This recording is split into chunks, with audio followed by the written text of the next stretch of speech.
Chris Yandeck, CYInterview, covering Las Vegas and the world. We're only 16 days away from WrestleMania 42 here in Las Vegas.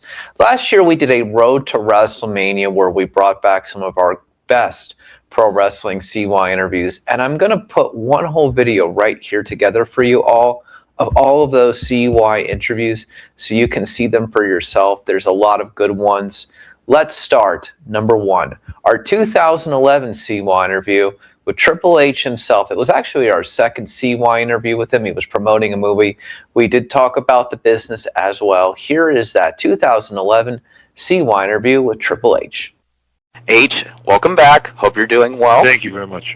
I'm doing great. How about yourself? I'm doing pretty good. Did you always want to get back into films after you retired from full-time wrestling? You know what? It really wasn't something that I really thought about. You know, when I did Blade, I had an offer to do more. I was offered a 3-picture deal with New Line that I turned down because acting really was never for me the end goal. You know, I enjoyed being in WWE. I wanted to be a wrestler. That's what I got in it for.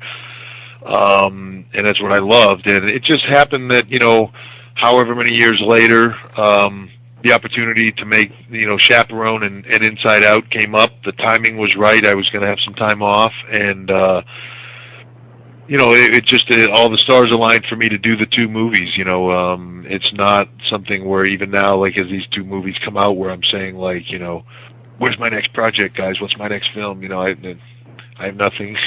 You know, if the next thing comes up, great. If it doesn't, that's great too. I mean, I'm happy where I am. Well, I felt watching Inside Out last evening that you played to your strengths and did your best not to overact. Obviously, movies are a little bit different than wrestling, but do you think my assessment of how you played this role is correct? Yeah, I mean, I think that's the biggest challenge for any of our guys when we get into movies is, you know, we're what we do is theater, you know, and in theater you're playing to a much larger environment. You're playing to the masses that are in front of you at that moment, and you know, one of the directors that I worked with, actually Stephen Herrick on Chaperone, we were shooting a scene one day, and he was like, "This is a really subtle scene. I don't even want you to do anything. I just want you to think it, and it'll come out on camera," you know. And it really made me think, like, God, it's that tight to you. You really have to tone everything so far down because just, you know, the littlest, slightest nuance in your face creates an emotion that if you try to do that emotion, you're going to way overdo it, you know, and I think you need to, that's the biggest challenge, I think, for all of us, making that transition from, you know, the WWE to a film, is to try not to overact, you know. Hold down the charisma, which is the opposite message that you're given when you're in professional wrestling. Exactly. Everything in our business is, you know, be larger than life, be big, be huge, you know, be something that they want to pay to see. And then, you know, when you're making the movie, you want it to be as real as possible. You might not have a project wish list, as you say, but is there one actor you would love to work with, just one time? God, you know, I don't really know, you know, to say one. Okay, give me a few then. Give me a few. Well, I mean, you know, there's a lot of good, like, I'd love to do something with Schwarzenegger or something, just because I was such a huge fan of his growing up, all his action films, you know. But then there's guys like Robert Downey or, you know, Russell Crowe that you just, you know, everything they do is phenomenal, and you just think how great it would be to work with them. But, you know, for me on Inside Out, getting to work with a guy like Michael Rappaport, very, very talented, Parker Posey, who's just unbelievably talented, Bruce Dern, I mean, God, he's a legend in the business, you know, I mean, it's just learning experiences that you just can't, you can't put a price on that. I mean, it's a huge learning experience. Well, you always can, as you expand upon your entertainment horizons, as you very well know, maybe you go on the movie set and maybe you learn something on the movie set and maybe you'll use it later in wrestling. Oh, trust me, without a doubt. I mean, I think the both are very applicable to each other. And, I mean, the subtlety that you learn in making the film and in the Hollywood-esque role, I think makes you a better performer in the WWE because it makes you more grounded and real. You know, there's a point in time, especially the more over you get as a character, where you can tone yourself down because you are, you know, when you get to be the you know, like if you're a John Cena, you can tone down your emotions somewhat because they know him so well. They know the little things that he does, and a small expression on him can get a huge reaction. So it's, you know, you're constantly evolving, and I think they're definitely applicable to each other. Think we'll ever see a movie maybe with one of your colleagues who's also in movies, maybe The Rock, maybe Cena, maybe Austin, maybe you guys will ever work together? Have you guys ever talked about working together? You know what?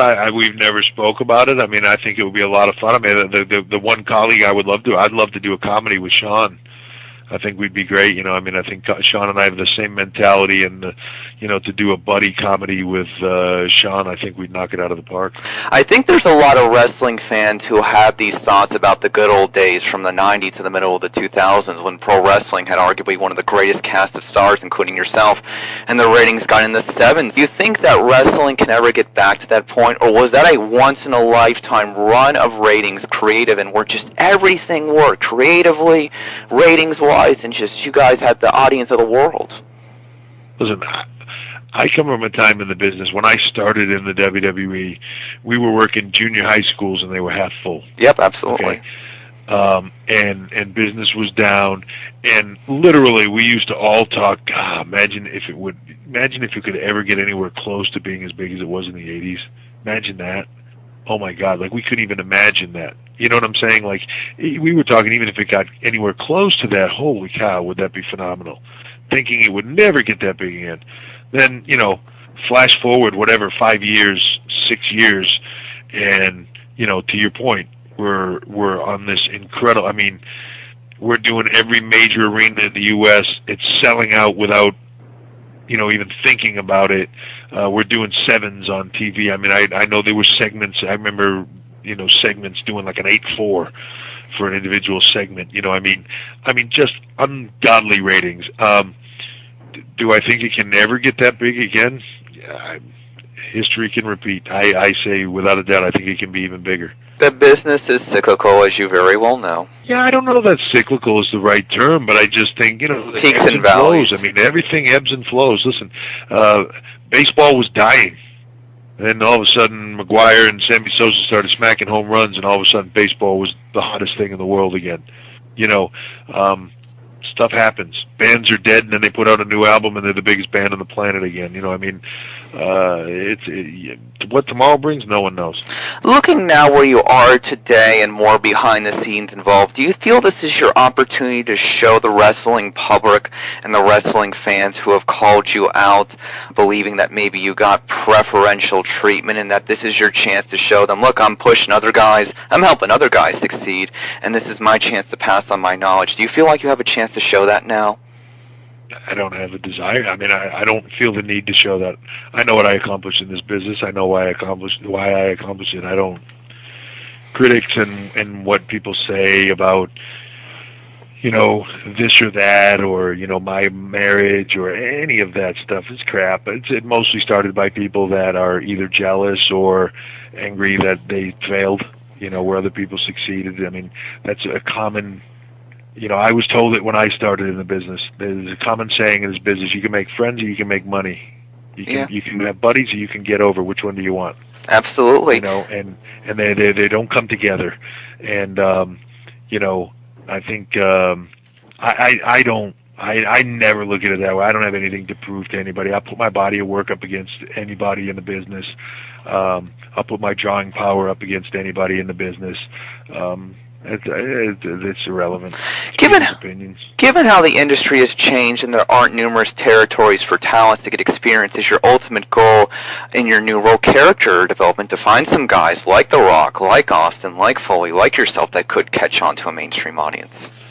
Sure. I mean, listen, I mean, that's one of we're a victim of our own success. There's no place for guys to go and figure out how to get to do this. We have to teach them kind of and you know, get them up to speed, so to speak. Even when you get guys off the independent scene, they are very much independent wrestlers, and then the independent scene will, so these guys are the greatest guys in the world, and you bring them up and they flounder on the big stage. They can't, it's a completely different animal in a completely different world, and you have to, it's relearning and reteaching. And that's the biggest, I think, struggle we have is getting these guys there. But listen, at the end of the day, you have to find guys with the right charisma, and they have to be the ones to put that charisma out there. Nobody told The Rock how to be The Rock. Nobody. No one told. He came in as Rocky Maivia. That's what we told him to do, and they were chanting "Die Rocky, die!" Right when we gave him free reign, and he started to do his own thing. He started to get himself over, and then we got behind him. And that's what people don't get, that the talent get themselves over. And, Rock didn't come up through territories. Rock, I mean, he grew up in the business, but Rock wasn't a territory guy, you know what I mean? It wasn't like he went 20 different places and learned for 10 years and then came in, it is what it is. And that ability to find those guys is still there. John Cena wasn't a territory guy. For that matter, I wasn't really a territory guy. I mean, there's you weren't. It's people's charisma at the end of the day, and it's finding the guy with the right charisma. And work is important, work rate is important, the guy's skill in the ring is important. But at the end of the day, it's about charisma. It's about the ability to draw fans to arenas. Yep. And the guy that draws the most fans to the arena for whatever reason, positive or negative, is the guy that, he's the top guy. I heard you won a lot of vintage items from your mentor trainer, Killer Kowalski, from a recent auction. Is that true? And do you think there might ever be a WWE Hall of Fame exhibit in the future where fans can go see historical wrestling stuff? Yes, I did. I pretty much, I think I was gone on the road for SummerSlam, but I had somebody at the office bid online, and I got, I think, probably like 99% of everything wrestling-wise, which I'm glad I did. I just, I didn't want that to go to somebody that just hid it away somewhere. I wanted the world to be able to see how great he really was, And do I think there'll ever be a Hall of Fame? Yes, I think there'll be a physical Hall of Fame. That's something we're working on. It's definitely in the works. It's just a matter of when, where, is it a traveling Hall of Fame? Is it a permanent place? Is it, there's a lot of questions and thoughts on it, and we're in the process of, collecting things to put in there. But the Kowalski stuff for me was as much as a legend in the business, was also a very personal thing for me. Working now behind the scenes, still on camera, what do you see from your father-in-law, Vince McMahon, and do you think he'll continue to be active with everything WWE till he no longer just can't? Yeah, listen, Vince will outlive all of us, and will be doing this until he dies. He will not stop. He will not quit. He's relentless, and I mean, he will be like a cockroach. The atomic bomb will go off. We will all perish, but Vince will still be here working. And what have you learned working next to him now in this creative role of yours, and what you're doing behind the scenes? I would have to give you a list a mile long. Give me two things. He created this business. He knows more than he's forgotten more than everybody else combined know. There you go. There you go. Of course, your mother-in-law ran a very serious campaign for senator in Connecticut, but with what's going on in Washington today, let me finish this. Have politics and professional wrestling gone frighteningly similar? What I mean is I just look about all this over-the-top rhetoric. Politicians speak at rallies and they shout something out like Michelle Bachmann saying, we can bring gas down to $2, or politicians attacking other politicians like a heel talking to a face, for example, or vice versa. There's a lot of things spewed out by politicians, even if they're not true. Yeah. Have politics and professional wrestling become frighteningly similar? I think so. I mean, it's funny that when you can watch CNN report on some kind of political event, and it's almost we're almost tame in comparison. There you go. There you go. Triple H, thank you so much for joining me today. Finally, 3 quick ones. Favorite wrestling moment? What do you hope for the future? And what do you want people to take away from what you've done? First one, my favorite wrestling moment? Yep. Would be my return Madison Square Garden, just because it was the quad injury. It might never happen. Yeah, the quad injury. What was the second one? Hope for the future? I hope to be able to make this business, you talked earlier about can it ever be that big. I hope I make it, help to make it bigger than it's ever been before. And what do you hope people take away from what you've done? I hope they enjoyed it. I hope they were entertained. as far as my in-ring career, I hope they were entertained. And as far as what I do in the future, I hope the product that we put out entertains them. You know, that's what we do at the end of the day. We entertain people. H, hang on with me. Don't go anywhere. Hang on with me. Inside Out comes out this Friday. Thanks so much. And it was a great film, and it was great to see you, and you didn't overact it, my friend.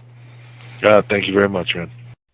Up next is another CY interview with someone still with the World Wrestling Entertainment, Mr. ECW, Paul Heyman. Here is our 2004 CY interview with Paul Heyman.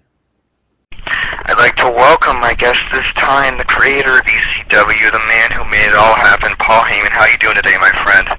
Wonderful. How are you? Good. How happy are you with the Rise and Fall ECW DVD as a full, complete product that the WWE put together?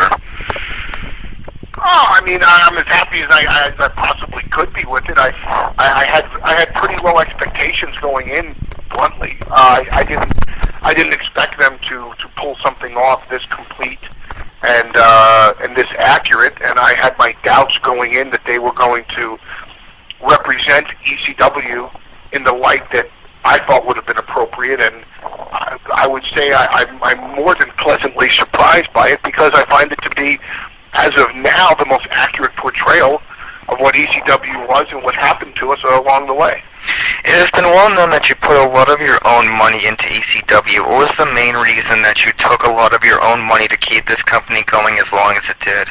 Because I believed in it, I loved it, I lived it, and I have absolutely no regrets regarding it. What was the main reason you closed the promotion's doors besides financially, if any others? That was the only reason. We had no network home.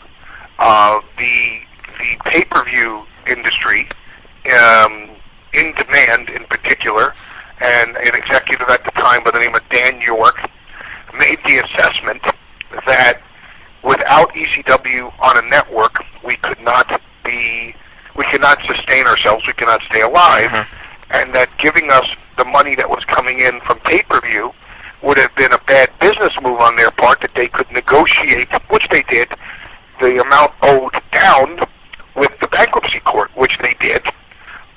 And so, based on the fact that we had no network home, therefore no way to promote our licenses, no way to promote our shows, and coupled with the fact that we couldn't get our money out of the pay-per-view company, which was several $1 million, now you have no revenue stream and you have no platform, you're out of business. Yeah. What do you think your relationship with the WWE and WCW was like when you were told that they wanted to sign one of your talents? Well, it depends on which talent it was and how they went about it. WCW used to go about it by offering huge signing bonuses to our talent if they kept it under wraps and did what was called back then a jump. WWE was more upfront with me, and if there was a talent from our organization that was looking to go there, or if they were looking to talk to talent, which didn't guarantee them that the talent would go to them, then they were very open and above board about it, and they called me up and said, we're interested in this guy, or this guy's interested in us, and we want you to know that there's going to be a conversation. My relationship with both organizations was really different because I resented the way that WCW did it and understood that WWE had the attitude of business is business, and we're going to take what we think would benefit our company the most if we can take it from you. In a short summary, how important do you think the ECW Very Legal pay-per-view was to the company getting its name known and established, and where do you think ECW would have gone if that pay-per-view didn't do well? I think if the pay-per-view didn't do well, we were out of business immediately. There was nothing left. There was nobody that would have done business with us after that. There was no way to have procured a license. There was no network that would have talked to us. The talent would have lost faith and lost hope. I think the carrot dangled in front of all of us was that we knew that if we got on pay-per-view, we could do blow-away shows that no one else could compete with in terms of style and in terms of appealing to so many different demographics, that we knew that if we got on pay-per-view, we would be a success. Without that success, nobody would have stayed. It wouldn't have been worth anybody's while. In terms of being accepted in the business community, again, there would never have been a license after Barely Legal if it had been a flop. It just nothing would have happened. From there, it would have been, well, this was the little train, that could, but couldn't, and instead we showed, wow, they really could. Do you think that TNN didn't do a good job of trying to help promote the ECW TV show, and that really hurt the company at the end? It's not only do I think it, I know it. TNN is the main reason for the chain of events that led to the demise of ECW. We went on CBS Cable, which was then known as the Nashville Network, and was changing to the National Network. Mm-hmm. What a brilliant marketing plan that was. And we were supposed to have all these synergistic opportunities. We were supposed to be promoted throughout Infinity Broadcasting, because it was all owned, by CBS. We were supposed to be promoted by Infinity Broadcasting. We were supposed to have commercials that ran throughout TNN. We were supposed to have press releases to every city that we went to, that the local cable affiliates would have spots that they would run, et cetera, et cetera, et cetera. And instead, what happened was we went on a network, and our lead-in show did between a 0.3 and a 0.6. We always did, anywhere between a 1.2 and a 1.5, and sometimes we fell down to a 0.9. Yeah. But that's when our lead-in was doing a 0.2. And in the meantime, we were by far the highest-rated show on the network. We were blowing away anything that they had, and we were in a horrible time slot on Friday nights, which I have no complaints about because I agreed to it.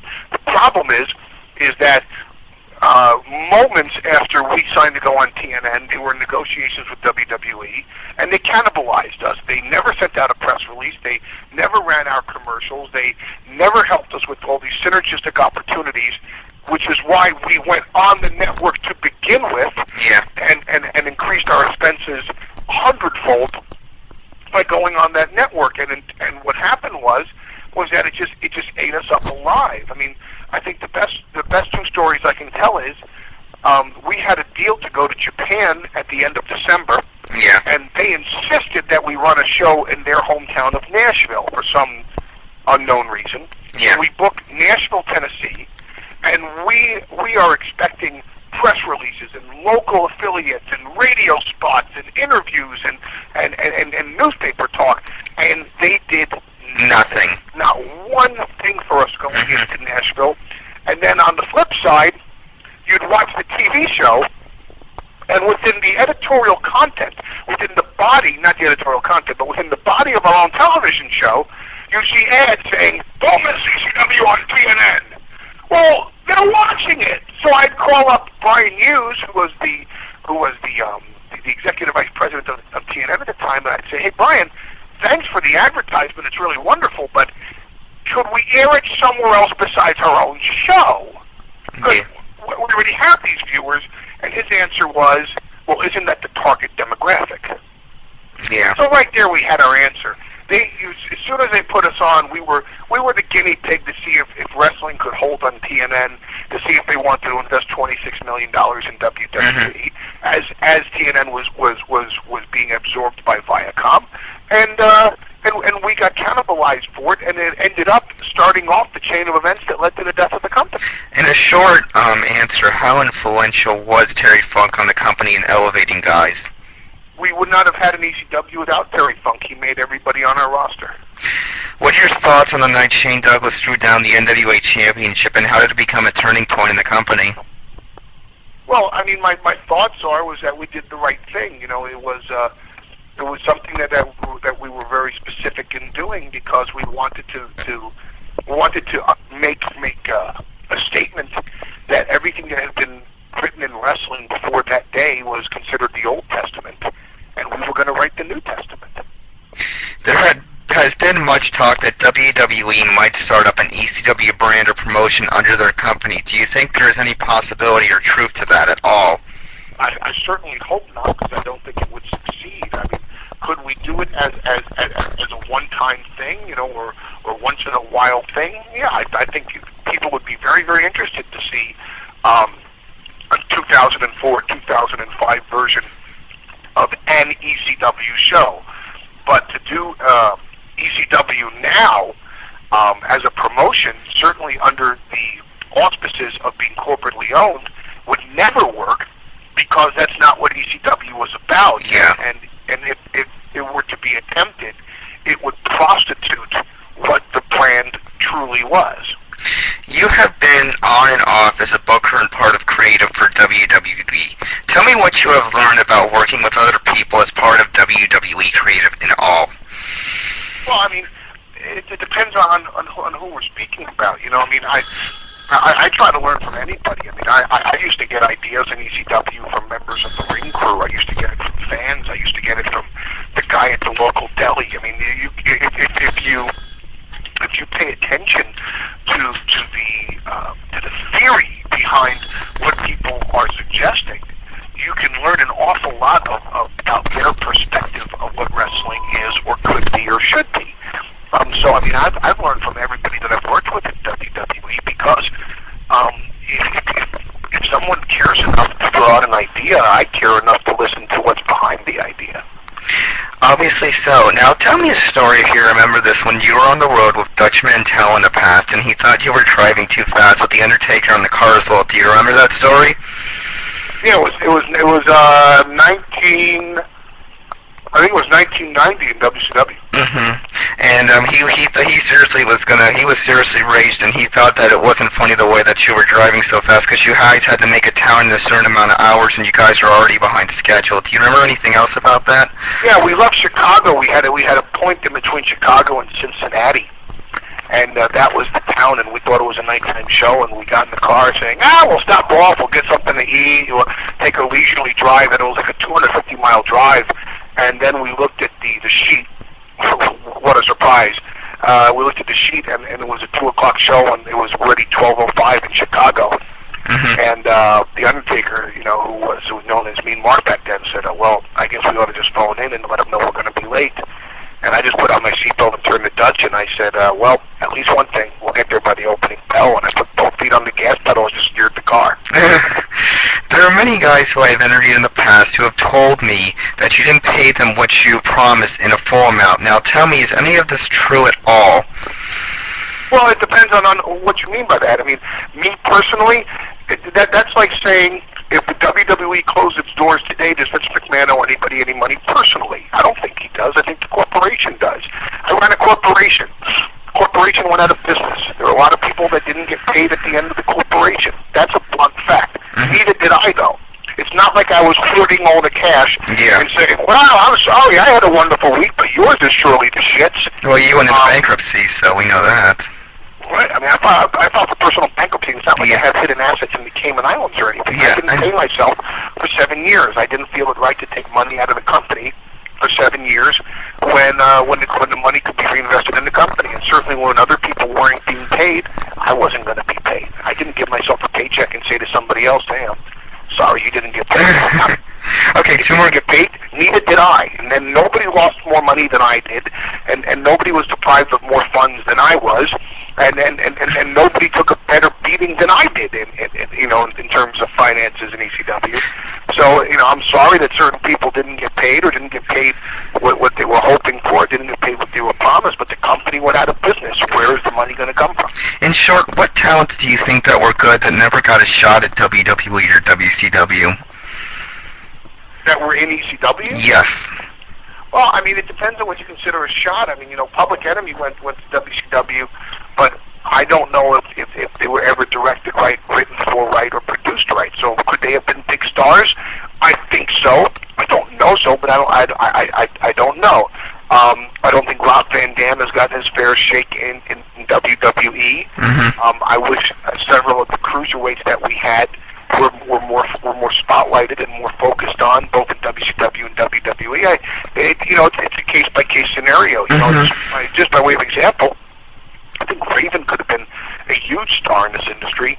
I just don't know if that character worked outside of the ECW environment. So it's tough to say. Some characters were tailor made for the ECW environment, and their characters wouldn't have worked as well elsewhere. Yeah. And some characters just weren't given the chance. Finally, where do you think the future of WWE is going as the business is not at its high point right now? Well, I think there comes a time where an assessment needs to be made. If WWE wants to stay afloat, which they obviously do, I mean, it's now a fourth generation family business, and with Shane's son being born, it's now a fifth generation family business. And I think what has to happen is changing times. Much like any other industry, the industry needs to change. You know, I mean, just look at the television industry today, in the revolution that's going on in advertising. Not just the fact that cable television is taking so much business away from broadcast, but now with the advent of TiVo, you're going to see more integrated advertising instead of more 30-second commercials, because everybody's fast-forwarding through the commercials. And in the same way, the wrestling business needs to accept change and adapt to that change. And we need to find a style that's more contemporary with today's audience. And we're going to have to address that a couple of years from now as the style that we implement today becomes passé again. And we need even a new style and a different style 3-4 years from now to attract that audience. Thank you very much for your time today, Paul Heyman, the man behind the creative ECW. I look forward to talking to you again in the near future, and thank you very much for all of your honesty. It's my pleasure. Next up, an almost 1-hour chat with the legendary Bruno Sammartino. The CYInterview of Bruno Sammartino is from 2009.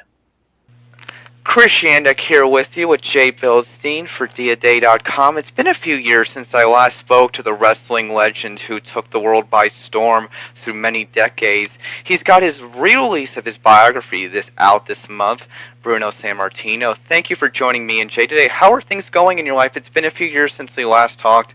I know you've been out on the convention circuit and reintroducing yourself to the wrestling community these last few years. What's it been like?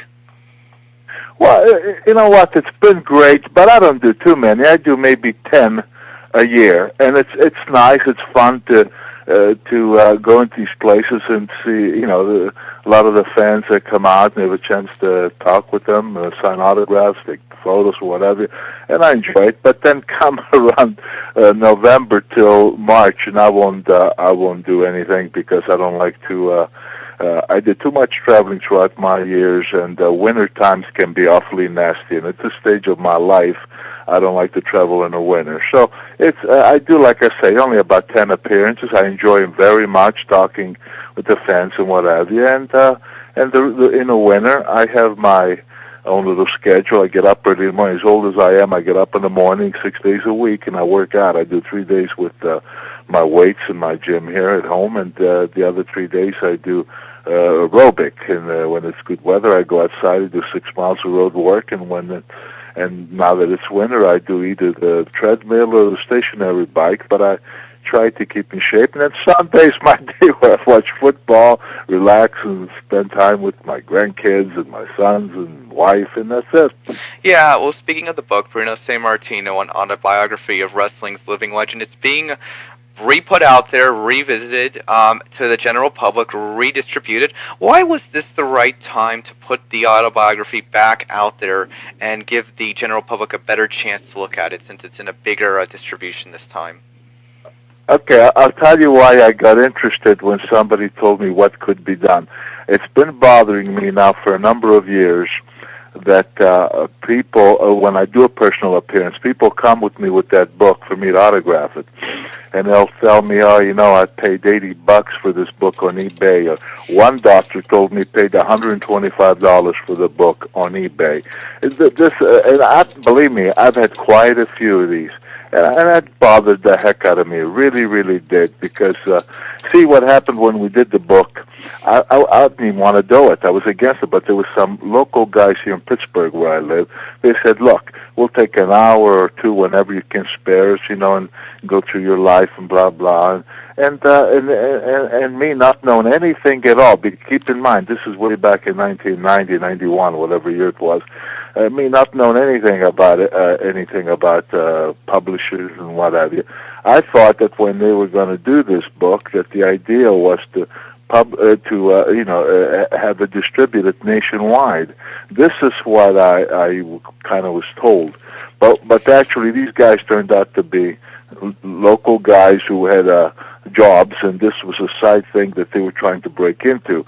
So when they printed 10,000 of these books, I made appearances locally, different bookstores here, and the books were sold. But then when I saw that they did not have the connections or know-how, whatever, to distribute it nationwide, then I refused. They wanted to do a second print, and I said, no, I'm not going to appear in these stores all over again. I said, if you can distribute it nationwide, show me that you can do that's one thing. But otherwise, no, forget about it. So we never did a second printing. And as a result, all those books that were mostly here in the vicinity, I'm not, what happened is that a lot of them, I guess, they start putting these books on eBay to sell for a big profit, and I was really bothered. I've been bothered by that for a number of years. So this Sal Carenti told me, he says, what you can do is put it out there on the internet so that people pay the regular price and don't have to pay those ridiculous prices. He says, we'll make a couple changes. He had something or whatever. And I said, well, if it calls for just that and it doesn't call for me to go traveling around to make appearances for it and what have you, I said, if it's as simple as he made it sound, I said, fine. My only interest really, believe it or not, is that does bother me a lot when I've heard so many people tell me what they paid for it. And anybody who's interested in it, so that they can get it for what it's worth, for the right price. They can get it, and that's basically the whole idea of it. Yeah, they can get it at WrestlingRiotOnline.com, where you can purchase the copy of the book. Jay, go ahead. Bruno, it's a pleasure to be speaking to you. One thing I want to kind of hop in and focus, because I haven't seen tremendous overt focus on this in your regard. You are known worldwide for your greatness in professional wrestling. My background is in powerlifting and in fitness and in weightlifting and this type of thing. And growing up in New York City, and of course, you have to know the effect you had on New York City. Everybody knew who Bruno Sammartino was. Everybody was going to Madison Square Garden and so forth. But my focus on you had always been as a strength athlete.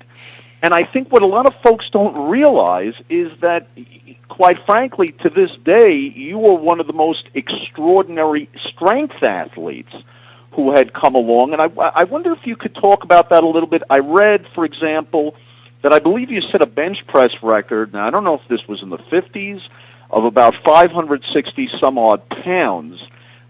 This was at a time, I don't know if you remember who Marvin Eder was. I knew Marvin very well. Okay, Marvin, of course, was a plumber up in New York City. That's right, yes, I know. He was living in the Bronx, I think, with his daughter right now. I mean, he was one of the strongest men of all time. I think he weighed maybe in the 190s and all. There are a few guys around in the 50s, but I think from what I read about you, your strength feats probably dominated. I haven't seen much focus on that. Did you start out originally as an Olympic weightlifter and then do the odd lifts before there was actually organized powerlifting? How did you actually, focus on real strength feats? I know the whole trajectory, of course, of building yourself up as a kid, but I'm talking when you get to the higher levels. Okay, well, when I got to the higher level, I was training 6 days a week, 3 days with the weights, and 3 days I was doing wrestling, amateur wrestling. I loved both sports.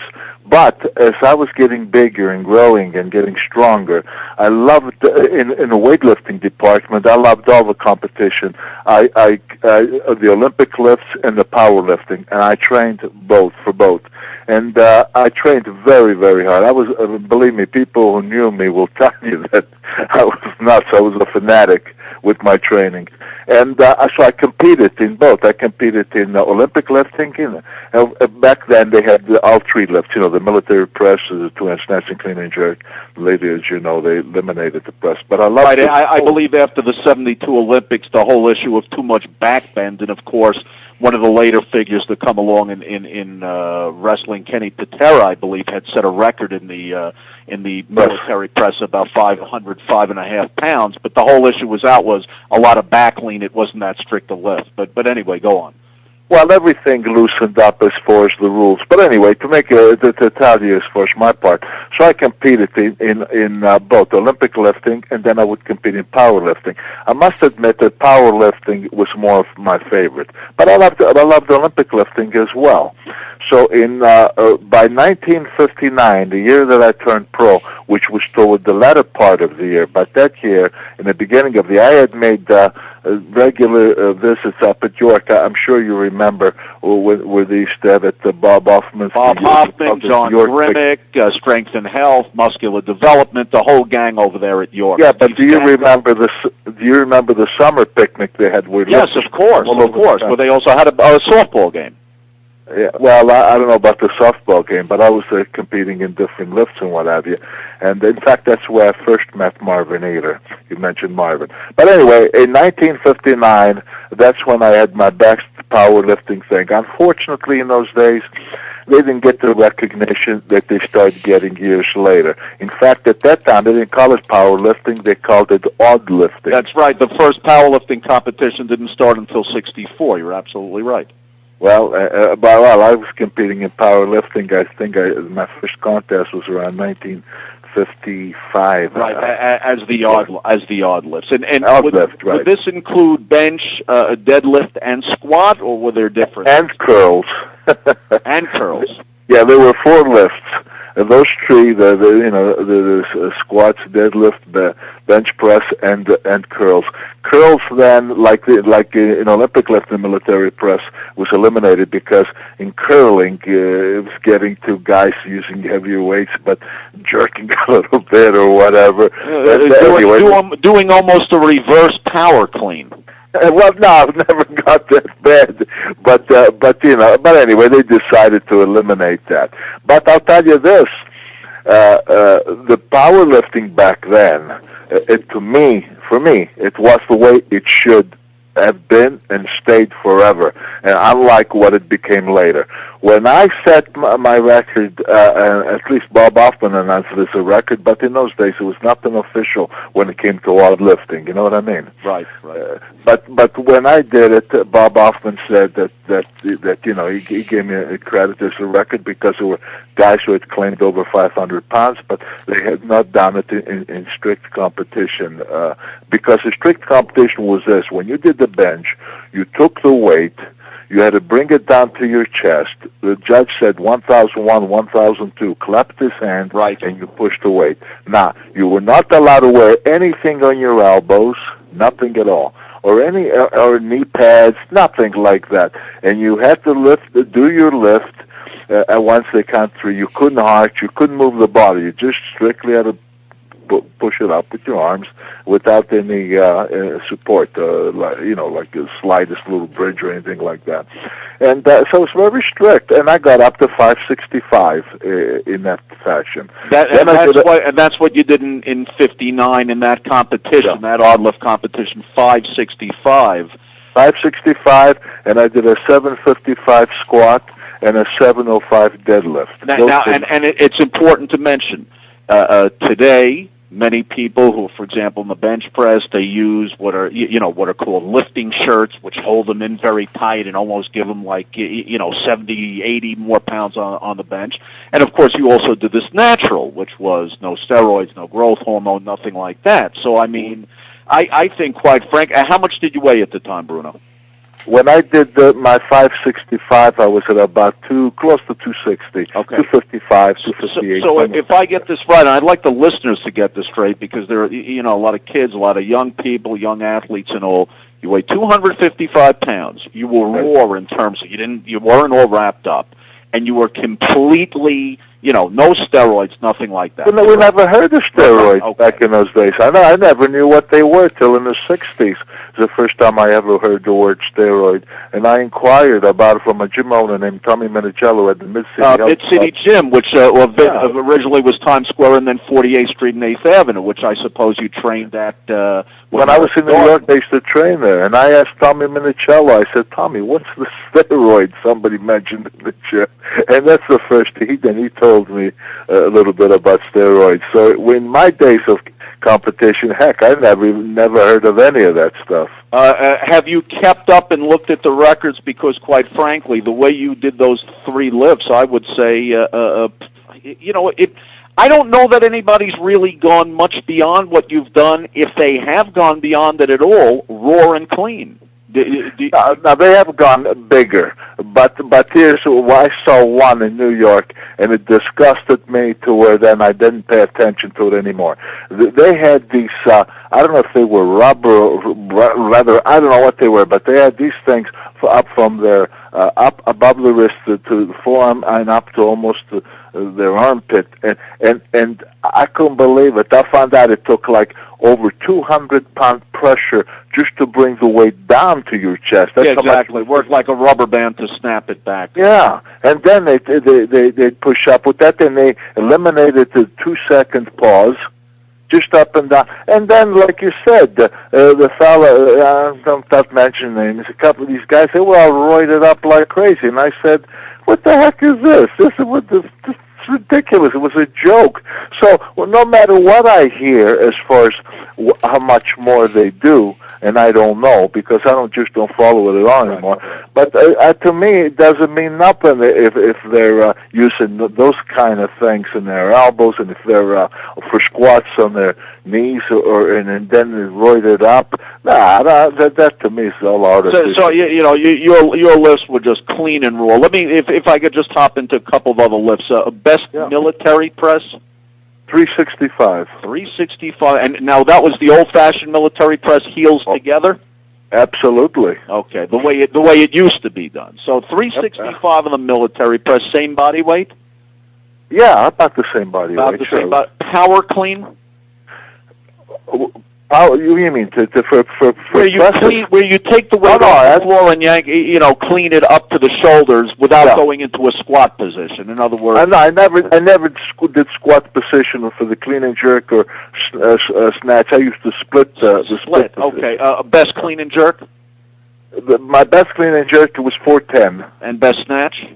My best snatch, that was my worst lift. I never quite hit 300. I did around 285, 290. Yeah, and that's of course a more technical. If were you ever involved, by the way, in any of the throwing sports, hammer, discus, any of that? Because a lot of guys with your type of power and strength, might have gotten into that at the same time. You ever get into any throwing? No, because I was into wrestling at the same time. Like I said, I spent 3 days with the weights, but the other 3 days, Monday, Wednesday, and Friday was wrestling, and Tuesday, Thursday, and Saturday was weights. And that was the Pittsburgh YMHA, if I recall. First the YMHA, and then the East Liberty YMCA. I got you. And when you were up in New York, when you were appearing in Madison Square Garden, all besides Mid-City Gym, did you ever go to any places like the McBurney Y? No, only Tommy Minicello's gym. Before Minicello was Abe Goldberg, who had the gym.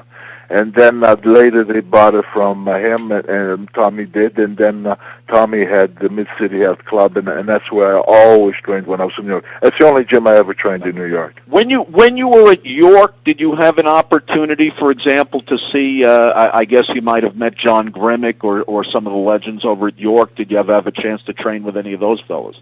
Yeah, I knew John very well. In fact, I stayed in touch with John Grimmick till almost the end of his life. I knew him, Steve Stanko, Jules Bacon, Terlazzo was up Turpak, Johnny Turpak, and a lot of times when I was wrestling, and I was wrestling in the vicinity because they used to come to the matches, but I purposely go early so I could go to the gym and work out there, take a workout with those guys, or if not to work out sometimes if the time didn't permit, just to go in John's office and shoot the breeze with them and stuff like that. But yeah, no, I knew those guys very well as John Grimmick. As well as Bob Hoffman. Got you. When we focus on the world of professional wrestling, now I'm not talking in terms of wrestlers, I'm talking in terms of strength athletes. I mean, would you rate other guys in your class, fellas like, let's say, Kenny Patera? Were there others that we haven't heard of? I mean, Patera's famous because he was a well-known Olympic lifter before he became a professional wrestler. But were there other of your contemporaries who you would say, there's a strong fellow. There's a fellow, if I brought him to the weight room, he could really lift quite well. Yeah, well, okay, Patera, I'm glad you mentioned him because, Patera was tremendous, no question about it. But there were guys like, did you ever hear of a guy named Dick Garza? Yeah. No. I have. Did you, Chris? I have. I never seen him lift, but I was always told, because he was from the Detroit area, and I was always told that he was a pretty good lifter, pretty strong, but I never really knew all his lift. Then there was a guy from Spain. He had different names. The name I knew him by was Pepe Chichero. Another name he used was Hercules Cortez. I don't know if you guys ever heard of him. But he was only good, not the Olympic lifting, squatting, forget. He was a good bench presser.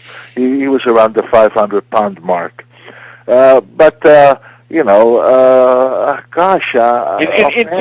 terms of professional wrestling, would you say besides yourself that three names I could toss out there as bona fide strong men, weight room men, strong guys on barbells, Ken Patera, as we spoke about, Ted Arcidi? I guess Arcidi was already there when you had retired. I've seen him with the WWE. Look, he was a very nice fella. I liked him. I liked Ted Arcidi, and he did a tremendous benching act. But unfortunately, though, he was one of the chemical age. Yeah, I don't know what he would do clean, huh? Came quite a bit later in a different era with different. Oh, absolutely, a different era where they were using all kinds of enhancement drugs. I'm curious. Back in the 1970s, Bruno, when there was this, when they started out on, I don't know if you remember the Wide World of Sports on ABC. They started this whole thing called the Superstars, when they took different athletes from different areas to compete in a whole bunch of different events. And when they started out the first World's Strongest Man, when people like Lou Ferrigno and people like Colombo and so forth were in there, Franco Colombo, were you ever contacted by any of those shows to say, hey, Bruno, come on, compete as a World's Strongest Man and so forth? I was contacted once in the 70s. I don't remember exactly what year. But by that time, forget about competing in any of that. I already had injured my back severely. I had my elbows were pretty banged up, and I had to change all my training around. I couldn't push those kind of weights that I had been training with. If they had come in the middle up to the middle 60s, I know without question I would have done it. But by the 70s, I'd already had knee problems. I wound up having 3 very major back surgeries, hip replacement. I've had 4 knee surgeries, and of course, I don't know if you fellow know my career enough to know this. I broke my neck in 1975. That I So when you're banging your body around like that, things happen. And as far as that kind of lifting, you can forget about. So what do you attribute to your longevity, though? Because here you are. You're now 73, correct? Yep. Yeah. Okay, Yes, so I am. 73. You're still hitting the weights 3 days a week. You're still. Yeah, but don't think I'm lifting those kind of weights. It'd be interesting though. What kind of weights are you using? I mean, 73 years old. Many people only dreaming about what they did 50 years earlier. What type of weights are you lifting now at 73? What could somebody who really focuses on potentially look forward to? First of all, the average 73-year-old, if he's been training and if he hasn't beaten up his body like I have, he can do much more of a variety of exercises than I do. But what I do, I do what I can that would not do any damage to the back after all those surgeries and that. So what I do basically is, for example, a lot of on a bench press, for example, I go up to 225. That's the heaviest I go up for about 6-7 reps. I go to if I do the dumbbell, sometimes I go up to the 90s, and I do sets of 8s with that. Curls, I go up to, I use between 45 and 50 pounders for curls. What other lifts that you might be interested in? Any lower body work, or are you able to work the lower body with the back issue? Do you do maybe a leg press or something like that? No, I do leg extensions on a machine that I have. You know what I mean? Gotcha. Just leg extensions. I do about 6-7 sets of those. But that's it. Like for the shoulders now, I do like side laterals. You know what I mean? Yeah, Side laterals. And I use the 40-pounders still for an exercise like that. sitting down on the machine with the handles. I do presses, but again, from a sitting position because I got the back support. You know what I mean? Because otherwise I wouldn't do stuff like that because I'd be afraid of. Because I had my 3 back surgeries, they all took over 6 hours. Each one took over 6 hours. So I'm careful as to what exercises I do, not to put any stress on certain areas where I had that kind of surgery. And what are you weighing in at these days? I've seen pictures of you. Look in great shape. You look very lean. Yeah, I fluctuate between 215 and 220. You got to figure that in my heyday in wrestling, I was 275. Then I dropped down to 250 when I broke my neck and came out of the hospital. So working out again, I decided to keep that extra 25 pounds off because I was getting older and I just thought it'd be a smarter thing to do. And then eventually I just thought very gradually work toward taking off more and more weight. But I can't get below what I am right now, no matter how much I tried. I just can't because I still like to eat a little bit. And I'm very big boned. So when you're heavy framed like I am bone-wise, you just can only get down so far, and that's it. Now let's be honest about this. I mean, anybody who spends as much time in strength training as you, I mean, we develop some level of, pride in what we're able to do in the gym. Absolutely. You must be awfully proud of yourself with the numbers you're still putting up, Bruno, because quite frankly, and I don't know if you get to commercial gyms these days, but most fellas in their early 20s are not doing what you're doing now. Now, yeah, of course, there are competitive athletes who certainly do far more. But, I mean, you're 73. I could take a senior in college who says, oh, I like to go to the gym and I work out and so forth. A lot of these guys aren't benching 220. They're certainly not doing reps in the bench press with 90-pound dumbbells, that's for sure. So there must be some level of self-satisfaction with that. Well, you know what the problem with that is that I guess I should keep saying to myself, hey, you're 73, you're 73, you're 70. Because when I look at what I used to do, one time at Minicello's gym training with Harold Poole and I think Schwarzenegger might have been there because I worked out with him a lot of times too. I did 6 reps with 500 pounds on the bench. This is in the mid-60s. So when I look back at what I used to do, well, I don't look at others. I look at me and I say 225 for 5 or 6 reps. Yeah. So what is that for me? In the past, I put that on the bench and I do 40 reps as a pop-up set. I'll tell you a lift that I did that it may still be standing today. At least that's what I was told recently, but I don't know for sure because these kind of records aren't recorded. But I will tell you that you can have check what I tell you with a guy like Tommy Minicello who owned the gym and Harold Poole and who was some of the other key players at the time. But anyway, we used to go up as heavy as you could and then come back for reps. And I developed I did a pretty good feat, which, Jim, do you ever hear the name Vic Boff? Yes, absolutely. New York Icebergers. He's the guy who founded the American Association of Old-Time Barbell Men or such thing. They got a thing each year up in New York. I don't know if you ever went to it. But no, I was honored there. I was one of the people honored because Vic Boff would not honor anybody that was known to have used steroids. That is correct. That is correct. And so they honored me, which I was thrilled and grateful. He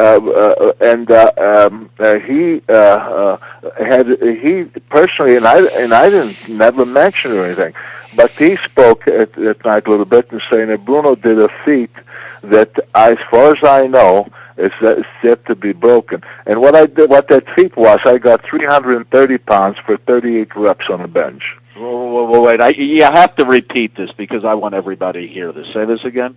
I did 330 pounds on a bench press for 38 consecutive repetitions. Now, Chris, I want to bring you into this. If we think about the NFL Combine today, and the NFL Combine usually has at least, has in it 225 pounds for reps in the bench and, 40-yard dash and all.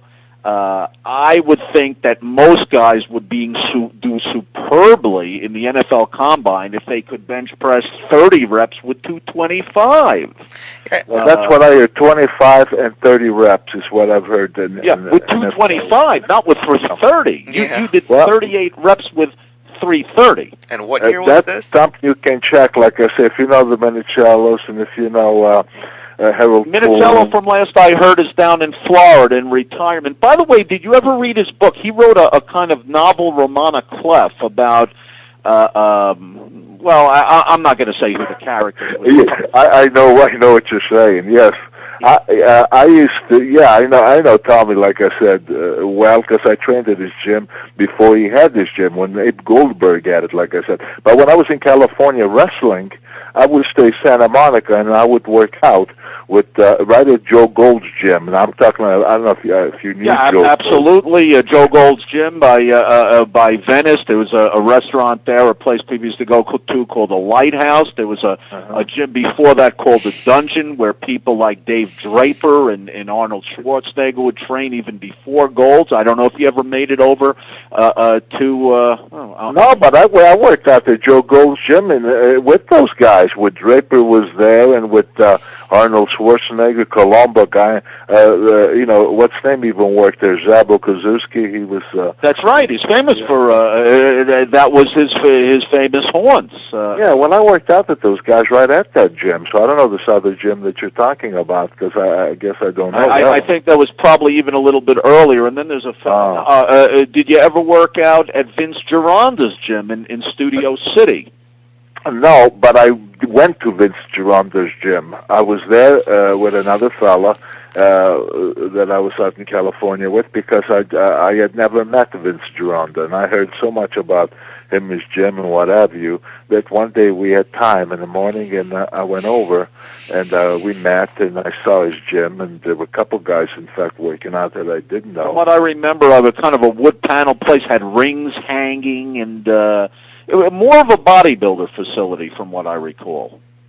Yeah, but those gyms, like even Joe Gold's, the one I worked out at, those were, to me, were great gyms for whether you were a bodybuilder, whether you were a lifter, because they certainly had all the equipment. They had dumbbells that went up to like 150 pounders.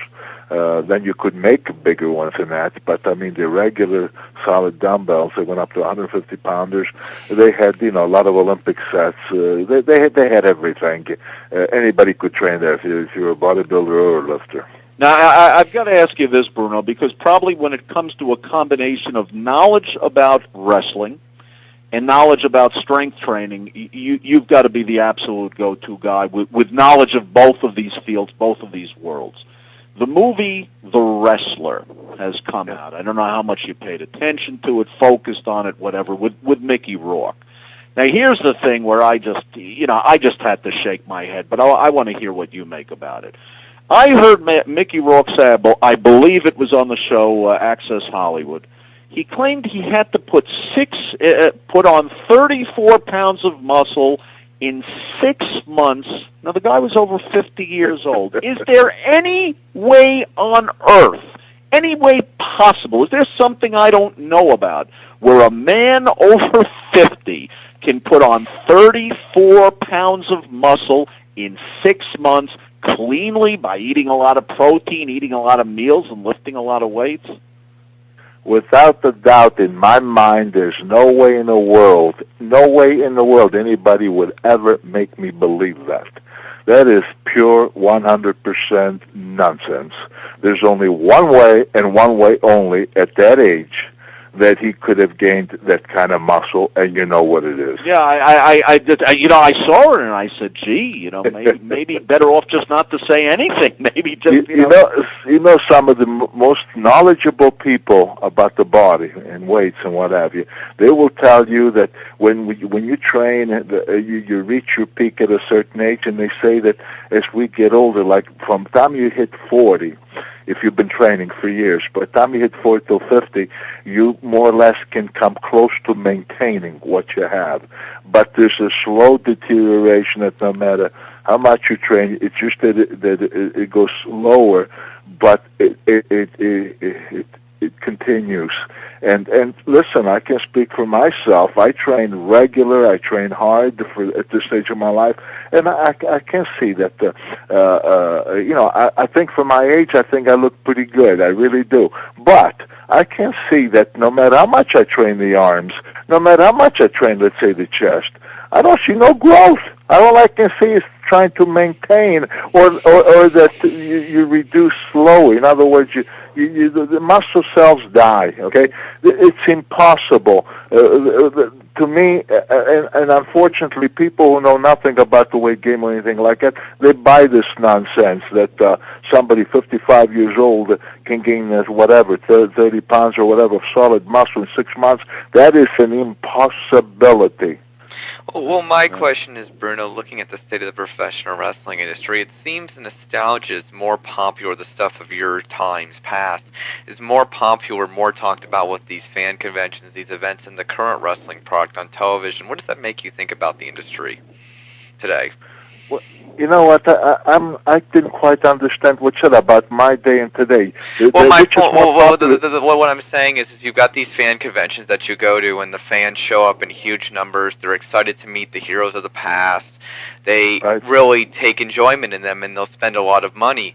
And they say that the experiences that they have about the guys of the past are more exciting than the show that they're watching on television today. What does that make you think about the business today, then? Well, I can't even watch it, I'll be honest with you, because I'm appalled by what's happening to it. And that's for me. This is a free country. If people like it, that's their right to look at it. Me, I find it thoroughly disgusting with the nudity they brought into it, the vulgarity, the profanity. Here's McMahon with Kiss My Butt Club, all this kind of garbage. And so they have a different kind of a fan than we ever had. And when I make these personal appearances, believe me, in a lot of these places, we get an awful lot of people come over, which is always nice to see. But I hear the same things all the time. I hear people say to me, Bruno, I was such a big fan. I remember Madison Square Garden, or if we were in Boston, talk about the Boston Garden, or Capitol Center in Washington, wherever we were. And they say, my God, it was great. I went with my dad, or if it's an older person, I take my son. They just, I feel very strongly that the majority of the people were real fans. They absolutely miss that kind of wrestling, and they're appalled at what's happened to it. You have a completely different audience today. And let me also say this to you, that everybody tells me, yeah, but look how much more popular it is today. And I'm sorry, I'll argue that with anybody. I used to wrestle in the Garden in the 1960s, 15 times a year. And then we went once a month to 12 times a year.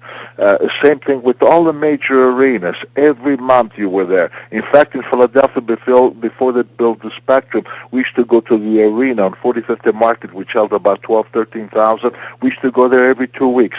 Today, they can't go anywhere on a regular basis and draw a crowd. People may watch the TV, but they won't spend the money or take the time or travel to go to the arena. Madison Square Garden is down to one show a year. They come here to Pittsburgh once or twice a year, and they can never come anywhere near selling out. We used to pack those arenas in those days. Yeah, so I want to interrupt you on this, Bruno. It's so true what you say. You know, I remember when I was growing up watching you, and my grandmother was a big fan of wrestling. And we had to tune in those days, we were tuning in, I believe, on Channel 47 in New York, which was a Spanish language a station. And I mean, it wasn't just the show, but for example, with you, one of the two things I always think about when I think about Bruno Sammartino, besides, you know, the living legend and your wrestling trajectory, is, number one of the strongest men of all time, done legitimately. But number two, just a decent, good guy. And I guess that's a social commentary that, you know, somebody being a decent, good guy anymore doesn't seem to impress too many folks. Well, in my day, for myself, I can honestly tell you that I was extremely grateful that the fans came out and see me and all that. So I always felt extremely indebted to them, because I'm a realist. I know that if people didn't buy the ticket to come and see me, I wouldn't be no headliner, because these promoters, man, they cut you out in a hurry if you're not getting the job done. So I owe it all to the fans who bought tickets and and came and support me, and because of them, I became a so-called a star. And a lot of the other people from that area, and I'd like to think most, I hope I'm right, they felt the same way. There's an arrogance about the new breed. It's not only wrestling. I think it's in sport. They almost feel like it's a privilege for you to go see them, regardless of what they even charge for you to go to see them. Yeah. And that's sad, because without the fans, I don't care what sport you're in, if the fans don't support it, those sports ain't going to pay. These guys today are making a ton of money. We never made anything like that. But these guys, they should even be more grateful, because it's because of the fans that they are able to make that kind of money. They say, well, they get TV contract. Yeah, but if the advertisers don't advertise because people aren't watching it or buying the products, there wouldn't be any money for the. You see what I mean? It's just a completely different world. Are you disappointed? Here's a good point. You know, you look at Giants. The Giants are building a new stadium in New York. The Yankees are building a new stadium in New York. Jets, Giants, whatever you want to call it. They're charging fans seat licenses to have the privilege to buy a ticket so they can have a season ticket, and the prices are just ridiculous. It's just gotten to the point where a middle-class father can't take his son or his daughter to a ball game anymore. Why do you think it's become so ridiculous? That's the saddest of all. You have big stadiums that hold 50, 60, 70, 80, whatever, 1,000 people. You would think that they would be thoughtful enough to have enough seats to where you have certain sections that would be affordable to the regular Joe who wants to take his kid. It seems like it doesn't matter. If they think they can get the top dollar, if they think that there's enough corporations that'll buy out this or enough people that'll buy out this, it's almost like the heck with the little guy. And I think that's sad and pathetic. I really, really do. This should all, when I was wrestling, and one time I got into a very big argument with a promoter because they wanted to jack prices at the big arena. Mm-hmm. And, well, I'll tell you the place right here in Pittsburgh. And I said, you can't do that. I said, these people work in the steel mills. That's before the mills, unfortunately, went. But they work in the mills and they work construction. I know what kind of money they make because I had done some of that work in the past. And I said, you can't jack up their price where you're knocking them out. They love the game. They should be able to afford to come and see it. And I believe that so strongly. I don't care if I made less money, but that's what it's about. We're entertaining. We're in the entertainment business. I don't care what sport you're in. We're entertainment business, and it should be affordable to all people. There's enough seats out there. Huh? Do you think, Bruno, it's that because you came from a background of adversity in Italy, almost dying. You had siblings, right, who died, who your mother could not save, from what I had read, and she kind of said, Bruno, I'm not letting him go. I'm going to make this child live. And you made it through. You escaped. I guess at the time it was the Nazis in Italy or whatever it was, and you finally came here to the United States and all. You came from adversity. You came very from much. Adversity. I had. And then you got made fun of as a kid. The whole thing. Children can be very, very cruel. I'm sure learning the language and all this other kind of stuff, part of the immigrant experience. I think your generation and people who went through what you went through, you came from adversity, so you have appreciation. Maybe, and I hate to say this, but maybe for a lot of people today, things have gotten so easy that there's no value placed on it because they didn't feel they had to struggle to get there, and so they don't have that sympathy, like you say, for the little guy. Well, you know what? I don't know. That's possible. You could be 100% right on that. I don't know. But all I know is that, you're right. I believe me, I had rheumatic fever during the war years, and how I lived, I don't know. But my mom, as you said, I had lost a sister and a brother, and she was crying. With my aunt was there. She said, I lost two. I'm not going to lose another one. I read that. And I lived because of her. So I did have a humble beginning. So when I came to America, because my dad worked in the mills and we lived in a neighborhood neighborhood where not too many Italians, I guess, and kids, as you'll say, it can be cruel. And they used to pick on me every day, and I used to come home with a black eye, bloody nose. But you know what? That was good because that's how I got started. Somebody felt sorry for me and introduced me to the Y, where they had the weights and they had boxing and wrestling programs. And that's how actually I got started. And as I got started, and I started getting a little stronger, a little bigger, it inspired me more and more and more until I became a fanatic. So all that helped. Yeah, but that humble beginning, it made a number of things for me.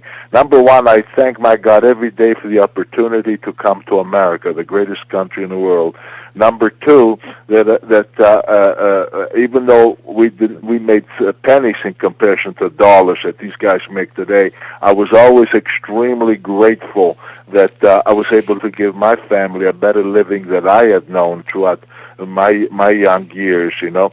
And number three, I'm grateful and always will be that for the fans, because again, I repeat, if I was a so-called wrestling star, it was because of them. So I can't speak for these people of today. I see things that I don't like. I get invited to sports banquets. I see guys that don't want to sign autographs or don't want to be bothered or can get them away from me, stuff like that. And I feel sorry for them because, you know what, if somebody thinks something of me and they want to take their picture take with me, me putting my arm around a woman or shake a guy's hand and it puts a smile on their face, it's a good feeling to know that you made somebody feel happy.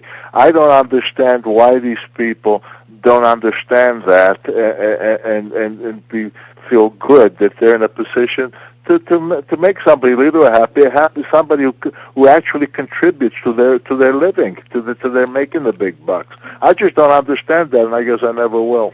Well, I'm a different era. It's hard for me to understand. Bruno, tell me, has anybody ever approached you, or have you ever considered, especially with all the kind of negative things that we've kind of talked about, entering into the strength game and not doing it as it had been done in the past in a completely clean fashion at all? You ever consider maybe writing a book about strength training, writing a book about old school training, not dealing with wrestling, but dealing with what you have to have as kind of an encyclopedic knowledge of how to build up the body and put forward, you know, look, from your case, who better than you? I mean, you know, 330 pounds for 38 reps on the bench. I mean, these are Superman numbers. Do you ever give any consideration to that? No, because there are a lot of people who were in a business, you know, in a weight game that accomplish a lot more than me. You have Olympic champions. You have guys that hold so many records, and guys who are educated, have gone through college, whatever, are intelligent, you know, as far as understanding, in naming even all the muscles. And I think I know how to train because I experimented through the years my body with different lifts, different ways of training and what have you. But you know, I know what worked for me and worked for me great. I don't know that I'd be the most qualified guy to do that. I think there are other people that you know, that are more qualified. I think that. Would you at least say that what worked for you in terms of people listening was consistency and intensity? Yeah, I was. That's one thing I was. I was very consistent, and I was very, very. Well, I always pushed myself. I always drove. If I did 5 on the bench next workout, I was determined that I was going to try and get 5-10. I might fail, but then I'd get that much more determined for the next time. And I always really, really drove myself. I'm not sure that would even be the best for everybody, you know. But for me, I always drove myself and pushed myself. No matter what lift I did, it was never good enough. I had to do more. I had to do better. But I'll tell you this, you talk about the steroid era and that. When I did 565 on the bench, there was a famous hypnotist here by the name of Dewey Devers. In fact, I just ran into his grandson recently in a place where I made an appearance. He used to come to see some of these contests, and he approached me one time and he said, listen, he said, you have such good bone structure and everything. He says that I think I could get you to do 600 pounds on the bench press on your next meet with hypnosis. Now, I was a young guy. I was 22 years old, and I didn't know a whole lot about hypnosis and stuff like that, but this is the truth. I thought about it, and I thought about it, and I thought about it. And I said, you know, if I do 600 pounds under hypnosis, I will always know for all my life that I did it under hypnosis, and I will never feel like it was a legitimate lift. You know what I mean? Got you. So that's why you ended up and didn't go in that direction. Chris? Yeah, I wanted to know, Bruno, from the original biography to the one that's been put out today, are there any new add-ons? No, from what I understand, I haven't seen it. From what I understand, there's about, 8 or 10 pages or something like that of writing. Sal Carenti could speak more on that. And then there's more photos added to the thing. In fact, I have people who want me to do a real update book, but I don't know if I want to go through all that. Now there are people working on my autobiography, to do a movie or a documentary that's being worked on right now, and I don't know when it'll happen, if it'll happen, but they've been working at it now for a pretty long time. So we'll see. If that comes about, that'll show my whole story from the old country during the war, hiding from the Nazis and getting, being sick and coming to the sky. Tell the whole story. I think it could be a very, very compelling story, Bruno. Tell me some. I read in preparation for the interview. Read all kinds of different things. Some of the things I just shook my head and said, "Could that really be true?" Is the Rooster Fleming story true? Did that fella really kind of confront you, or was that overblown? I didn't even know who he was. This was at an arena. I was 50 or 51 years old at the time. And these guys, I was doing some commentating then. They came into this narrow hallway. You have to see the Civic Arena. And there were 6 of them. And I saw them coming, and I knew they weren't supposed to be there. And I greeted them. It's not like I was wise or anything. I said, "Hey, guys, hi, how you doing?" I said, you're not supposed to be here. And this one guy stuck his hand out to shake my hand, so I shook his hand. And then as I was shaking his hand, he started squeezing, and I caught on that, I don't know what he was trying to show, impress me or something. So I said to him, I said, well, what do you think you're doing? I said, what do you think? You're going to hurt me? And he said, you're nothing but a washed-up old man. Well, I got angry that kind of disrespect. I said, not too washed up to knock you on you know what, With that, he took a shot at me, and I hit him.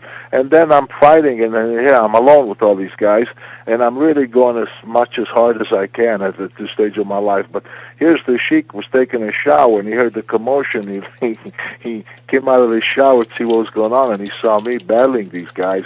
He was bare naked, and he came running, and he got next to me, and then we kind of took care of business. And this Rooster Fleming was played with the Pittsburgh Steelers, did he not? Well, I didn't know who he was, but then I found out that he had been with the Steelers, I think, for 2 years. Then he had played Canadian football. I wonder if he really knew who you were. Oh yeah, they called me by name. Sure. 51 years old is not an washed-up age. The way you kept yourself in shape and all, the guy must have not been thinking too well.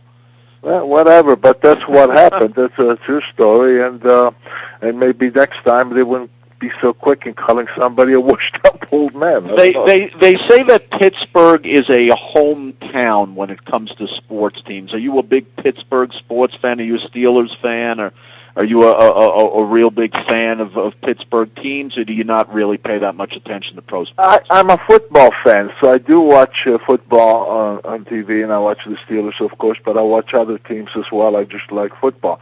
Baseball, hockey, Pittsburgh teams, I just follow the papers as far as how they're doing or listen to the news, but I don't go to the games or anything. I got you. Did you ever a reason to, maybe in gyms back in Pittsburgh or coming up, cross paths with some of the illustrious personalities from the Pittsburgh Steelers, or maybe even an Art Rooney who did live in Pittsburgh and is originally from Pittsburgh, who owned the Steelers, or some of the players and all that you might have run across in the gym? I know them all because they have big banquets here, like the Dapper's Den. I'm always invited to. That's a big banquet where they bring athletes from all over the place. But I've been going to those yearly. They always invite me to come, and it's one of their main guest where we sit on stage, and they put us in a private room, before they announce us to come out one at a time, and all the stars are there, as far as a lot of the top ball players of yesteryear and today from Pittsburgh area.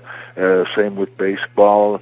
The Rooneys, I know all the, well, I'm not all the Rooneys, but I know the Rooneys over here. Like I knew the old man Hart Rooney, I know Dan Rooney, and I know his son Hart Rooney. So Did you ever run across a fella in your growing up, even a few years older than you, named Dave Flood, who was from Pittsburgh, who went on to play ball for Notre Dame and came back and played for the Steelers? What's his name? Dave Flood. No, I'm not familiar with that name. He was born in Pittsburgh, played at Notre Dame, then came back to the Steelers. He was a hometown guy and all. A lot of guys, same gyms, work out in the same places, run across each other and all. But it seems, in every respect, I don't know what you'd like to question or add, Chris, but it seems that at this stage of the game, you're still working out hard, training hard. And you sound good, and like I said, from the pictures I've seen of you, you look good. God bless you, Chris. Well, thank you very much, guys. Yeah, well, definitely in closing, Bruno, this is the third time I've spoken with you. We did a few interviews for my radio program maybe 4 or 5 years ago. I'm sure you might not remember, but worked with through Georgianne McCarpolis, who I know has been a great friend of you over the years, and a great woman that she is. I'd like to say, what would you just like to add in closing about where life is today and your view on what's ahead for you? What's ahead for me? Yeah, sure. What's ahead for me? It's my wife and I are celebrating our 50th anniversary, so we're going to go back to the old country where I was born and raised. Pardon? Congratulations. Thank you. And other than that, believe me, my life, I'm at peace. I'm happy. My wife and I are, I kid around. I say we're dating again because every Saturday we go out on a date. I have my grandchildren and my sons here. I love getting up early in the morning as I do my thing first, my workouts, whether it's the aerobic or the weights, and then the rest of the day, whatever it brings, it's fine. Sometimes we do things. Other times I like to read, or if there's a special on. But it's a very simple life, but it's one that I enjoy after all those years of traveling around the world. I did 20 tours of Japan. I did a dozen tours in Australia, South America, Manila. I've been in Singapore, Hong Kong, Europe, South Africa. I wrestled. So this is, at this stage of my life, I couldn't be happier than be just where I'm at. Well, thank you very much for your time, Bruno, for Jay Bildstein with Chris Yannick for I appreciate it. Thanks a lot, guys. Thank you, I enjoyed talking to you. Very informative. Up next is an early 2000s CY interview with the Macho Man Randy Savage. This was during his feud with Hulk Hogan, and his Be a Man CD was released. Chris Yannick, and you're on CYInterview.com. We at CYInterview were saddened to hear about the passing of Macho Man Randy Savage today. Going back to the CYInterview archives, I take you back to 2003 during my weekly wrestling radio program days when I interviewed the Macho Man. At the time, Randy was out promoting his rap album and continuing his feud and demands to face Hulk Hogan in a real-life wrestling match. In the middle of the call, also now deceased professional wrestler Brian Adams joined the call for a few minutes. After speaking with Adams, I go into a discussion with Savage about death and life in regards to his wrestling colleagues passing away. For a moment, Savage talks about life and death. He also has memories of Miss Elizabeth, his ex-wife, and he talks about the Spider-Man movie role, and many other things. Here's that entire plus 25-minute interview from 2003. Back here on New York Wrestling Radio, and we have the greatest guest on the phone at this time. He is in the middle of probably one of the greatest promotional tours that ever expanding out from professional wrestling. I'd like to welcome my guest this time, the Macho Man Randy Savage. Macho Man, how is the CD promotional going? How is everything going, man? It's going unbelievable. I'm so excited about this CD. It's incredible. In fact, as I started out, I was just trying to entertain my wrestling fans, but we're getting embraced by all the rap and hip-hop audience out there, and it's incredible. And that one song, Be a Man, is causing some waves, and you know what that's all about. It's kind of rattling Hulk Hogan, and that's a real cool thing for me because I'm begging for this guy to man up and face me in a real fight. Absolutely, for sure. Have you heard any feedback from Hogan's camp as far as what he thinks about this CD and you challenging him to a match and saying that he's ducking you and so forth? Well, he's coming up with 1,001 reasons why not to do it. 2 years ago, I challenged him for the Children's Hospital. All the proceeds going to the Children's Hospital. I gave him 2 weeks to accept the challenge, as you well know. Otherwise, I was going to give $10,000 on Christmas Eve to the children for a present if he didn't accept the challenge. And he came up with 1,001 reasons why not to, including that the $1,000 was a write-off. So I put the $10,000 in the Hulk Hogan Coward Fund after he didn't accept the challenge for 2 weeks, so that way he could have the write-off. Well, this is 2 years later, and I'm all about the music right now. I got 13 songs out of the CD that's in the stores right now. I've only dedicated one to him because that's all he deserves.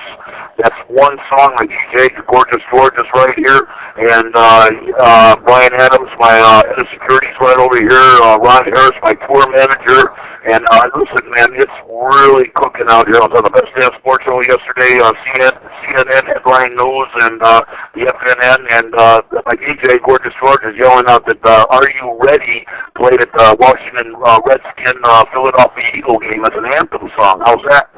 Oh, absolutely, Mark. So it seems that you've been everywhere. But to this whole promotional tour, to all the CNNs of the world and the Best Damn Sports of the world, have you met anyone important that has said to you, oh, look, man, maybe we should do this with you as well? Has this helped you really expand out into other aspects of the entertainment industry? Though we know you in the Spider-Man movie, of course, but more or less, even if the rap CD doesn't do as well as people might think it will do, it still gets you out there in different expansions. And if you can do something else, you might as well go ahead and do it, I suppose.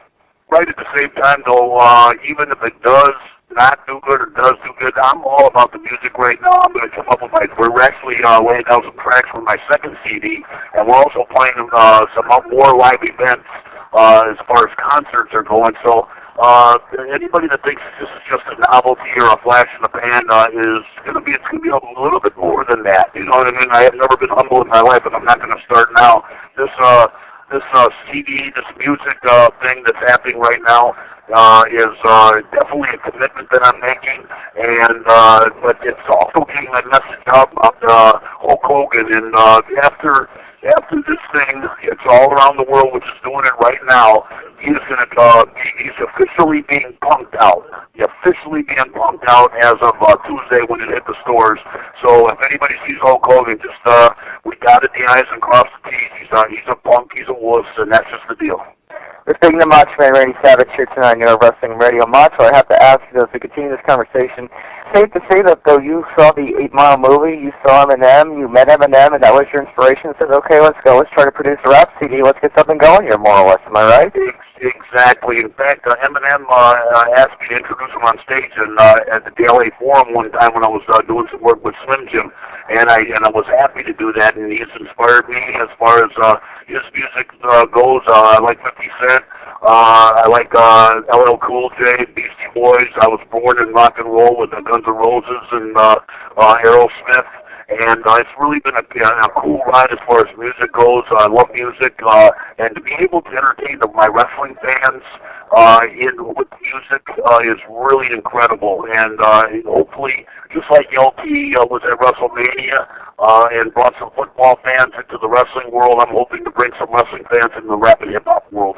Yeah, well, the note more or less to say is that everyone saw Hulk Hogan at the Tampa Bay Buccaneers game this week, and it was all making fun of him, saying, oh, look at that washed-up wrestler and so forth, more or less. Right, and I heard that they were yelling, be a man, Hogan, when he was at the football game, and that really made me light up. It must feel so good, though, because, okay, Hogan has wrestling, Hogan's whatever, blah, blah, blah, but he's never had a really successful movie. Sure, he's had some movie parts. Anyone can have movie parts. But more or less, you have a blockbuster movie, Spider-Man. You have a CD that's out there in a mainstream media where everybody has emphasis on it. And more or less, it's like you're spreading the emphasis, the household name, more or less, by getting out there in different ways, more than wrestling, which must make you feel so good. Oh, it makes me feel great. And there's a message out there for everybody, because Hulk Hogan, If anybody thinks I'm picking on somebody that disrespected me to my family over the media. So the best way not to disrespect the wrong person is don't disrespect anybody. Hulk Hogan, he thinks he's this big movie star. Dude, he's only done triple B movies. The song that he brought out about 5 years ago was the most uncool record ever. And it is not cool to be a Hulkamaniac at all. You know what I mean? And I'm just pointing it out. He wanted to put himself in the spotlight as a big tough guy when he wrote his book. But I'm letting the world know that he's not a tough guy. That he's definitely a coward. And he's officially a wuss. Well, more or less, to say the least, if you do get that opportunity to wrestle Hulk Hogan in a professional wrestling match in itself, at WrestleMania 20 possibly, is this going to be, or any other outlet, whether you put it for Children's Hospital in Tampa, or whether you go to, Las Vegas, or whether you go to, if you go to freaking Japan, even anyways, more or less, wherever you go, more or less, this is going to be a shoot fight, if I'm not mistaken. This is going to be a real wrestling match. That's what everybody's asking, and thank you for that question right there. This is going to be the first real fight in wrestling history. In professional wrestling, there's never been a real fight scheduled, and this will be a real fight between Hulk Hogan and the Macho Man Randy Savage. And whether it happens in Tokyo in the Tokyo Dome, whether it happens in Las Vegas with Big 3 Records promoting it, whether it happens at WrestleMania 20 with Vince McMahon promoting it, or whether it happens in Nashville, Tennessee with the TNA group, it doesn't matter to me at all. You know what I mean? And I understand that Jim Ross is saying something like he doesn't want anything to do with it. Well, I got one little message for Jim Ross. Jim Ross is the type of a person who never played a sport in his life, and he follows sports, and he's one of those guys that never wrestled, never played a sport. And last time I noticed, he wasn't the owner of WWE. He's one big flip from sitting in the crowd. So he better buy a ticket real fast, because I hear they're sold out. We're speaking to Macho Man Randy Savage here tonight on Euro Wrestling Radio. As we continue the conversation about the rap CD, what kind of feedback have you gotten from people in the music industry in itself, more or less? Well, the feedback that I've been getting is incredible. You know what I mean? I've been getting like Chris Marquis is definitely wants to collaborate on my next CD. We had DJ Cool on Hit the Floor. I don't know if you've heard that, but it's just really been exciting, because I don't want to drop any names, because I really just it's a positive thing. They're taking it. The people in the industry are taking it seriously, and they're saying it's more than a novelty, and that just makes me happy, because I'm not taking myself real seriously about this. I'm just having fun, entertaining my wrestling fans. But it is being embraced by the hip hop world and the rap world, and I'm having fun on the road. This promotional tour is really exciting. Brian Adams, Conan Crush, from Demolition and from Chronic, he's over here with me. He's the head of security, and Ron Harris is the tour manager. Got Gorgeous George, my DJ, and my crew, the Rascals, and everybody's just really psyched to the max. More or less, though, when you look back at the whole situation itself, you actually were supposed to manage Brian Adams in a professional boxing match. Whatever happened with that? And what what I'll do right now is, I was supposed to manage Brian Adams in boxing, but Brian's right here. Why don't you ask him what happened with the boxing real quick? All right, no problemo. Hey. Hi, Brian Adams. This is Chris Shennick of Neuro Wrestling Radio. How are you doing? Not too bad. Randy, I just had an excellent workout at Golden Gym Venice, and we're getting ready to get a few grams of protein here at the firehouse. Absolutely, for sure. I want to ask you, Brian, what happened? I know that you were going into a professional boxing career. You finished your run with Chronic in Japan. You guys won the tag team titles, and that was all done with, and you were going after a professional boxing career. What's it safe to say is, though, what happened with all that? You got a career-ending injury, and you're not going to be ever professional boxing, if I'm not mistaken? Yeah. Actually, I boxed amateur a lot of years ago, and I thought, I just got too old to even consider pursuing it. But to train cardiovascular, to get ready to go to Japan, I started hitting the heavy bag again, and it started kind of coming back to me. So one thing led to another. Randy and I had a couple of trainers take a look at me, and some pretty big name trainers, and they said that actually hit harder than Mike Tyson. And this one guy actually worked with Tyson, and he said I'd be crazy not to pursue this thing. So we got ready. We booked a fight with Bob Arum in Vegas. My shoulder was bothering me constantly. My left shoulder, but I was going to fight anyways. One thing led to another with the promotion side of that fight. We weren't advertised on HBO like we were promised, and some things went wrong on that end. So Randy, he rather I didn't take that fight and wanted me to come with my shoulder looked at, and we were going to go from there. And it ended up my clavicle was actually separated from an old wrestling injury, so I had to have surgery, and they actually removed the tip of my the clavicle, the joint there, and then my shoulder. That's gone. So that was pretty much the end of my boxing career. What were your thoughts on your run with World Wrestling Entertainment during the WCW invasion angle, and why don't you think that the angle went over as it was planned? And what were your thoughts on working with World Wrestling Entertainment altogether? I'm sorry? What were your thoughts on working with World Wrestling Entertainment altogether during the WCW invasion angle? Why do you think that the angle failed or wasn't as good as everyone thought it would be? Well, that's a good question. Me personally, I tried going up there for a little while with my back injury. I got a nagging back injury, which is a whole other story, which I'll probably end up having to get surgery on that. That's why I even went going to Japan. That's my end of it. But I think as far as that aspect of it with WCW, WWF, anybody could speculate what went wrong there. I think I don't know. I'm not sure who's in charge of the storylines or the thought process, but I think they did a lot of things backwards. Me personally, if you want my opinion, I thought they should have come right out of the gate with 2 shows. They should have come right out with SmackDown and Raw from the start, and keep the WWF crew together and bring the WCW crew in as the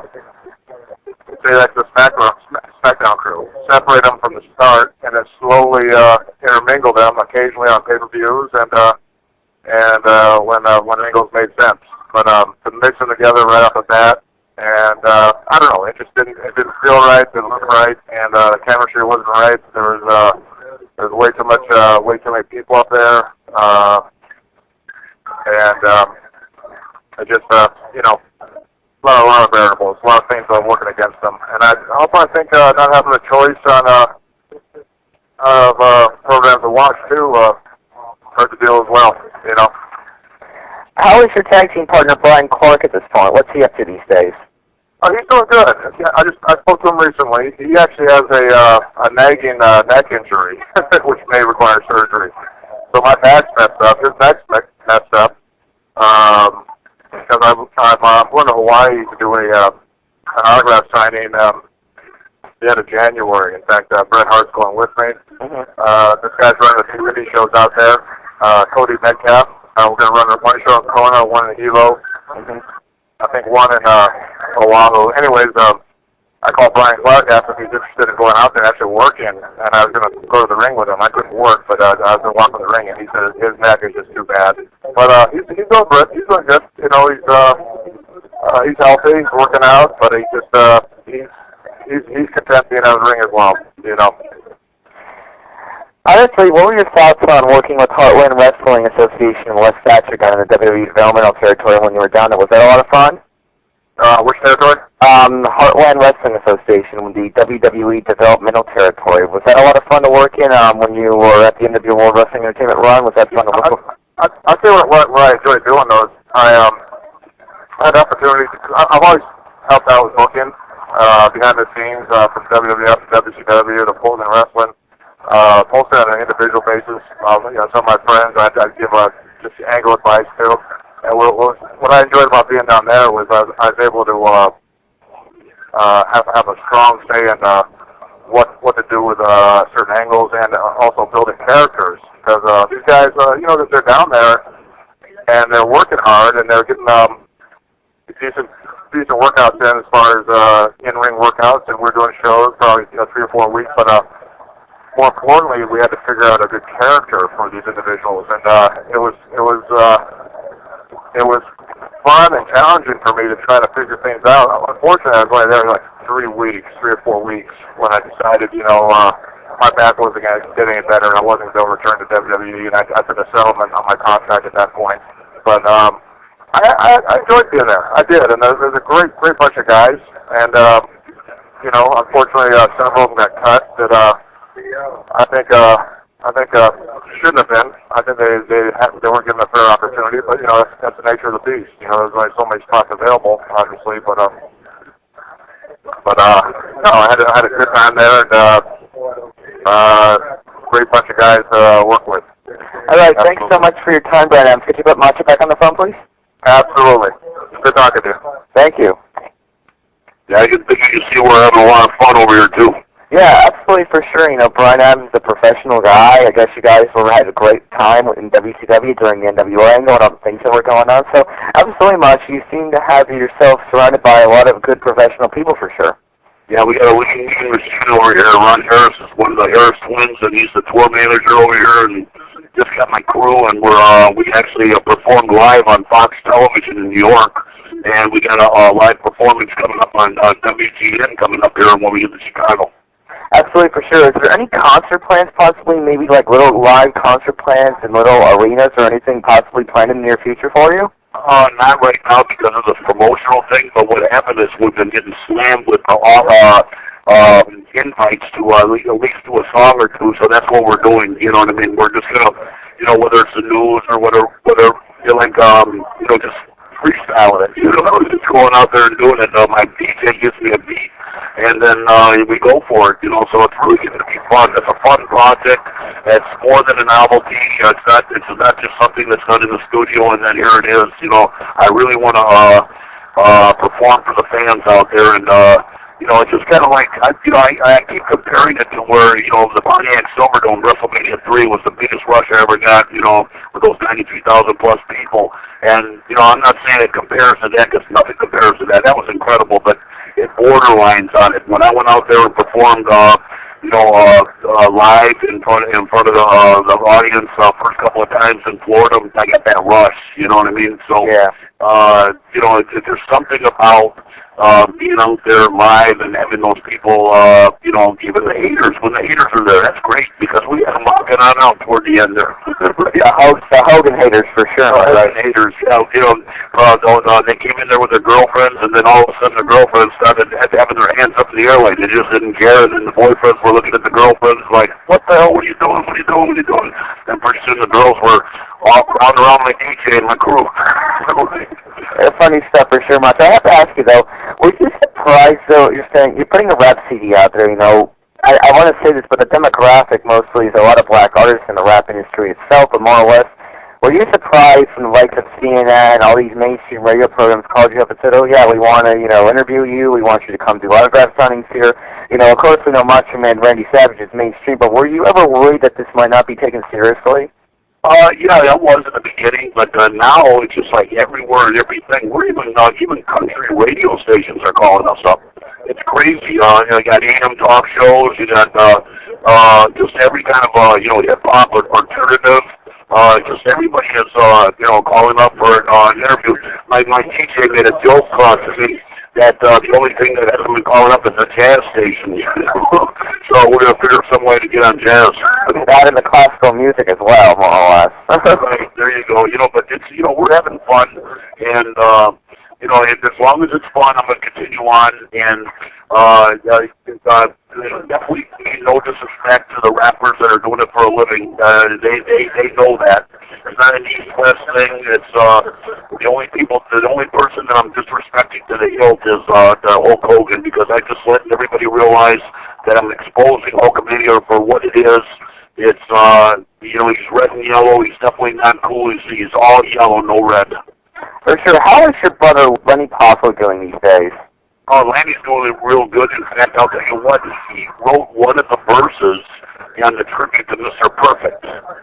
One of the songs, the 13 songs of the CD is My Perfect Friend, and he wrote that one verse, the poem right toward the end, and that is one touching tribute And this is a song that I'll never perform live because it's not one that I'll want any of the haters to, because, I don't want any disrespect to Kurt Hennig at all, being bad taste.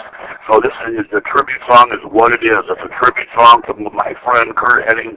It's Brian's friend, it's Ron's friend, you know what I mean? It's all our friends, the wrestling, everybody in the wrestling business, everybody's still one of the boys, and Kurt Hennig was one of the most fun guys in the world, one of the greatest athletes, and the character Mr. Perfect. Everybody enjoyed him, and it was a tragic loss because he was a great husband and he was a great father of 4 kids.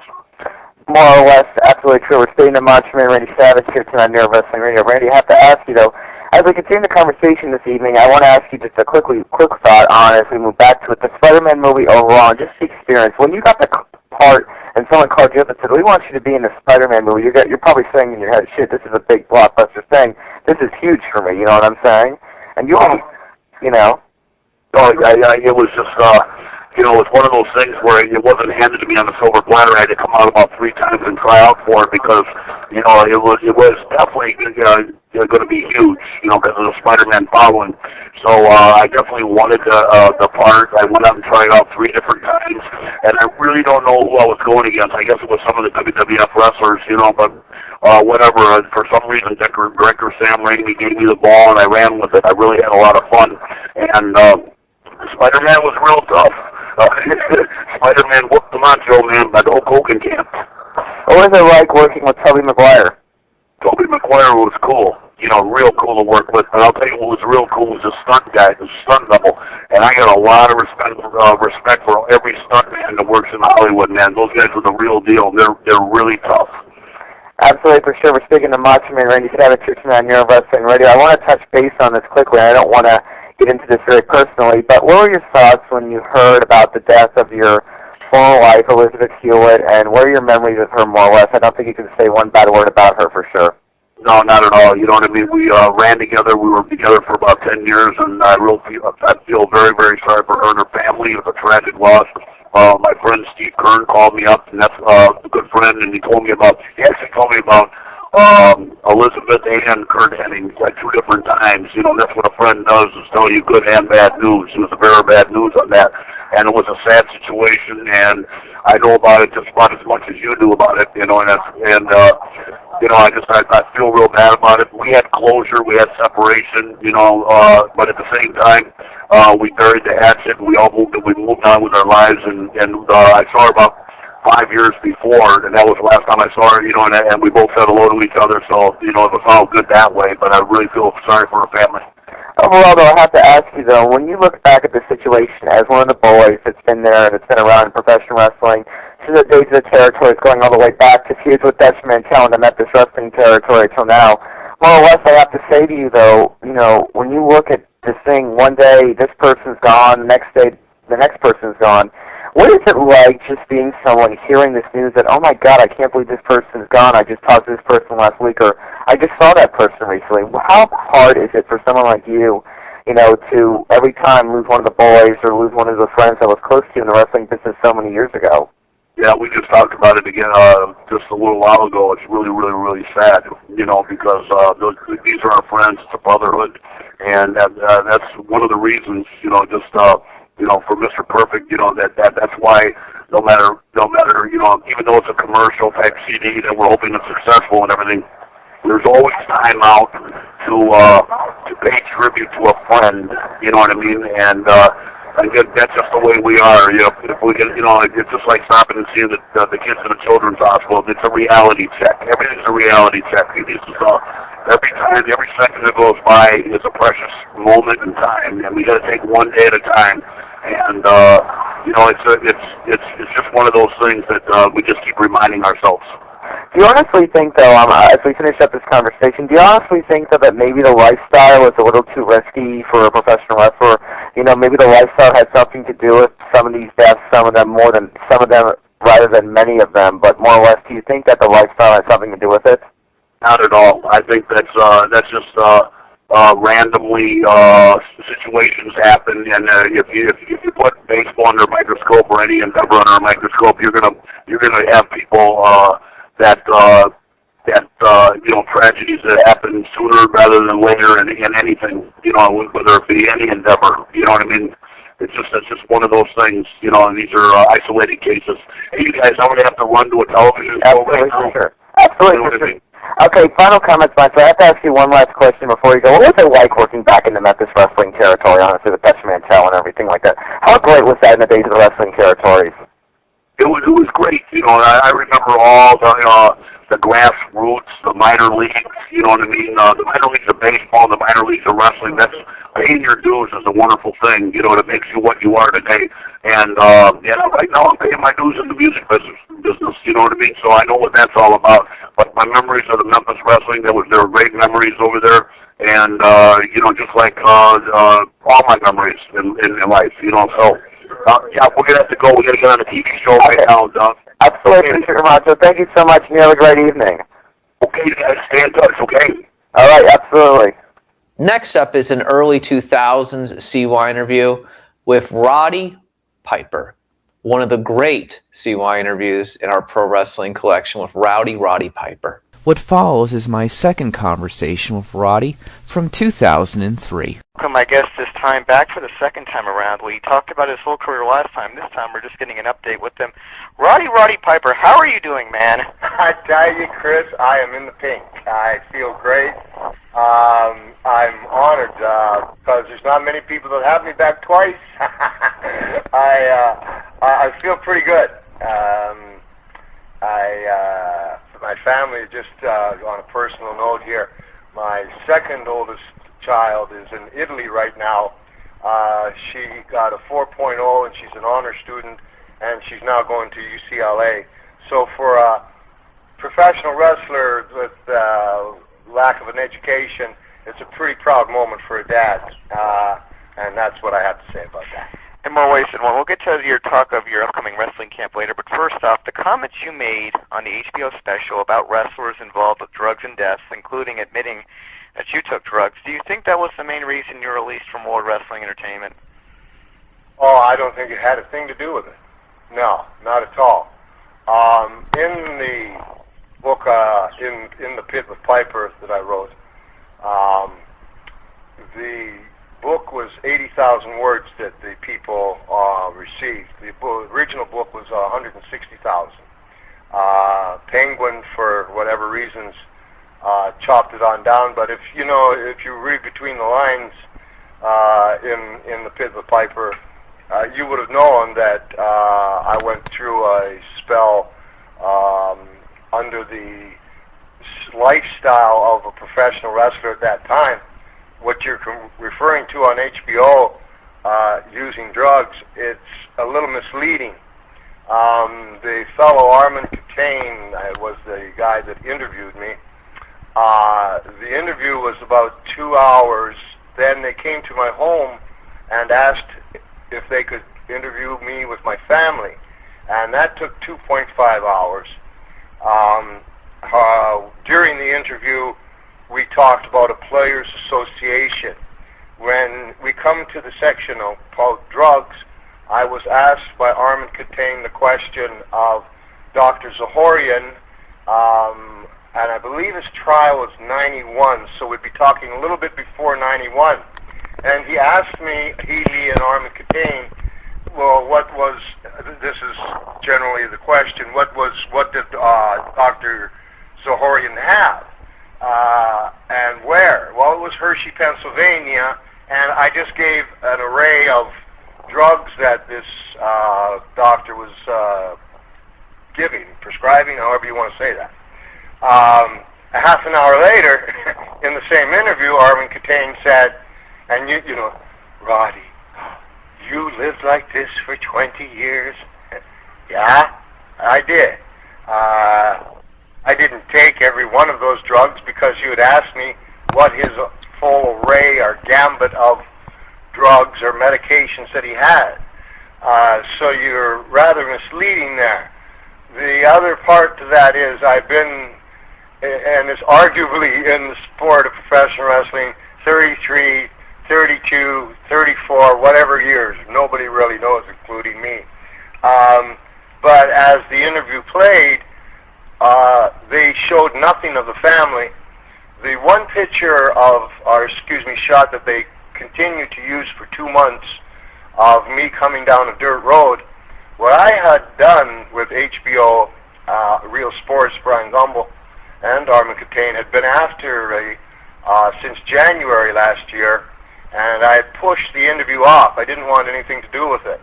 They specifically asked me that about the book In the Pit with Piper, Chapter 12, The Sickness, and they told me that they were interested in doing the story on this, and I'm sorry, sir. I apologize. That happens. Go ahead. So to pick it up, they had asked me what the array was, and I told them a half hour later, the statement you lived under, yes, well, that was, 12 years ago, and all those drugs that I named, I was not taking all those drugs. But on the other hand, I was in court. So look up the transcript, and it'll tell you what I was and wasn't doing. Yeah. Interestingly, Real Sports, and I'm not sure that that's an adequate name for them, did not include anything of my family at all. The one shot that they kept using of me walking down this dirt road is a private road that comes down to the ranch. The very first, and I have all this on a B-roll because I just didn't trust what was going on, and I wouldn't do the interview unless I had my own team there. So I have the 4-hour B-roll of it all. And that first time I did that shot, and I have this on tape, I took Corn Muffin with me, my little, she gets mad when I say that, Fallon Danica, my 8-year-old, and I just walked down the road in that kind of a contemplating shot. I just got off the road, I was very tired. And when I finished doing the shot, you can see the cameraman saying to me, well, yes, they would like one by yourself. Okay. I went back and walked it again by myself. Now that's what you're seeing and have been seeing on HBO Sports. However, it is not a true, pardon my lack of the English language, pictorial or not a true, help me out here, what's the word I'm looking for, Chris?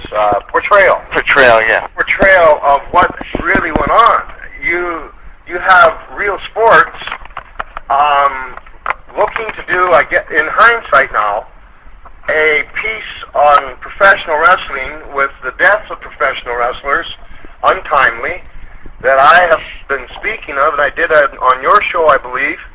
I said what I thought of what Vince McMahon was doing. Yeah. We bring me up to the first time that I made an appearance on McMahon's show. I can't remember the name of the Thursday show. SmackDown. SmackDown. If you remember, I ended it with, and I hate you too, Vince McMahon. Pretty blatant. Pretty in your face. And very continuity, very, very, very much in continuity with what I was saying all along and with what I wrote in the book. They didn't seem to be a problem there. The HBO, where you see Vince McMahon slapping Arm Catane's papers, this is Vince McMahon losing his temper. That's why I believe I was terminated. I guess we got down to who can actually handle the press, or who's the best stick man in the world. Well, it's not Vince McMahon. I think that I just made angry a multimillionaire, and this multimillionaire decided that he didn't want to be bothered trying to have to handle Roddy Piper. Every time we would get in the ring to do these Piper's Pits, it became more Mr. McMahon, and in my mind, the quality of him just was decreasing. So it was just for him a way out of not having to deal with somebody he couldn't control. But there are more ways than one in a short yes or no answer. Basically, your points to statement is that you came off better on the HBO special than Vince McMahon did, and because of that, Vince McMahon probably ego got in the way and he kind of fired you in a sense? Exactly. Okay, but honestly, what was the exact statement you were given from WWE as far as your release goes? You know what? I saw it as everybody else in the world saw it, as the WWE put it up on the internet. I have not spoke to anyone from the WWE to this point as I'm speaking to you, Chris. So they put up the statement of, and they actually refer to the HBO interview. The reason I explained so much about it, so that now that we have that as a reference point, you know, we're talking from 1971 to 1991. If you're talking about a drug use, this is 2003, so that's irrelevant. Self-destructive, I believe, was in the statement. I was already and could not reach contractual agreements. I had in my hand the booking dates for August with Piper's Pits, with Vince McMahon in the pit in house venues around the country, and I had received a 3-month working visa in Japan as I was scheduled to go over there too. There were no contract disputes at all. Everything was settled. Everything was done. I was in the Marriott Hotel in Newark in Madison Square Garden Tuesday, the night that HBO aired, and ironically enough, Hogan took his mask off that night and quit, and I found out via this statement, I believe it was the next day, that they posted this statement of self-destructive behavior. I wasn't wrestling. I was only doing Piper's Pits. So via many lawyers, we know there was no contractual disagreement, or it was already done. 2, I haven't done any drugs since I was in the doggone court with Zahorian, which is 91. And yes, sir, it's his ego. And in a little bit of defense of Vince McMahon, as much as I hate to do that, he has taken upon himself the entire idea of keeping what he believes is sports entertainment running. But as anybody, one man, it's very difficult for one man to try to run an entire sport, and that is becoming evident weekly as we watch the show. Why did you decide to go back to WWE in the first place and do the run into WrestleMania 19 in the Hogan versus McMahon match in the first place? I was on Best Damn Sports Show, and guy was behind the camera, was giving a sign of we have another minute to go. They were going to go to commercial, and I knew that McMahon and Hogan were going to wrestle each other, so I said, McMahon and Hogan wrestling each other, they've been living next door to each other their whole life. Put me in the middle, make me the referee, I'll have them killing each other, unquote. We went to commercial, and that's what started the ball rolling.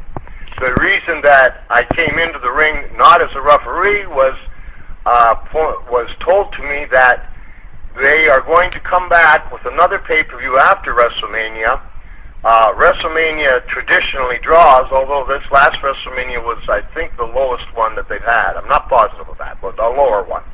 And the fact that I would just come in to make a surprise appearance, and then we would come back on another pay-per-view, would make more business sense. To a point, that's very correct. What were your thoughts on the creative direction of WWE SmackDown, and your thoughts on the Piper's Pit and how Piper's Pit came across altogether? The very first Piper's Pit I did, where I call what I call free falling. I don't write them. I don't write them down. I don't construct them in that type of manner. Mm-hmm. I felt very good. It got the highest share I believe that show has ever gotten for one segment. From there on, I believe, in my own opinion, that Vince McMahon tried to become Roddy Piper in slowly having Piper's Pit, and here comes Mr. McMahon. I'll give you an example. At one time, I did a taped interview and said Vince McMahon Jr. They bleeped the Junior. The next week, I was on, they had Piper's Pit, and Piper came out and introduced Mr. McMahon. Mr. McMahon talked about let me get the verbiage right. McMahon said, after all, who better knows an American success story than Vincent Kennedy McMahon? Oh, wait a second. It's not very hard to read there. In more ways than one. Anything else? That type of stuff, let me get a little more articulate. That, when I would say something on Piper's Pit that seemed to rub the wrong way, the next week it was compensated for. In the manner that I just mentioned, for instance, his full name. I didn't know his middle name was Kennedy. Oh my God. I kind of, still, Kennedy. I remember when he said it in the ring, I went, Kennedy? And he looked at me like I was killing his rhythm. Like, all right, relax here. As we went on, there was a young fellow, Zach Gowen. Mm-hmm. And here's a tough piece of business. Hey, listen, will you pull this XT's leg off? Huh? What are you talking about? Well, I went first and talked to Zach Gowen and found out that he was a baseball player. He's a young man that lost his leg from cancer when he was a boy. He played baseball with one leg. He had been in a professional wrestling camp. He could do these particular maneuvers quite well, and his dream of his life was to become a professional wrestler. Once I looked at it that way, he needed help propelling himself to that main event slot. There's no other way he could have got there. Take the Big Show. What are you going to do? Book Zach Gowen against the Big Show, and it's going to draw money? No. Nobody would have known. But if Roddy Piper pulls Zach Gowen's leg off, what am I doing? Well, one thing I'm not going to do, I'm not going to do anything with the leg, or I'm not going to overreact, or I'm not going to do anything stupid like that. It's too serious. I'm going to help the kid. I'm going to give him a lift up, and that was that. But unless you look at it from that point of view, and you had talked to Zach Gowen and seen in his eyes, how hard he wanted to be a professional wrestler, I kind of ask you, Chris, would you have done that piece of business? In more ways than one, I would have done it basically if the kid was more than aware and acceptable of doing it and was going to push him in a good way. I sure would do it. Sure, and honors to you for that. But if you look at the picture, and hindsight is always 20/20 for the WWE, that's kind of a nice way of. No, that's not a nice way of killing a top commodity off. Another way is to put a mask over one of the most famous wrestlers, Hulk Hogan, and call him Mr. America. One of the stupidest times I've felt in the ring is, you're not Mr. America, you're Hulk Hogan. Are you ribbing me? Excuse me, were you ever a nanny? Did you ever wear a tutu? I could do 30 minutes on that right now of entertainment. In having those Piper's Pits constructed by Vince McMahon in that way with stupid remarks such as, you're not Mr. America, you're Hulk Hogan, in my mind, in my opinion, was McMahon's way of trying to delete me and him step into the place of Piper's Pit as of the host. If we look at WrestleMania 19, he made himself the main event. So now you've got a promoter, probably the best promoter ever, got to give him credit for that, come over the line, and now he wants to be in front of the camera. Now he wants to be in the ring wrestling. So he picks the top guy in the world, Hulk Hogan, to wrestle. And he picks Roddy Piper to come on down. We got a bigger reaction than him and Hogan did when they came down. Then he has Piper's Pit, and he keeps walking in on Piper's Pit. Here's Piper's Pit, and here's Mr. McMahon. Here's Johnny. But the bottom line is, it takes tremendous amount of experience, and it's a lot harder than it looks, and Vince McMahon got over his head. And it's really that simple, man. On May 18th, 2003, WWE Judgment Day 2003, you were defeated by Mr. America, a.k.a. Hulk Hogan. In your biography, you talked at length of why you refused to lose to Hogan. What changed your mind this time around in a short summary? Well, Hulk Hogan and Roddy Piper 20 years ago in WrestleMania 1 was a completely different story. I was fighting for my family, he was fighting for his. I bring you out to Wrestling 19, and I can give you short answers here for this here, kid. WrestleMania 19, this guy's name is Mr. America now in the record books for all official purposes. My job, as I saw it, was to help out young guys and to get my business back on track, my business being the business of professional wrestling. I believe that it was off track. There's only a couple of guys that have the power to put it on track.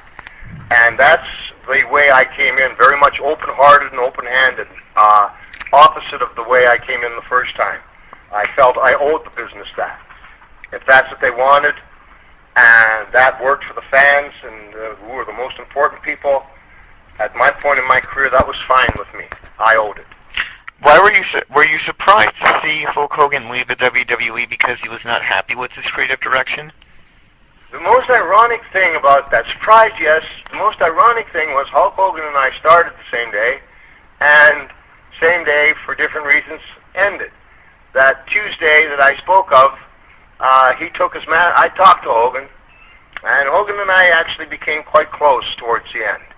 And that very Tuesday, which was my last day in Madison Square Garden, where the war to settle the score started, was his last day, where he took his mask off after the cameras had stopped and said goodbye. Kind of ironic. I don't know if it's coincidental or not. I think that, you know, if how do you say this? If you're saying if Roddy's saying everybody's wrong, hey, maybe it's Roddy. You know, if Vince is saying everybody's wrong and everybody's quitting, that matters. Well, every time you point one finger at somebody else, you're pointing three back at yourself. Do you think that Sean O'Hara lost out when you were let go? I have not spoke, as I said, to anybody in the WWE. But I'm saying, like, did he lose that when you left WWE SmackDown, since you were kind of in an angle with him, I'm saying? No. There was no angle with him. Well, I'm saying, when you were kind of a tag team with him in more ways than one, you kind of gave him a rub, I'm saying, in more ways than one. Okay, a rub, but it was wrong. They being the creative force in the WWF, didn't understand the concept of how to get somebody like that over. Sean O'Hara is a wonderful guy, an extremely talented wrestler that can speak for himself. He doesn't need Roddy Piper. I think that the WWE did him a tremendous disservice by putting him with Roddy Piper. If you're going to put Sean O'Hara and Roddy Piper together, let them go out and do what they do, because only I can tell you how I draw money. Nobody else can. Only Sean O'Hara can. Nobody else but Sean O'Hara. So I think he was done a tremendous disservice to a great piece of talent, and I wish him nothing but the best. In a shortly yes or no answer, do you think that there is too much McMahons in major WWE storylines on WWE SmackDowns? Yes. All right. In more ways than one, I more than agree with that. In a short answer, in more ways than one, why do you think that WWE never gave you a WWE World Heavyweight Championship run? I didn't need one, man. Only people who can't draw money need belts. So basically, you need a belt to get over. Yeah, I never needed. That was one of my packages. I don't know how many belts I've had. Obviously, that's kind of a little bit of a hypocritical statement from the point on, whatever many championships one has had. However, when it comes down to actuality, I packaged myself in such a way that I just need to get on TV, and the only thing I do need is a great opponent. But I don't need no belt to get over, and they all knew that. It would be a waste of a belt. Give it to somebody that needs it. I don't want it. Don't mean nothing to me.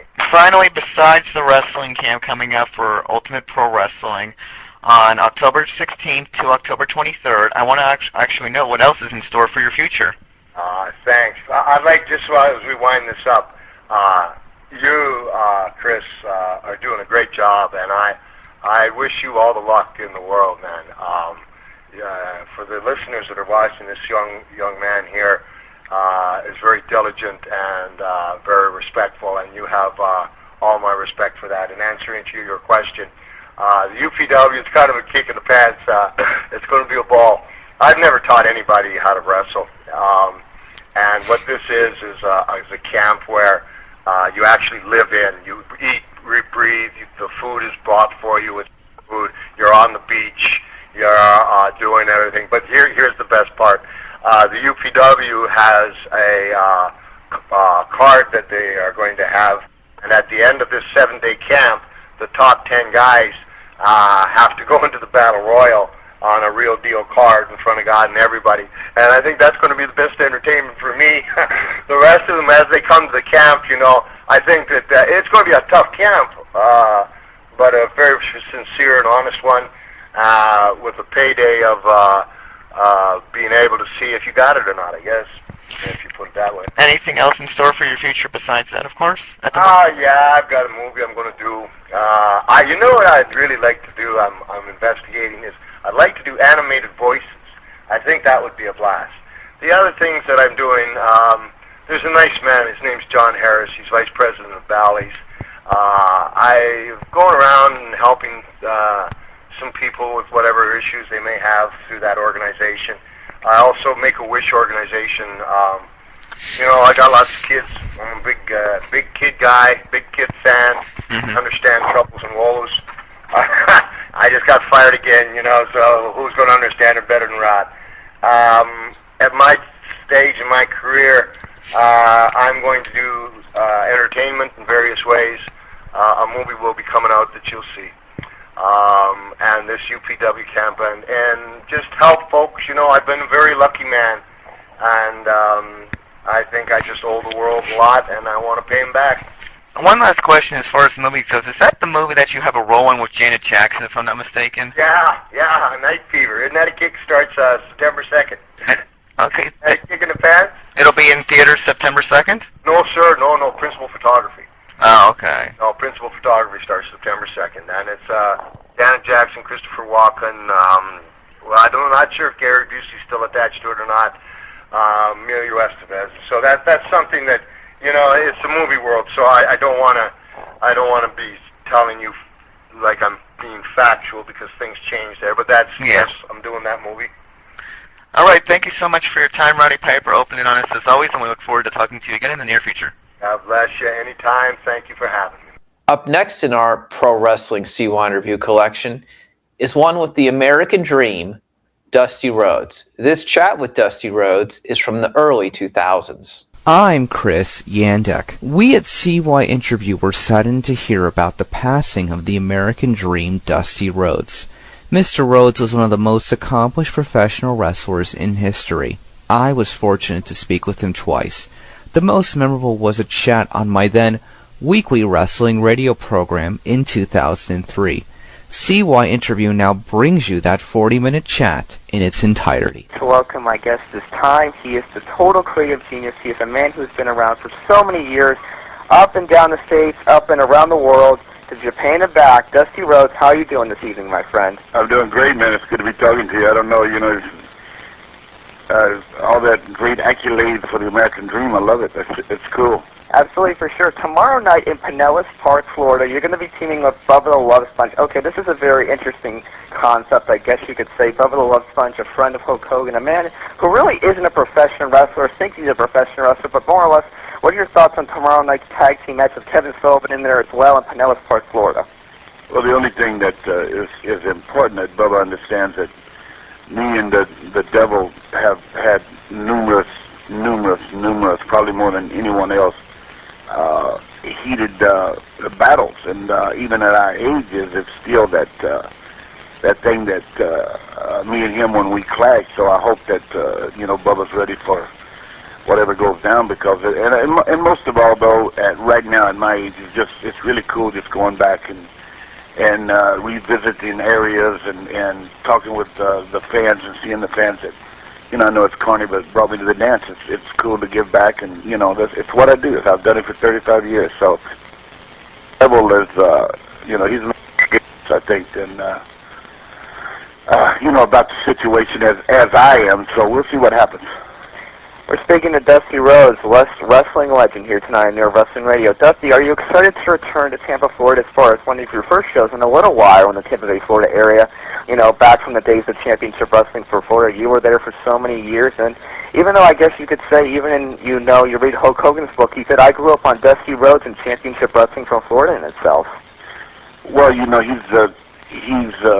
I respect him tremendously, and Florida is I feel like is my it's my place. It's a lot of guys, as you said earlier, filtrated into that area because of the sunshine and the summer and the great promotion Eddie Graham, my mentor, had there. So it's really easy to see where a lot of the great athletes and entertainers and Poffo, Foron came from in that area, and truly he's there in a different realm than most other guys are. I always say there's 4 or 5 guys that can walk in anywhere, even at this age, and if you mention their name, they know who they are, and I'm gifted to be one of them, and surely he is. So, he carries the torch well for the Tampa area, but there's a lot of guys that had a lot of blood, sweat, and tears in building that, probably the greatest territory, as we talked about territorial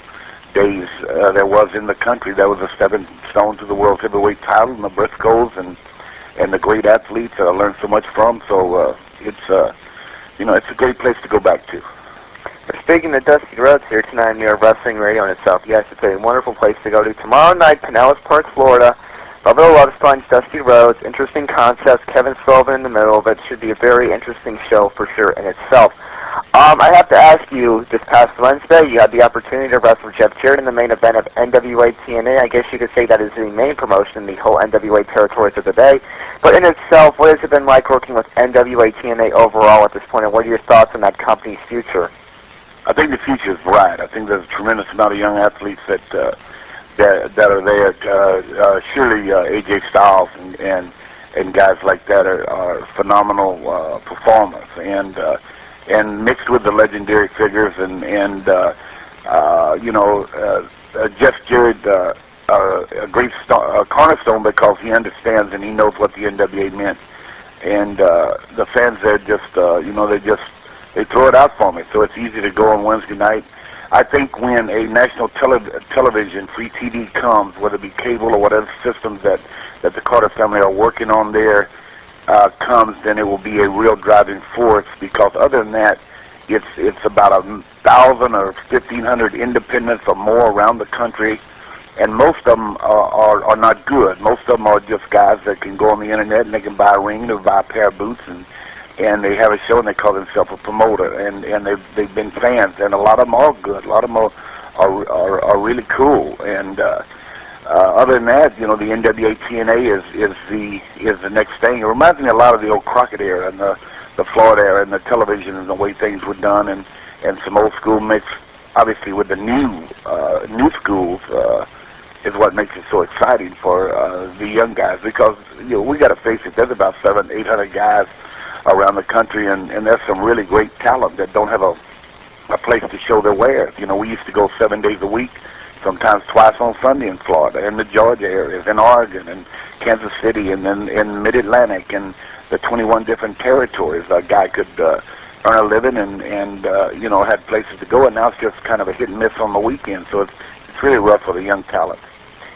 in itself, rumor has it that they are working on a television deal very similar that they would have to actually pay for to be on weekly. But supposedly that they do have a very slot of television deals or ideas in the works. So hopefully that will be the next step for this company to make it a major promotion or a major number 2 promotion in itself, even though it kind of already is in itself. But more or less, what are your thoughts on this company's chances fully overall in a short summary? Because I know we could say a million things about this company at this point. I think it's standing on solid ground. I know that on Wednesday nights it's paying for every Wednesday night and having a pay-per-view, and the people behind the scenes having to come up with great ideas and different things. There's not enough people seeing it right now. Not enough people seeing the great talent. Not enough people, looking at these kids like America's Most Wanted. I mean, these 2 kids are as good a tag team as anybody in the country, and I think when AJ Styles gets some personality, he will be a driving force too. So the leadership, I think, is going to be in great hands. It's got to come very quickly, I think, within the next few months, or there's been so much money spent on the pay-per-view end of it, and I was behind the scenes for so many years, and it gets very financially strained. So keep our fingers crossed, and if I did anything to help them get to that next level, then that's cool. Back in itself, when we look back on the days of the NWA, I never got the chance to ask you this in our first interview way back a few years ago, but what are your thoughts on the NWA Board of Directors? What were your thoughts on the Board of Directors that decided the title changes and decided all the things that went on in the NWA? What were your thoughts on that, on the NWA Board of Directors overall? It was an honor in the old days to be the world heavyweight champion to carry the NWA strap. You look at all the guys from my best friend White Richard, Dick Murdoch, and Wahoo McDaniels, and guys that did never carry that strap, and it was always a goal of them. It was a prestigious thing, and it was an honor, and it meant that you were not only accepted by your peers, but you were accepted by Mr. Mushnick, Sam Mushnick, and that group of people. And it was run as a company and as a big business, and it kind of went to the wayside after the Crockett sale to TBS and that Saturday night show that made legendary stars out of guys that won nationally and internationally, and when that happened, that whole board of directors thing kind of got out of whack right now. Now Bill Behrens is the president of the National Wrestling Alliance, and it's beginning to look a lot like it did during that era. But what has to succeed is that NWA TNA has to get, as you said, a national recognized television and weekly shows, 4 or 5 shows a week, different areas, for it to generate arena business that makes all this happen. And I know they're working really hard to do it, but there was a time where the board of directors was just, they were off in Istanbul somewhere. I don't know where they were. I absolutely agree with that in itself for sure. When you look at the wrestling business today and what World Wrestling Entertainment is doing, first off, I'd like to ask you, what are your thoughts? News sites have said, and World Wrestling Entertainment has said, that they are not extending your son's contract, Dustin Rhodes, a.k.a. Goldust, through January will be his last month of World Wrestling Entertainment. Is there any idea of what he's going to be doing in the near future? Will he possibly be working with you or going to Japan, or is there any idea what your son might be doing within the near future within the wrestling business after his contract is up with World Wrestling Entertainment? Well, I think that there's 2 people we're talking about. We're talking about the Lone Star Dustin Rhodes, is tremendously talented. He's only 34 years old. He's still not even hit prime time. With his ability and business-wise, we talk every day, but I will not interfere in his business or what's going on there. I think the opportunities are out there for him, to go anywhere. I'm making my first trip coming back in January to Japan in about 12 years, and it's a cool thing that I wanted to do before I retired completely from being active and so I know there's a lot of interest, overseas in him, and I know there's a lot of interest in him at NWA TNA. So, I would love to see my son sometime carry the banner as the NWA World Heavyweight Champion. I think that'd be a cool deal.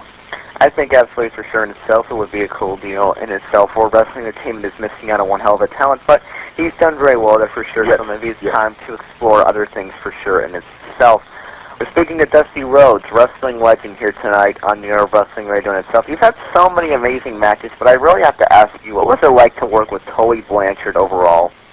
Well, there's I'm asked a lot of times about the matches or the outstanding things that you can remember back in a career, or things that were really cool. I think the many battles and angles and things that me and the Devil, Kevin Sullivan himself, were in Florida are legendary. And I think Harley Race is the toughest of all of them. And I think Terry Funk will always be my arch rival more than anybody. But the Tully Blanchard era with the American Dream Dusty Rhodes, if you look at old DVDs or tapes and you go back, I mean, that truly was, even when he had Baby Doll, that was truly some tremendous stories and tremendous things that went down with me and him, and of course the Horseman, but mostly with me and him. So I put him in that group of Funk and Race and Kevin Sullivan and guys like that. We're speaking to Dusty Rhodes, wrestling legend, here tonight on New York Wrestling Radio itself. All right, Dusty, we're going to get to a few questions from the fans in the industry who's cherish and love your career, and are just so excited to speak to you tonight. We're going to go to a man in Indiana first tonight who's got a question for the wrestling legend, the American Dream, Dusty Rhodes, here tonight on New York Wrestling Radio, so we're going to go ahead with that. Hello. First of all, Dusty, I had the distinct honor of watching you defend your title with a broken arm against Terry Funk. Yes. I have followed your career since then, and sir, I have the utmost respect for you. You are the best. Now, two quick questions. Yes. Number one, are you ever going to come up to the Northwest Ohio area and bring your wrestling up there? And number two, do you keep in contact with Magnum TA? How is he doing since the car accident? And in your answer, sir, if you would, I would love to hear you do one of yours, if you will, kind of twang, if you would, sir. Thank you. But I appreciate the accolades, and one thing that I can say right off the bat, that if it wasn't for you guys and it wasn't for the fans, and I don't know if that's lost or not in sports, from football, pro football and up, is that because of the way I looked and my chubby-ass body and the way I was, the fans is what took me and made this American Dream and proved that the American Dream is this kid from Austin, Texas, son of a plumber and all that stuff that could rise to the occasion and become World Heavyweight Champion, sell out Madison Square Garden, wherever it may be. So, first question, I'll answer the second one first. Magnum Q, he's got a tower business in Charlotte, North Carolina. He spent a lot of time in rehab. This is the man that I was there that morning when they had 1,000,001 chance to move from the neck down. They can actually walk and move around and run his own company. He's doing very well, and I'm very proud of that. There needs to be a book done on what he went through and how that came, because he surely was the heir to the throne. He was the golden boy of the NWA, and he was on a par with Hollywood himself during that time. So, he's doing well. And as far as Michael Bryan is my agent as far as booking me around the country right now. And this is kind of my last year coming up, going into 2004, and I'm going to try to go to all the areas. I want to go to all the areas that I haven't been in a while, and just so the old man can bring the kid in and say, hey man, you see Babe Ruth bat one more time. I think that's important, to do that. So hopefully that I get within some place to where you get a chance to bring the kids and whoever and come take a look at Dusty Rhodes. I still enjoy doing it. My home 35 years has been the dressing room, the locker rooms, and the guys, and I have a great bond with them, and I think it's so important that not having to do it and then being able to do it still is important for me, and it's what I do. I mean, the only long story short, but the only one left here at the house. All my kids are grown; they're in college, and Cody Reynolds is the youngest. He's 18 years old. He's a senior last year high school. He's 48-0. He's a state champion at 189. Tremendous athlete, great wrestler. He's into his senior year here, so that's what's really important. And he goes around with me, and he likes seeing the fans and everything. So it's pretty cool. Absolutely, for sure. We're speaking to the wrestling legend himself, Dusty Rhodes, here tonight on your wrestling radio. Dusty, as we continue the conversation theme, before we go, if you're interested in booking Dusty Rhodes for an event, an appearance, or anything else, you can email Mike O'Brien at newwrestling@yahoo.com. That's 2 W's, newwrestling@yahoo.com. Thought I should get that in for you, more or less. So, well, yeah, it's cool, but it's cool, and to the fact is, whether it be personal appearances or raising money for your high school or autograph whatever, sessions. it's cool, yeah, it's cool. A great way to meet Dusty Rhodes, a man who can tell you like it is, and will say it like it is for sure in itself. What were your thoughts on working for Vince McMahon Jr. compared to working for Vince McMahon Sr.? Well, we've been in the process of, within the last year of finishing my book, and it's very important that this book is not a cookie-cutter book or a book that is just turned out of the current stars, and they're doing well, and I'm glad for them, and they have a book, and I beat so-and-so, and I was so glad that this happened, and they had me go over this guy. This is a book about the industry, the way it is, and the way it was, and when I was in the thick of the industry, and when it was run, or as I say in my book, it is a cookie cutter really of the mafia.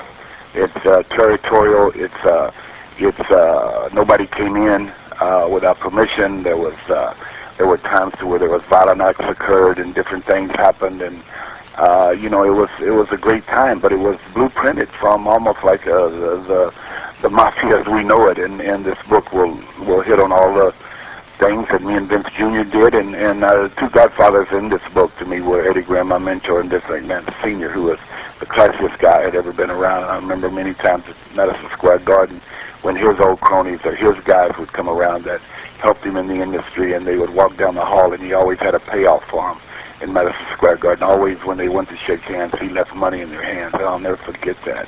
And Vince Jr. is in a situation to where he became this unbelievable mogul in the entertainment industry, period, and whether it be football or whatever it was. I mean, he's tremendously talented, and he surrounds himself with talented people. And but I really enjoyed being with Vince Sr. and in that era. So Vince, it was fun. It was a year. A lot of people don't remember, or they do remember, but the Dusty Rhodes American Dream in the Garden with Vince Sr. and all over the WWF at that time was really the big thing for me. New York was my base. I was the king of New York at one time, and then with the era with Vince Jr. and his what they call the polka dot era, it only lasted a year and a half, and it was a time to where I'd finished in Florida and Georgia, and I needed a break, and I just needed to clear my head. He said, I just want you to have some fun for about a year and a half. Plus, bottom line is he made me a tremendous amount of money. But his dad was a class act, and respect is. I write a lot about him, his dad, in this book. Speaking of Dusty Rhodes, wrestling legend here tonight near WrestleMania. All right, the fans have a question to the matter. The question is first, when is the book going to be released, and where can you purchase the book? Most likely it'll probably be you can purchase it in bookstores all across the world. But more or less, is this book through World Wrestling Entertainment Publishing as well? No, me and Vince talked numerous times a few months ago about it. He wanted to do it, and WWE Books had already contacted me. I sent in some pre-work on the book, and they put me with Simon & Schuster, and the pre-work began with Simon & Schuster, and I was going to release it through there because it's a great avenue to do so. And there was some upfront money that I wanted, and as you say, I tell it like it is, and it wasn't, what I thought, the offer was not what I thought was right, so I pulled back and pulled out, and now I'm speaking with other agencies and other book companies besides Simon & Schuster and WWE to try to do this book, because I want to do the book like I want to do the book. I don't need a co-writer. I don't need nobody to write it. Maybe somebody to type it or somebody. I mean, but it's my thoughts. It's my era. It's my work, and I want it to be, what I wanted to be. So the upfront money was not right, so the deal fell through with WWE Books, but that has nothing to do really with Vince. He is in the money-making business, and now at this time of my career, I mean, I'm not going to sell this book short, you know what I mean, even if I got to wait till March or June of next year, but hopefully that we can have a deal done and have it out nationally on the bookstores and a book tour and everything in February or March. Absolutely, for sure, and itself. Hopefully you'll get a great buying, and it's a thing that you truly deserve. And you know what, the Ultimate Ric Flair DVD collection out, it wouldn't be so shame to have a Dusty Rhodes collection out tonight as well. I need a collection in the near future, but a book for now is just as good, and hopefully you will actually buy out or print more versions, and hopefully the third book that's coming out in March of 2004 for sure. Yeah. And rivalry continues, and how many years later for sure, between you and Ric Flair, no doubt in itself. All right, we're going to go to Legion 14, who's got a question for the American Dream, Dusty Rhodes. Dusty, just hang on as we get this call connected here tonight on New Wrestling Radio, and you can just wait for that. Hang on. Hang on. Is there a call there?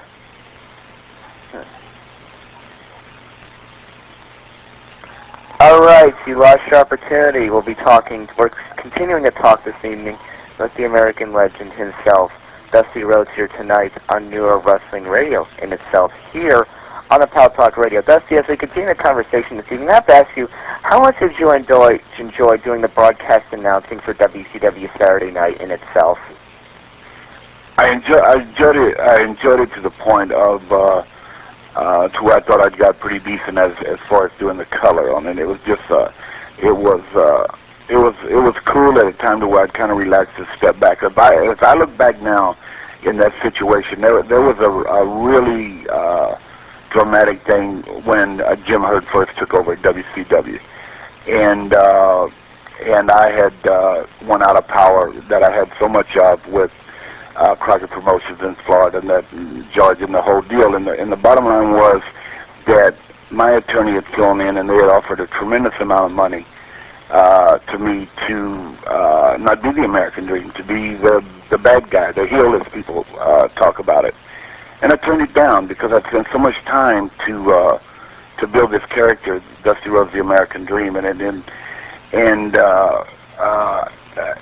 after that, for a while, I just kind of laid back and I did behind-the-scenes work, and I created, from the Starcades to the different events for WCW and all of the pay-per-views for quite a while, and I got away from saying, hey, I was still young enough, I should have went ahead and become a bad guy, but went ahead and throw my name back in the hat and become more active, because there was a spell there for about 7 or 8 years to where I wasn't active, and then when that was gone and we changed around and Mike had called me and said, man, you need to go out on the road here a little bit, and if you enjoy it, if it's not too much, and I wish I'd have done it a little bit sooner, but it's never too late because I enjoy what I'm doing now.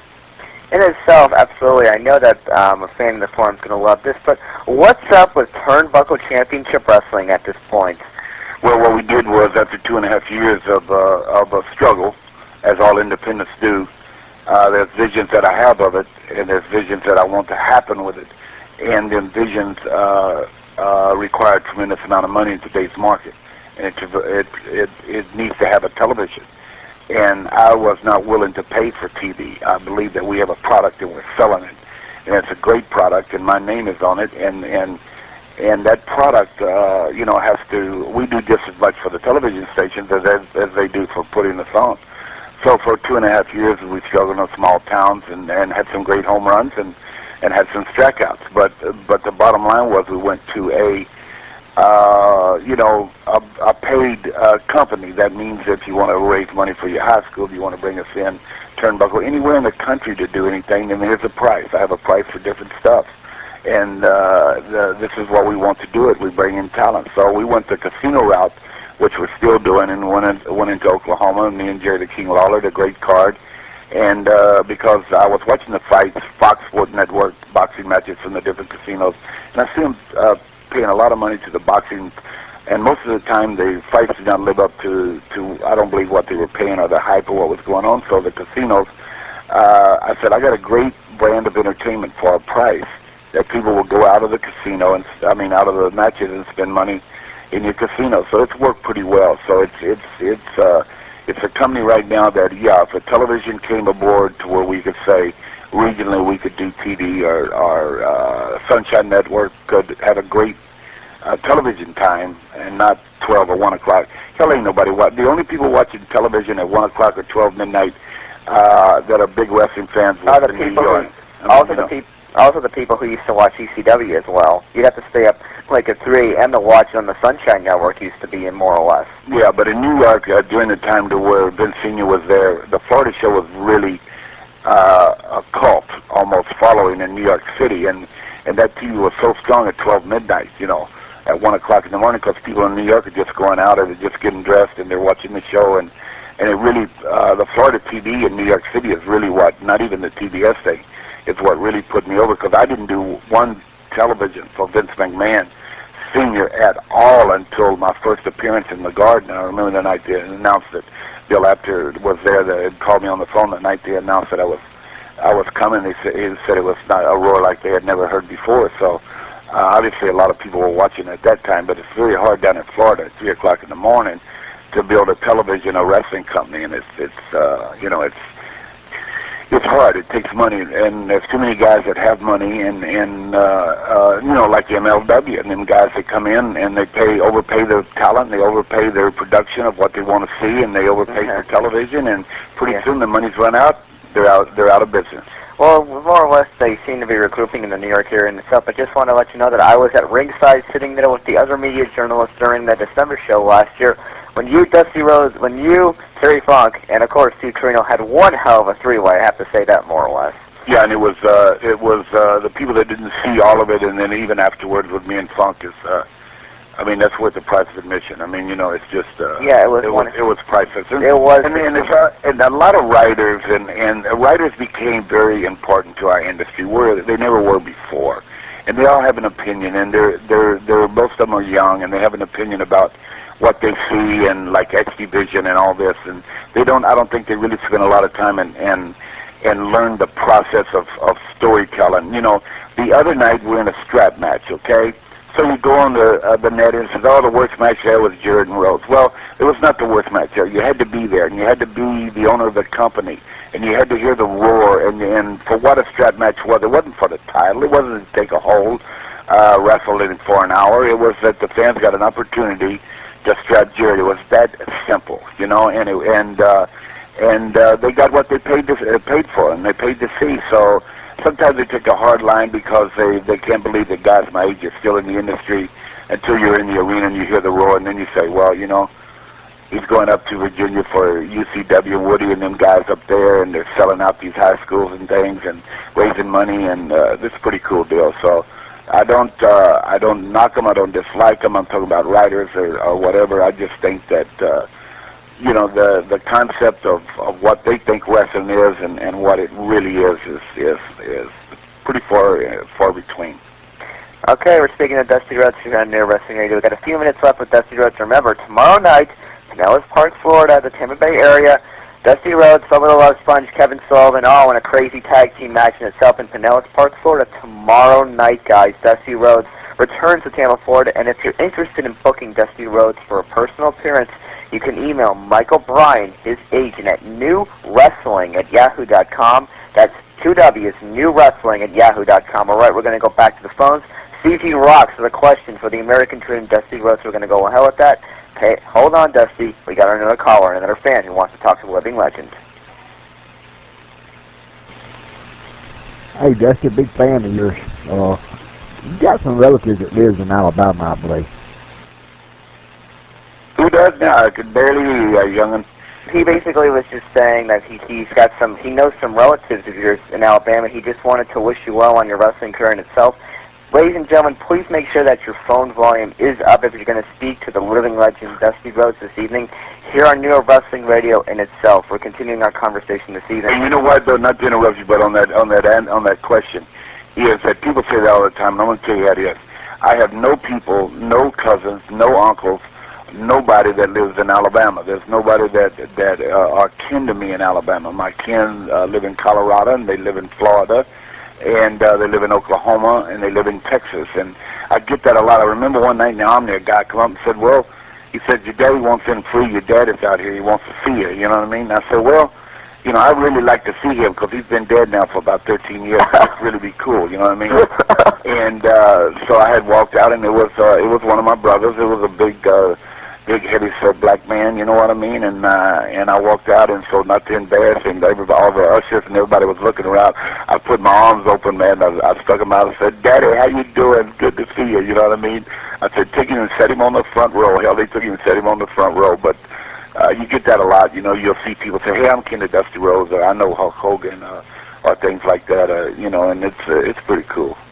In itself, for sure. All right, we're going to go to Dr. Gumpy, a regular of New York Wrestling Radio, who's got a question for the wrestling legend himself. We're going to go ahead with that.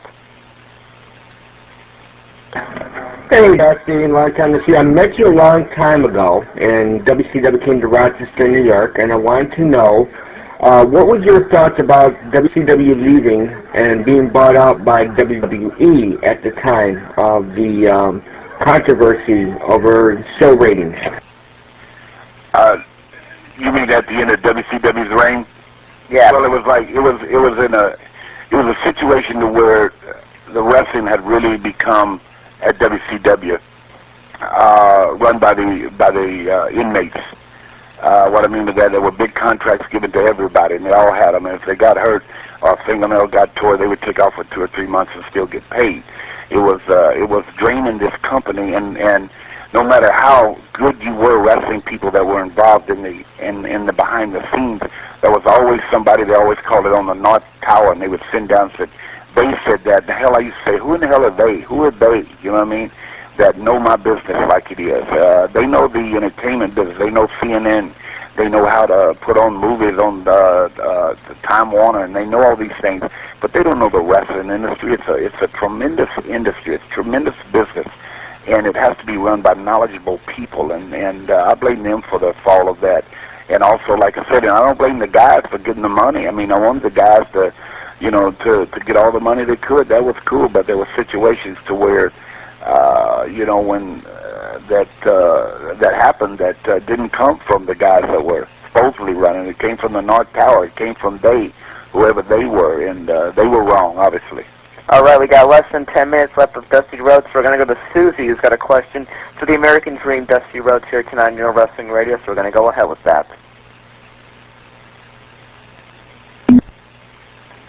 Hang on. All right. You lose your opportunity, guys. I guess that person left here tonight on New York Wrestling Radio. You got to get your questions in as we speak here tonight if you're going to talk to a wrestling legend. And please adjust your phone volume. It's always here tonight on New York Wrestling Radio. It says, Dusty, as we continue the conversation in itself, when we look at the wrestling business today and we look at everything more or less, I have to ask you, you know, we talked about this earlier and we continue to discuss this in itself, but it just seems like you've been booked everywhere that you can think of late, and you really have been out there on the independent scene. What do you learn, or what do you say to some of these younger guys when they come up to you and ask, what advice could you give me? I love the wrestling business. I'm an indie worker trying to, you know, get to the top. What should I do? Blah, blah, should I change this? Any advice for me? You know, do you get a lot of that when you go to these independent shows? Well, you know, it's a deal to where if they ask, if they really want to know, and I feel they do, then I'll give them my opinion. I won't say that that's the way it should be, but that's an opinion that I have, and it's a thing that varies from different places. I know at TNA, I have a tremendous following of young guys that will spend time on their interviews, and I worked with AJ Styles a couple weeks ago on his interview, and he had probably the best interview that he's had 2 weeks ago. And if they ask and they want help, and the promotion knows that I'm not going to steer them wrong. And it's 2 of the young kids in the X division. I won't mention their names, but they always come up and always tell them slow down. I say, I'm not saying to be old school, but I'm saying by the time that you have taken one of these tremendous bumps and you did this, by the time that the fans really want to get into it and say, okay, I like this guy, I hate this other guy, it's really good against bad. Before that can even happen, they back up and they're doing another thing, and it runs into spot after spot after spot, almost like stuntmen. It's almost like just watching, there's no story being told. and they write it up like, boy, this was the greatest match that I ever seen. There was no match to it. There were things happening, and if they ask me, I tell them, I say, slow down to a point of where if you get slammed and your back is hurting, you need to sell that back. You need to take time in that so the fans can sell with you. The fans that like you, they wanna come back with you. They wanna sell with you. They wanna laugh with you. They wanna cry with you. They wanna bleed with you. And if you don't make them part of that, you lose that national audience, or you lose that arena fan to go out for 20 minutes and do 1 million things when you could probably do about half of that. I don't mean a million, but half of what you're doing, and really get a great story told. And they work so hard in trying to do it. And these two guys I'm talking about are tremendous performers. There's people that can't do what they do, but what they do doesn't mean that that's a great wrestling match, because it's and what I did with Jared in the strap match was not a wrestling match. I thought the match I had with AJ Styles was a good match. I thought it told a good story, and I will stick with that philosophy no matter what's written about me or what's said about me. All right, we got a few minutes left with Dusty, so we're going to take one more question. A man from Indiana's got a question for the wrestling legend himself, Dusty Rhodes, who's on near WrestleMania, so go ahead. Thanks, Chris. Dusty, I just wanted to jump up here, sir. I've been watching wrestling for over 25 years, and I have enjoyed it. And out of all those years, two wrestlers come to mind. One of those is the great Mr. Wrestling #2, and the other one is the American Dream, Dusty Rhodes. And sir, on behalf of myself and all the wrestling fans that I know, I would like to thank you personally for all the great times that you have given us fans. Well, and it goes back to you. I mean, what I received from the wrestling fans, I mean, it's just, I was deer hunting the other day with a guy, senator in Georgia here, a friend of mine, Richard Green, and we were deer hunting, and I was telling him a story. I mean, he works in legislation and all this, and I was telling him a story about the fans, and he asked me, man, you say you barely walked this morning, you all stove up, and you're not getting funky like a monkey out here on this deer stand. You're kind of slow moving, and it's an honor to be able to perform. But what you guys need to understand is, and I say this a lot, and they say it's corny, but it is not corny, that the reason that I have whatever I have today, my children have went to school and college and all this stuff, if it hadn't been for y'all, there would not be no American Dream, and that's in any walk of life. And if you ever forget where you come from, it's just it's no good. So I think that any kid that I would break into Turnbuckle Championship Wrestling, any young wrestler that would come to me, I would ask him a couple questions. I say, do you know who Lou Thesz is? Do you know who Dory Funk Jr. is? And if they didn't know either one of these guys, they wouldn't even get in the door, because history and men that set tables for you to eat off of are important. If you don't know them, if all you know is Joe Blow from 1998 or something like that, then you don't belong in my industry. There's a study that goes on. It would be like somebody playing baseball not knowing who Babe Ruth was. I mean, it's just crazy. Okay, two final questions before I let you go. First, tomorrow night, Pinellas Park, Florida, Dusty Rhodes, Phil the Love Sponge, the buddy of Hulk Hogan, and as well, Kevin Sullivan. Dusty returns to Tampa, Florida. If you're interested in booking Dusty for an appearance, New Wrestling at yahoo.com, to his agent, Michael Bryan. That's 2 W's, New Wrestling at yahoo.com as well. Okay, final two questions. What are your thoughts on your former partner, Dick Murdoch, and what is up with Southside Trash today? First of all, Dick Murdoch was probably one of the best performers in our industry. There was nobody, I don't think, when I go back and I say young guys that were natural when they came in. Dustin was one, not because it was my son, he was natural. Barry Windham was unbelievable at 18 years old. He was a natural-born performer, and it's hard to find young guys that are like that, and I think that I think that's a lost art, because just what we talked about, there's no place to go, learn your wares and put it out. They don't get enough good advice on the independent circuit. Absolutely, for sure. And what's up with the tag team Southside Trash himself? I haven't seen them guys. They were with WCW for a while. It's been over a year, and I wish them well. I don't know what they're doing. or even if they're still together, because I don't put a lot of thought into what them guys are doing. When they were with me, they performed very well, and they tried hard, and they did whatever was asked of them, so they're pretty cool guys. All right, Dusty, thank you so much. We wish you the best with your book. DustyRhodes.net, ladies and gentlemen, is the official website. New Wrestling at Yahoo.com. If you're interested in booking him for a public appearance tomorrow night, Pinellas Park, Florida, him, Bubba the Love Sponge, Kevin Sullivan, he returns to Tampa, Florida. Dusty, thank you so much, and we wish you the best with your legend career in TNA and everything else you're doing. Well, thank you very much. Glad to talk to you guys. Have a great night, Dusty. Up next is our 2003 chat with the great Classy Freddie Blassie. 1 month prior to Classy Freddie Blassie passing away, he was 85 years old. He was promoting his book, Listen You Pencil Neck Geeks. I was 17 years old at the time. Freddie Blassie passed away a couple weeks later. Here is that CYInterview with Classy Freddie Blassie from 2003. I'd like to welcome my guest this time. It's truly an honor, a wrestling legend in no sense and no doubt. Classy Freddie Blassie, first off, how are you doing today? Fine. Can you hold just one second? Sure.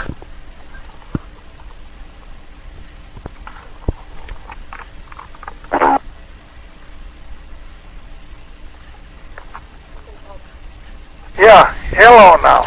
Your book, The Legends of Wrestling, Classy Freddie Blassie, Listen, You Pencil Neck Geeks, is a story of your life from growing up in St. Louis, Missouri, to your start in wrestling, to your run with the WWE. Did you think it was time to do this book, and what can fans expect from the book altogether? What brought me together with the last part I didn't understand. What made you decide to write this book, basically? Oh, well, it was just approached to write the story of my life. After all, 85 years old, and I guess they figured, or I figured also, that it's about high time they start writing something, because I'm getting a little bit old. How did you come up with the catchphrase, Listen, You Pencil Neck Geeks? Well, that was when I was a teeny youngster, and I was wrestling in carnivals, and I got there a little early, and the fellow that ran the wrestling carnival, he told me, he said, why don't you go next door and take a look at the freaks? So I went next door, and there was this guy here biting heads off of chickens, off of snakes and things, and I left, and he said, well, how'd you like it? I said, I don't know, really, this guy here makes me sick. He bites the heads off of snakes and everything. He's a real pencil neck. In fact, he's a real pencil neck geek. And that's how that came about. When you made your debut in a wrestling at a carnival, what was that like? And maybe you can go back and tell me what the days of wrestling were like back then. And your mom thought wrestling was foolishness, am I right?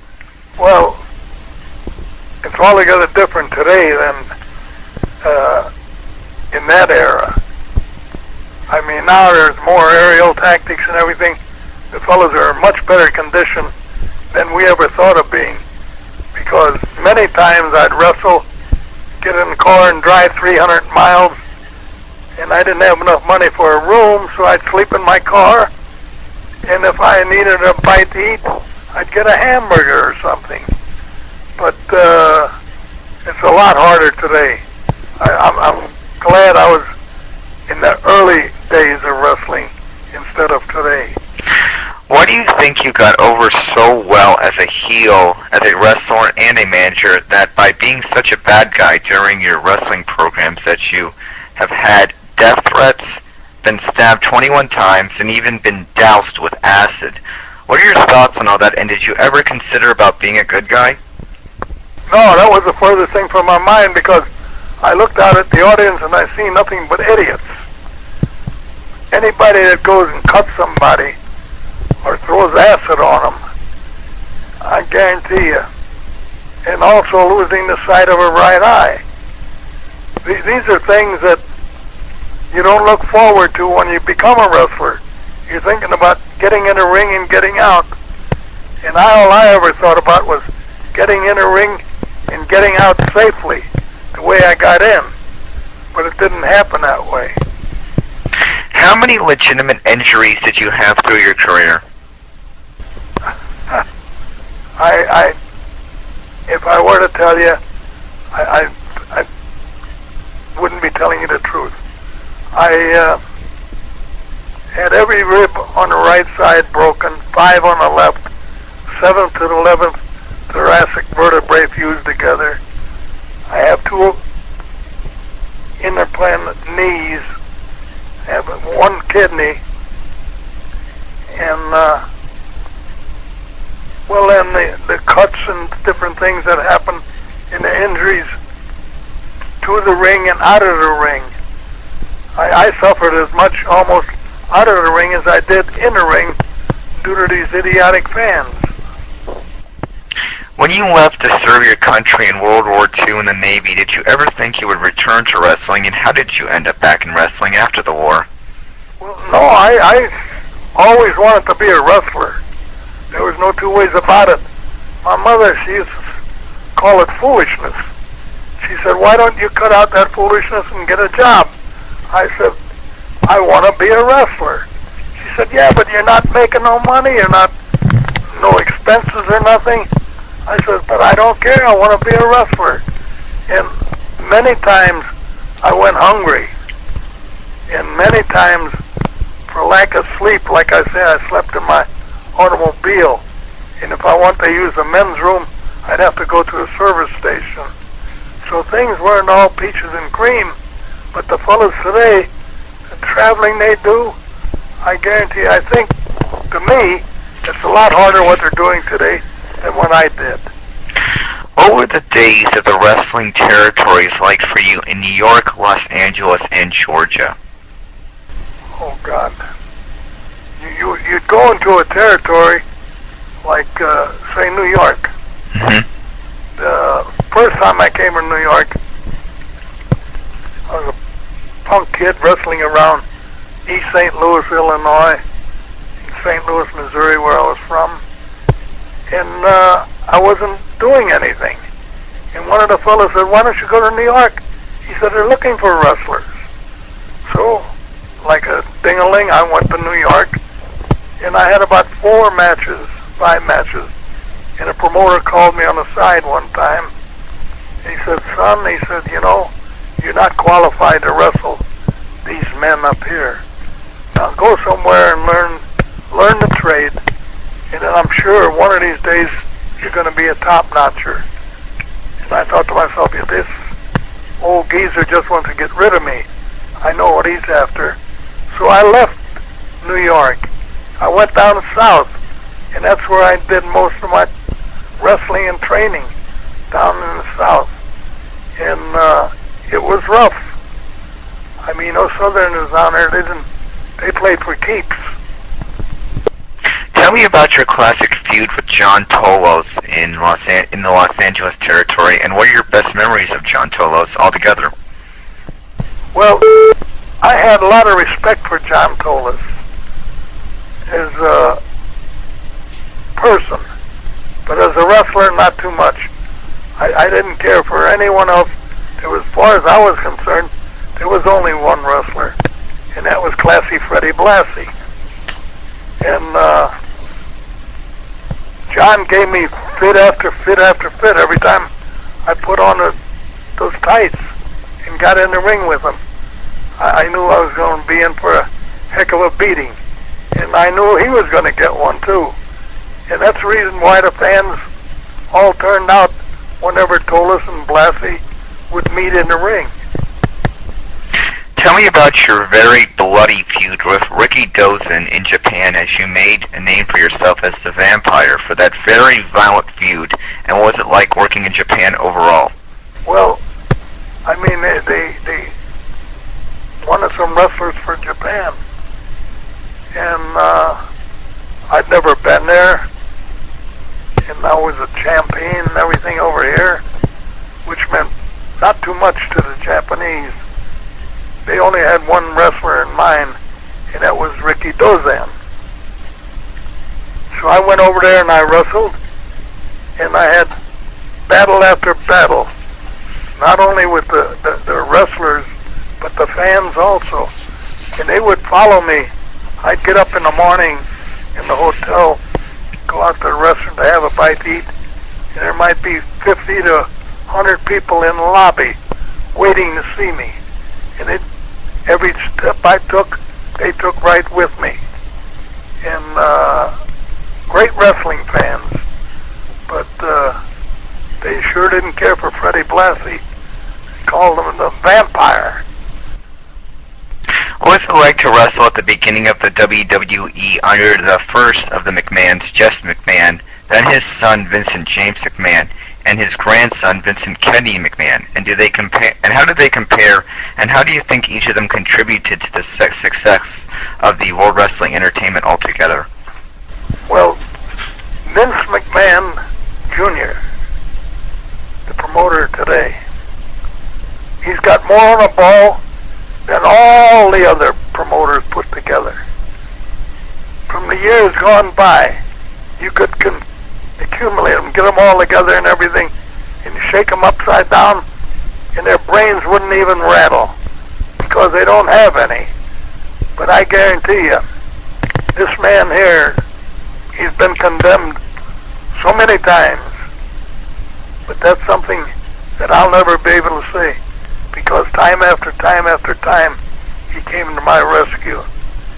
And I'll always respect him for that, and his wife, and his children, and his father, Vince Sr. And Jess, his grandfather, that was the man that gave me the advice and told me, son, you got to get more experience before you're qualified to keep wrestling with fellas like this. The best advice I could have gotten.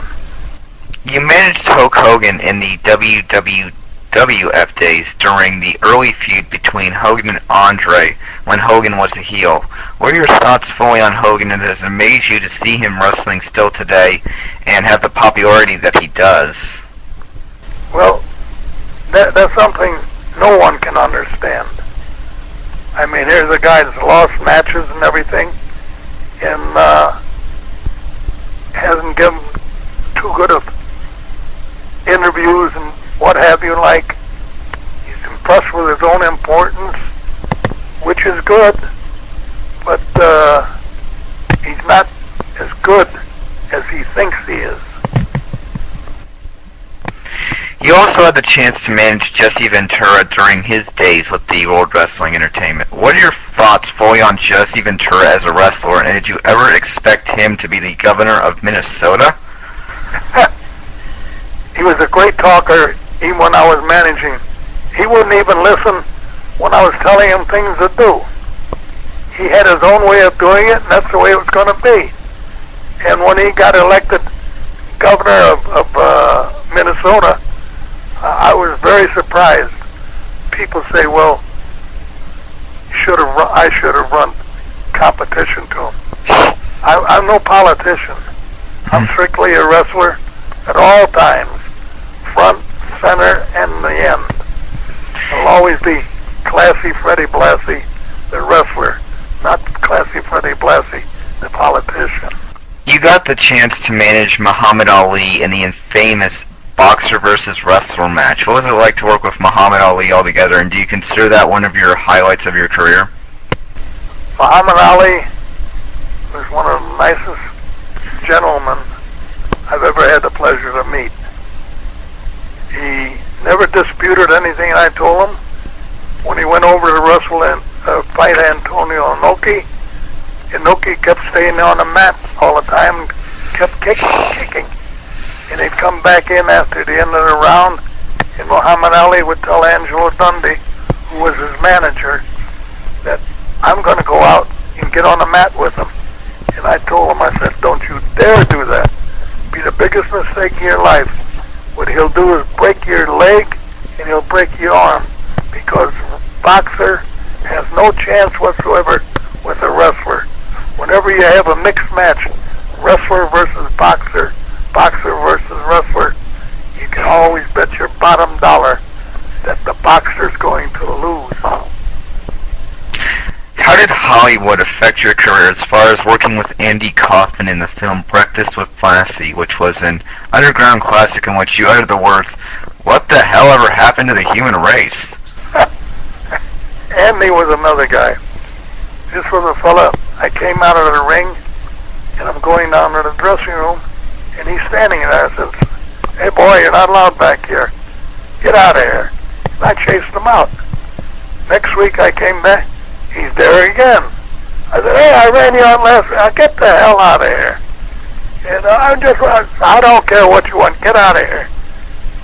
So, as I walked down the dressing room, the fella taking care of the locker rooms and things, the showers and what have you, he said, "Mr. Blassie, you know who that is?" I said, "No." He said, "That's Andy Kaufman." I said, "Who's Andy Kaufman?" He said, "He's a comedian." I said, "He's not too funny to me."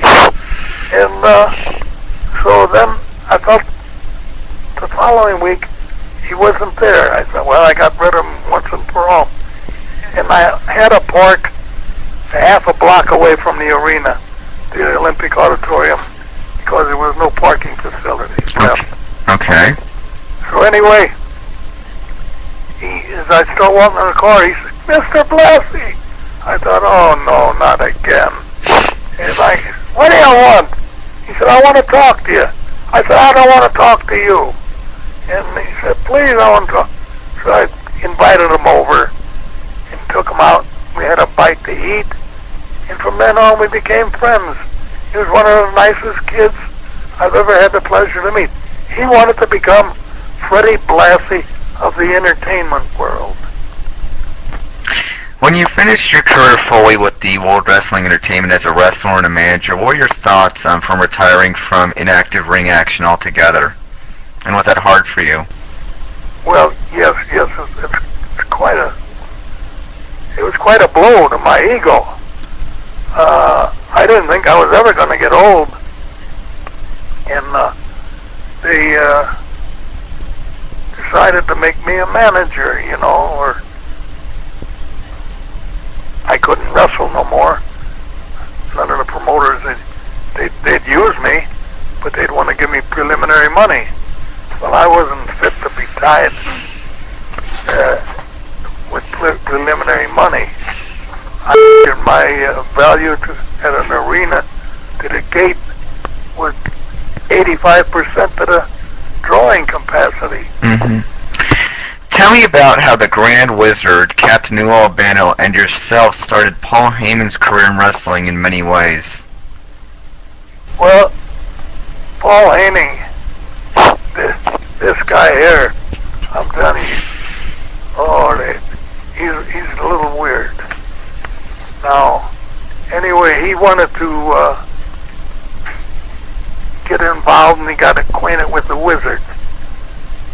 And I went down to downtown in Manhattan before the Madison Square Garden show, and the Wizard said, "Hey," he said, "I got a kid over here wants to sell some of your pictures." And I thought to myself, well, ready cash. I mean, I was visualizing maybe $100, $50, and so I give the kid, I forget how many pictures now offhand, could be 50 or 100 pictures. Mm-hmm. And then 2 weeks later, they told me, they said, "Hey, Paul Henning's looking for you." I said, "Who's Paul Henning?" He said, "That's the guy that sells those pictures." I said, "Oh, yeah." I was visualizing money, $50 or $100. And he come in and gave me $3. I said, $3? What the hell are you doing with $3? I said, "I'll beat your brains in." He says, "Well, that's all I sold." "All you sold? I thought you were going to sell pictures." And that was my first acquaintance with Paul Henning. You are known today as a very motivational speaker for all the guys in WWE today. What kind of reaction do you get from the current World Wrestling Entertainment superstars up to date when you go to a show or a WWE event, and do you still follow the current World Wrestling Entertainment product today? Yeah. as I said before, today the wrestler has a much harder time. The aerial tactics they use and everything, the body slams and beals and out of the ring, in the ring, head of the ring post. And once in a while my wife she'll say, "Where's so-and-so?" And I say, "Well, he got hurt. He's in the hospital, or he's at home recuperating." People think that you can just go out and like playing fiddly, but it's altogether different. And I mean, the promoter won't use you unless you can draw money. If you can't draw money, you're not worth a hill of beans. When you watch wrestling today and you see these guys take these incredible bumps and you look back on your time, do you think today's WWE product is more entertainment than it is about the wrestling for sure? Well, people, you know, that they say, well, prearrange this, prearrange that. You never had to prearrange anything for me. I did my own prearranging.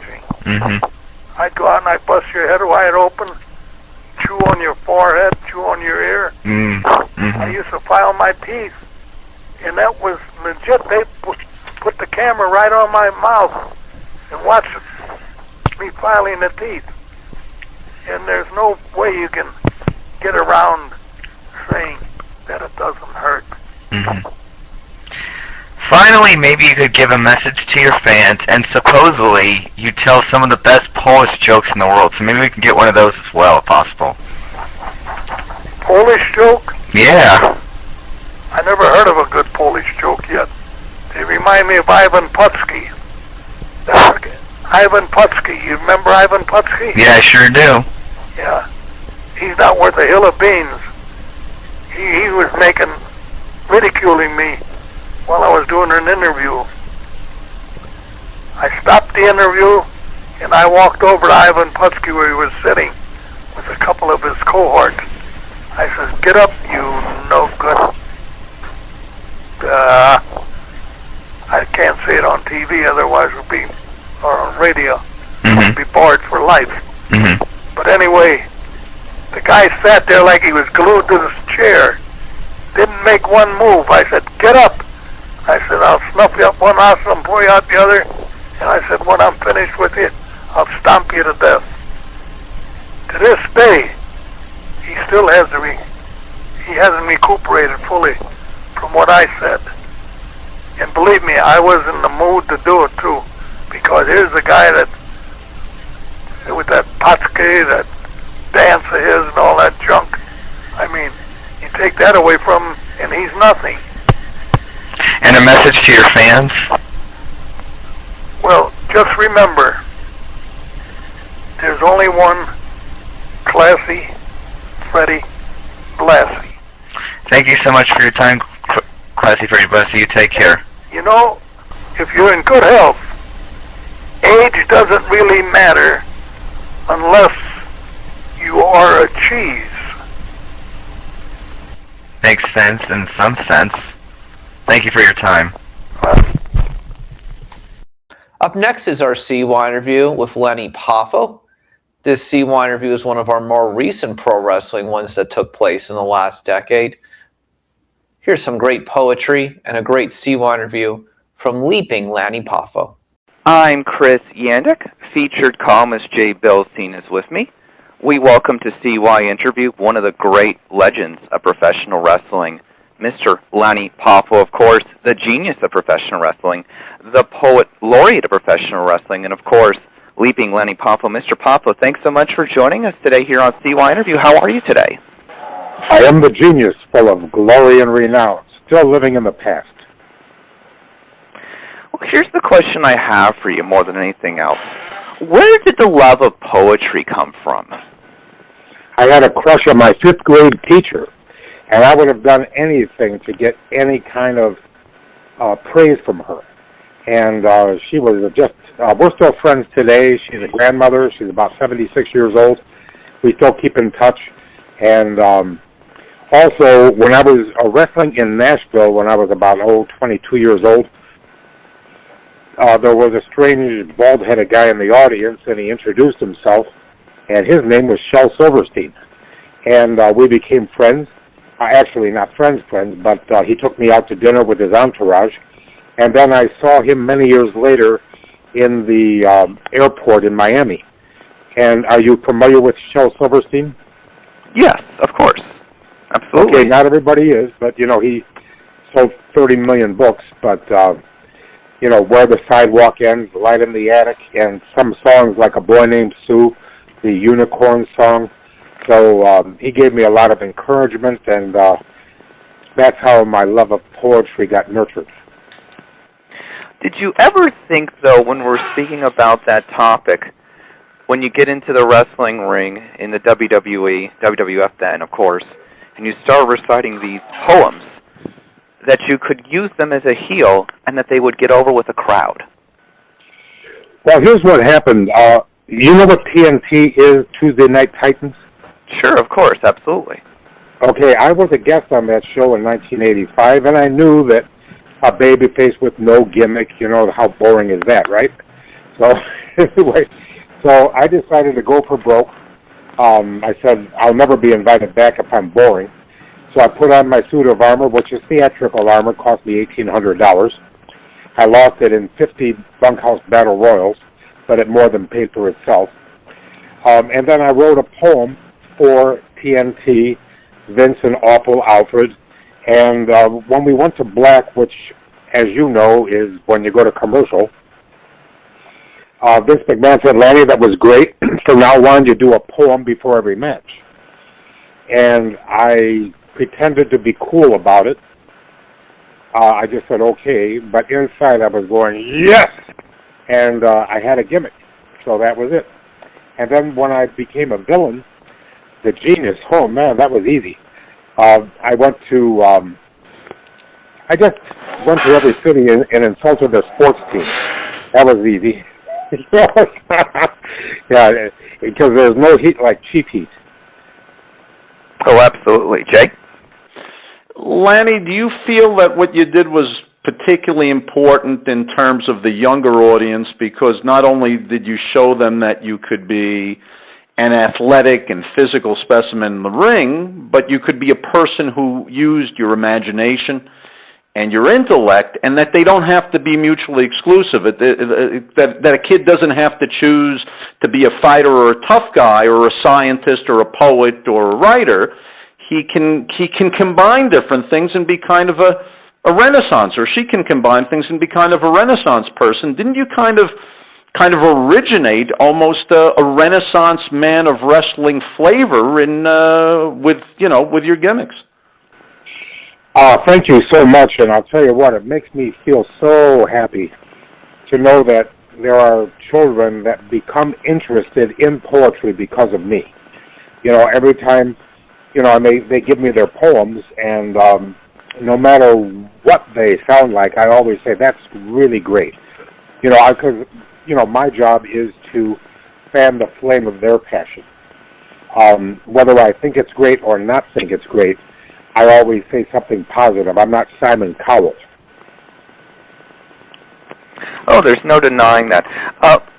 Mr. Poffo, let me ask you now, what are you up to today? Oh, I'm just taking care of my mother. You know, after my father died and my brother died right after, she hit the skids pretty badly. So I sold my house, I moved in with her, and she's going to be 90 years old. God bless her. January 28th, and she's doing much better. I told her, do you want to live or do you want to die? She says, I want to live. I said, then you have to notify your face. And I haven't seen your smile in years. You know, you're going to have to smile and laugh. And she says, but what if I lost? I said, fake it till you make it. You went through, you brought up your dad and, of course, your brother. Best known as the Macho Man. They passed away in a fairly short period of time, didn't they, one after the other? I'll tell you what a blessing was that my father died first. That way he got to miss my brother's funeral, you know, because he would not have enjoyed that. And so I'm glad he kept the order correct. The parents should die first. Unfortunately, my mother was alive for both of them, and the suffering was unbelievable. And in fact, I just can't even stand to think about it. How my mother suffered, because you know him as the Macho Man, but that's her baby, her firstborn. So anyway.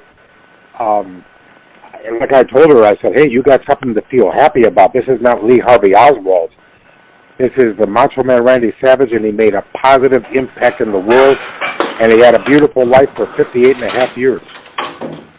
Did you, Lanny, after the passing of your brother, kind of turn around and take stock of your own life, or say, hey, maybe I better go for more checkups, or do anything like that, or adjust your diet, because I found, at least in my family, somebody passes away or a friend passes away, sure, we are sad, and that person has gone on. They're no longer sad, they're no longer struggling, but we're still here and we're sad. But then there's the part of us, I think, that might be a little bit selfish, and we say, whoa, they were my age, or they were almost my age, or they weren't that much older than me. What does life have in store for me? Maybe I should, maybe I should start walking more. Maybe I should eat less fat or anything. Did any of that happen to you? Well, see, I've always been a health nut, and I've never let my individuality become trampled by mobs. So I am interested in eating 6 things, which I will tell you: greens, onions, mushrooms, beans, berries, and seeds. You sound like a guy who's read the works of Joel Furman. I am, as a matter of fact, Joel Furman came to Tampa, 2 interviews, two speeches, and I was there in the front row for both speeches, because I figured, when am I going to get a chance? And we got a picture taken together, but it changed to G-bombs. Yes.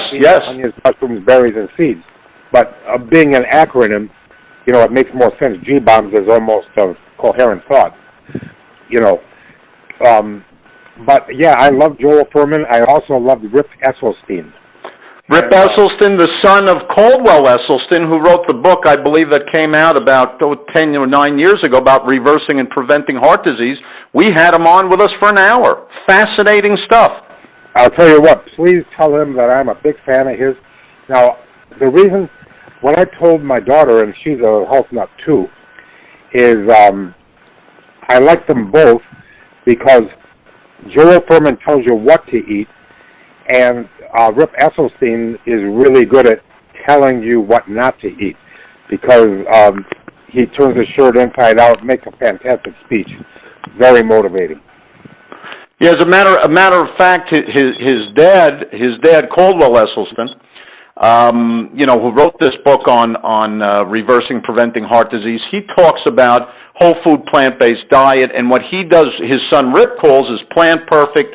Rip says that he does plant strong, and of course, what must be very interesting for you, you're an athlete, and of course, Rip Esselstyn is a former competitive triathlete. We've also had on Thomas Campbell, who with his dad co-authored the China study, which was a landmark study about this whole thing about whole food, plant-based diet. For all your fans out there who are listening to this, would you, there are so many guys, a lot of us, feel macho, hey, I've got to eat meat, hey, I've got to do this and that.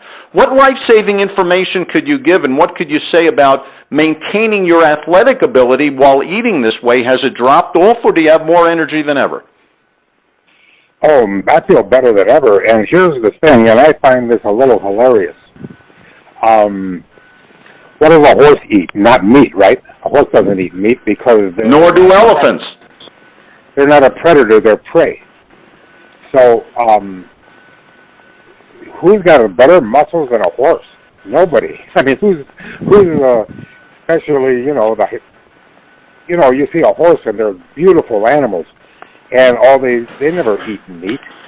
So the protein, I'll tell you what, I'm going to be 62 years old, and we used to have a thing called the 5 basic food groups, And you know what? If you look on the fine print, the American Dairy Association invented this. You know, so in other words, they don't love you. It's about the money. And so you'd say again for all your fans that you've been eating this way and you feel strong and athletic as ever. Yeah, you see, I don't. Okay, if I live to be 100, that's only 38 more years. I am greedy. I don't want to live to be 100. I want to live indefinitely, and I want to prove to the world what a nutritarian diet can do for a person. And of course, nutritarian is, I believe, a phrase coined by Joel Furman. Very, very compelling stuff, Lanny. We do a lot of health-oriented, a lot of whole food, plant-based diet type of interviews and information here on CYInterview. So it's very interesting that you're here today beyond all your great poetry and wrestling stuff, Chris. Mr. Poffo, any great stories about the late Mr. Fuji? Yes. Everybody always talks about how Fuji would, rib, the ribbing that went on. Yeah, sure. And, he played a lot of tricks on people, and I was afraid of him because, he was a bit of a sociopath, and it was a known fact that he didn't like his neighbors, so he put his dog in the crock pot and invited the neighbors over to eat, and then informed them that it was their dog they were eating. That was but since I don't want to speak ill of the dead, let me tell you something good about Mr. Fuji. My brother, Macho Man Randy Savage, Randy Poffo, decided to give my parents a 50th anniversary present and first-class tickets to Hawaii and Japan. And he told Mr. Fuji he was doing that. Mr. Fuji, Harry Fujiwara, he says, I will take care of it. Give me he says, he found out the ticket and everything. He had his people meet him at the airport in Honolulu, took them to the hotel, gave them the tour of the island that you can't get if you pay money. You see what I mean? Because it was he did all those wonderful things for my parents. And, now that he's passed away, instead of everybody talking about his ribs and his skullduggery, I would like to mention that if he liked you, he could do wonderful things. And I would like to, people to think good thoughts about him. So Mr. Fuji literally became the person who gave your parents a tour of Hawaii. Well, he had his people do it. Yeah, I gotcha. He wasn't there, because he was on the road with my brother. But he had lived in Hawaii for a lot of years. He had a lot of friends, and he gave my parents the blue chip tour. Truly fantastic stuff. Now, focusing on your brother, the late Macho Man Randy Savage, I was fortunate enough to speak with him on 2 different occasions. The nicest guy ever. Just wonderful conversations that we had. Now, focusing on the Hall of Fame speech last year, was that the toughest moment of your life? Actually, yes and no. Okay? I don't mean to be talk in circles here. I didn't think, it's going to be 5 years, May 20th, right? So it's like, I thought I was all cried out on that one. But when I got in front of all the fans and all of them showing such appreciation, I got emotional because the people that loved him the most were there to appreciate him so well. And, it chokes, just choked me up to hear about it. Just thinking about it now. But I felt vindicated afterwards. As you probably know, he didn't want to go in the Hall of Fame by himself. He wanted to go as a member of the Poffo family, Lanny, Randy, and Angelo. But John Laurinaitis called me up before the WrestleMania that was in Miami. That was about 6 months after Randy passed. And I told him that Randy's wishes were that we go in as a family. And, of course, that got negated. And as the years passed, I became 59 years old. And I do a lot of meditation. And it occurred to me, hey, I'm the older brother now. I can make unpopular decisions because Randy made all the unpopular decisions because he was the older brother, the alpha male. Now, because of lack of competition, I'm the alpha male, not the beta anymore. So I said the needs of the many outweigh the needs of the few or the one. That's from Spock, The Wrath of Khan. And Mark Carano called me and asked me if I wanted to do an interview. He works for WWE. I said, yes, I will, and I've changed my mind. I want Randy to go in the Hall of Fame by himself. And he said, oh, I can't believe this. Oh, Rick, I'll tell everybody. So he said, let me call you back. So boom, he calls me back in about 20 minutes and said, here's the deal. We only have one posthumous inductee per year, and this year it's going to be Paul Bearer. But if you can kayfabe, keep a secret, next year in San Jose, Macho Man will be in the Hall of Fame. And I said, beautiful. Now, my mother was very upset because she knew that Randy's wishes. She says, you can't do that. This is Randy's wishes. And I said, I am the older brother now. I get to make unpopular decisions. It's my wishes that are going to happen. And Macho Man is going in the Hall of Fame because the fans have been suffering enough. On one hand, you got one Macho Man. On the other hand, you got millions and millions of Macho fans. And if it wasn't for the Macho fan, the Macho Man would not exist. So in a way, I am doing Randy's bidding. Mr. Poffo, you have always been someone that wanted to educate kids about the harms of smoking. You even wrote a book about that. Tell me about that. Right. I'll tell you what. When my daughter was still a zygote, she was not born yet, I take my wife to the doctor and I read a magazine, how to curb your children from smoking. And I don't remember who wrote it, and I can't prove anything, but the article that I read said, according to statistics, non-smokers suffer less with the 5 nightmares of youth, and they are bad grades, dropping out of school, drugs and alcohol, teenage pregnancy, and teenage suicide. So I said, well, there's got to be a way that I can, help my daughter choose to not smoke, stand up to peer pressure. So I wrote 335 limericks all about smoking. Absorbent and yellow is he in his pineapple under the sea. The ocean's too wet for a lit cigarette, so SpongeBob lives happy, smoke-free. I've always refused to comply with smokers who want me to try my first cigarette, which I haven't had yet. I just tell them, no thank you, goodbye. If smoking is cool as they claim, then why is it always the same? The first time you try, you wish you could die. The last time achieving your aim. When Sheila earned her Ph.D. with her boyfriend of equal degree, dissertations got tough, so they smoked off the cuff. How stupid can smart people be? Anyway, that's great. It goes on and on. That's great. That's great. That's just fantastic. So I do public speaking, and since my daughter chose to not smoke, I like to help everybody's daughters and sons choose to not smoke, and that is peer pressure. It's like just ask yourself, why am I here? To smoke until I disappear? The reason for living is loving and giving. Tell pressure to jump off a pier. Now, those are corny puns, but I think there's something great about 5 lines and you tell the reason for living, and that is loving and giving.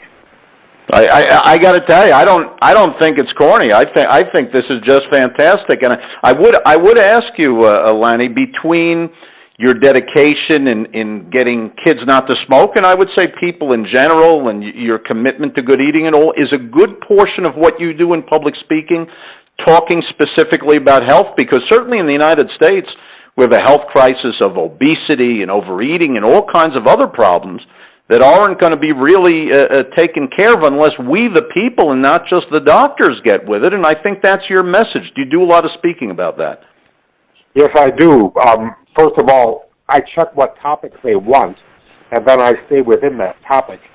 But I talk about SAD, S-A-D, Standard American Diet.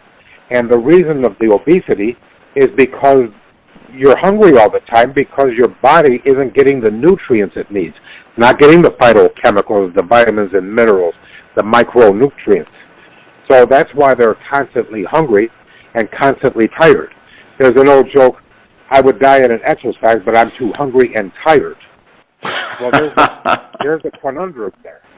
So the thing is, I used to love, when I was in Hawaii, I met Paul Bragg. And if you go to the health food store, apple cider vinegar, and Patricia Bragg has carried out. He's actually the fellow who inspired Jack LaLanne. That's right.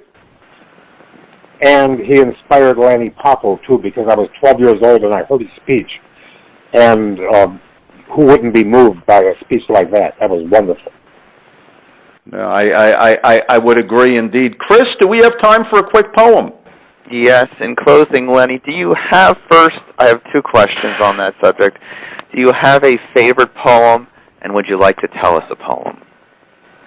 A favorite poem that somebody else wrote or a favorite poem that I wrote? A favorite poem that somebody else wrote, I guess, to begin with. Okay, George Eliot, whose real name is Marianne Evans, and the reason she used the nom de plume of a man is because in the 19th century, a woman couldn't be taken seriously in getting published in the world of literature. So Marianne Evans wrote, at set of sun, and this is my attitude every day. If you sit down at set of sun and count the acts that you have done, one self-denying deed or word that cheered the heart of him who heard, one glance most kind that felt like sunshine where it went, then you may count the day well spent. But if through all the livelong day you've cheered no heart by yea or nay, if through it all you've nothing done that you can trace that brought the sunshine to one face, no act most small that helped some soul and nothing cost, then count that day as worse than lost. And I just want to say, you know, not only was my brother a great man, but he was also a good man. And when he was, like, we would go out to eat and they would invariably recognize him, he would drop his fork or his chopsticks and say, "Ooh, what's your name?" You know, they asked for his autograph. He's Timmy. Timmy, huh? Yeah, I'm going to sign your autograph, but here's what you got to do for me. Are you ready? I said, yes. He said, how you doing in school? I'm doing okay. Then he talked to his parents. Is Timmy doing okay in school? Yes, he's doing very well. He said, well, you got to do your best and forget the rest. I'll tell you why. Because if you don't do good in school, it's going to be real, real bad for you. Now, I'm going to sign your autograph, but don't let me down. Don't let yourself down. And I thought to myself, you should see their faces light up to see the Macho Man actually is a good man, not just a great man. No denying that, No denying that. Mr. Poffo, thanks so much as well. Well, hold on, Chris. Hold on. Let's not say goodbye just in a traditional way. Why don't we say goodbye? Why don't we say goodbye to the great leaping Lanny Poffo, the genius, the poet laureate of wrestling, with a poet of his own? Why don't I have a poem for you, Lanny. I call this the Ode to Lanny Poffo. Leaping Lanny, you're quite a guy. You wrestle and write poetry. My, oh my. It's not the typical combination we see, but you decided to let your mind be free. You entertained us, as did your dear departed brother, the Macho Man. There was no other. Yet you're still here to share your insight that as humans, we needn't just wrestle or fight. And so thank you for joining with us, my friend. I know you'll be a class act to the end. Oh, thank you. I'm all choked up. Fantastic. I appreciate that. You're welcome. Chris? Mr. Poffo, for yourself, featured columnist Jay Bilstein, and myself, Chris Yannick, thanks so much for being with us on CYInterview, and hang on with us, okay? Okay. Up next is a CY interview with one of our friends from the world of pro wrestling, Paul Bear. Always supportive of everything we were doing, interviews and the whatnot. Here is our last CY interview with the great manager of The Undertaker and Kane, Paul Bear. This is Chris Yannick joining me today, going back into my past from my wrestling radio days again. We welcome back, and my pro wrestling days, of course, we welcome back one of the greatest professional wrestling managers in history and one of the greatest professional wrestling fans and historians, Percy Pringle, better known as Paul Bear to many as the great manager for World Wrestling Entertainment, and of course had many great events in the wrestling territory days. Percy Pringle, thank you for joining me. How are things going? What's new? What a pleasure, Chris. When I got your email, I just I couldn't believe it. You know, it's been so long since we talked, and it brought back so many memories because we go way back. You were just in high school. Yep. When you first started, I first started talking with you, and I'd see pictures of you, and you little baby-faced kid with long hair, and my God, you've grown up, and I've got old. So that's what I've been doing, getting old. Well, let me just say more than anything to you, let's look at the current professional wrestling landscape, and you tell me where you think the industry is and where it's going. Well, I'm still involved, first of all. Let me put out some, because for people that don't know, that don't see me, I am still involved. I'm still under contract with WWE. I'm under a Legends contract with WWE, and I do things now and then with them, like WrestleMania, and go do signings, this, that, and the other. Plus, I work the independent organizations all around the country. I go out to L.A. once a month and do championship wrestling from Hollywood. We take 4 weeks of TV once a month out there. So, and some months I'm busy every weekend doing wrestling stuff. People think that Paul Bear was fat behind, rolled up into a ball and buried in concrete, and they wonder what happened to him. But I'm telling you, I'm still busy. I stay as busy as I want. Fortunately, I turn down more invitations to do events than I take. Now that I have aged a little bit, I'm 58 years old, and I'm proud of it, and got 3 beautiful granddaughters, and people that know me, they're aware of my website, and you can put that out there. If some folks want to visit my website and see the old pictures, the old stories, and everything. But I'm still back to where I was talking to. I go off on these tangents. You know me. That was one of them. But I'm still as involved as I want to be. But as far as where we're at and where we're going, I know where we're at. Where we're going, I don't want to know. I really don't, because my God, I signed my first contract with WWE on December 22nd, 1990, and here we are in 2013. That's just, it's mind-boggling, because that's 23 years, and in my mind, I mean, it just went by like that, that quick. And if I would have been asked, and I was that, I get to ask this question all the time. I do interviews such as yours. Back when I first started with The Undertaker, if I ever thought that, the gimmick would last these just number of years. No way. He didn't either, and he don't. He would tell you the same thing. We didn't have a clue. It was just, I've been very, very blessed in professional wrestling, because I'm just a Alabama kid from the Alabama Gulf Coast that grew up watching local territory days wrestling, and I didn't know anybody in the business. I didn't have any family in the business, and I was going to say I'm not bragging, but I guess I am bragging in a way. I got in on my own, and I started in 1974. I first had my first wrestling. I started out wrestling as a wrestler, in 1974. So we're looking at 2014. How many years will that be? I don't know if I want to do the math or not, Chris. But as far as where we're going, you know, I don't know. You know, I don't think about that very often because I don't know where they're going. I know that I'm going to be around wherever they go. So I'm not real too concerned about that. I do keep my finger on the pulse of the business, and by that I mean I've always been a fan. I've been a fan since I was a kid. I'm still a fan. I still watch wrestling. I'm from Alabama. I watch wrestling, and we got the DVRs and all this stuff now. I don't have to worry about the old days with the VHS tapes and everything. I have thousands of them around my house, but now with the DVR, I can watch it when I want to watch it. But usually I'm home to watch it, you know, live. But I watch it all. Well, we get the Ring of Honor down here. I watch that. I watch TNA. Have a lot of good friends with TNA, and I worked for them for a while when they first opened up. And of course, I watched all the WWE shows. But I'm still a fan. Always be a fan.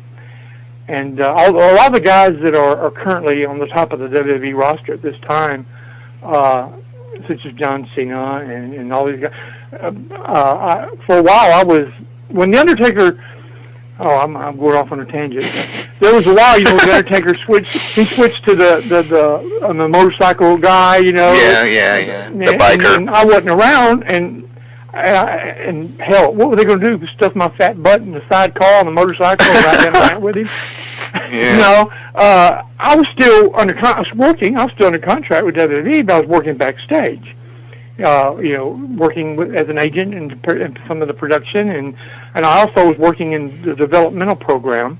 At one time, we had 5 territories where we had you know, young talent in, and some of the young talent is the stars of today. So I had the opportunity of scouting a lot of these guys, and so I enjoy watching the success that they've achieved. You know, and they're all legends now, and it's an amazing thing. I still enjoy professional wrestling. Every once in a while, I go, "Oh, what are they doing?" Or "Oh, why did they do that?" You know. But my gosh, I think it's some of the wild stuff that we did back in the Undertaker, Paul Bearer days. You know, with the Ultimate Warrior and Yokozuna and Kamala and all the, you know, gosh, so many memories. Please ask me some questions. You let me rattle on. I'll rattle on forever. Yeah. In short, I want to know, are you still a mortician? Oh, yes. My gosh, yes. In fact, I went back full time into the funeral business. Let's see. My wife passed away on the 31st of January. It'd be 4 years. I was working full time in the funeral business when my wife passed away. I managed a funeral home for 4 years and was really deep into it. That doesn't sound right, does it? Very involved. Very involved. Always, which you know, I'm saying a lot of things you already know, but the people that are listening and reading your writing, it's always been professional wrestling in the funeral business for me. I have a degree of mortuary science. I'm a licensed funeral director and embalmer, licensed in 4 states. And right now, I haven't been doing anything with the funeral business. After my wife passed away, that's when I kind of went back to wrestling full time. And I did go back to the WWE full time. They signed me for a year, but I was only on TV like 6 or 7 months. About 2 years ago, when I made my surprise return with Undertaker and Kane, and that was real fun. Are you surprised that those guys are still there and they're still doing it at the level that they're doing it at? No, I'm not. Like you, I mean, if you know, no, I'm not. Kane is I better be careful with some things I say. I don't want to tell things out of school that I shouldn't be telling, because now that I'm not doing it full time and I don't have full-time communication, like I'm not in the middle of it 24/7. I might give away some of those secrets. Fair. And don't get me wrong, I'm not saying that the Undertaker's coming back tonight or anything like that. I'm not saying that. Well, this won't be going out till tomorrow or the next day. So but really, just truly, I just want to know: do you just because maybe it's because when I was 12, they were on TV, and now I'm 27, and it feels like it's been a long time, But maybe not for you so much. It has been a long time. My God, when we first talked, you were asking me about Miami. And then I told you before you started recording. Yeah. I started, of course, I live in Mobile, Alabama. I don't live but 45 minutes from the Florida state line. Yes, I know that. So then when I worked Florida, actually worked the Florida territory, Championship Wrestling from Florida. That's where I was first tagged up with Rick Rude and the Missing Link, and that was in 1985. And we ran the whole state of Florida, top to bottom, and you know all this, and the Florida fans from back in those days know all this. So I'm very, very familiar with Florida, and I love Florida, and it is a shame that we didn't get together when I was in Miami last year, but we're so busy. You know how it is. Yes, definitely. So my question to you is what do you think about the state of wrestling managers? There are none. I take that back. I think a hell of a lot of Ricardo Rodriguez, who manages Alberto Del Rio. He has become a very good friend of mine, and I give him tips all the time, and not that he needs them. And when I see things that I like, I let him know that I liked it. And he's very respectful and knows the history of our business, and he deserves to be where he's at. And other than Alberto Rodriguez, not Alberto Rodriguez, Ricardo Rodriguez. Yes. I'm sorry, I was getting him and Alberto to get mixed up. There really isn't any managers. WWE doesn't have any managers. When me and Jim Cornette and Jimmy Hart, Bobby Heenan. Jimmy Hart, and Jimmy Hart still does what I do. He's still under a Legends contract. A lot of us with WWE, and we do things, but we're not on TV. Yeah.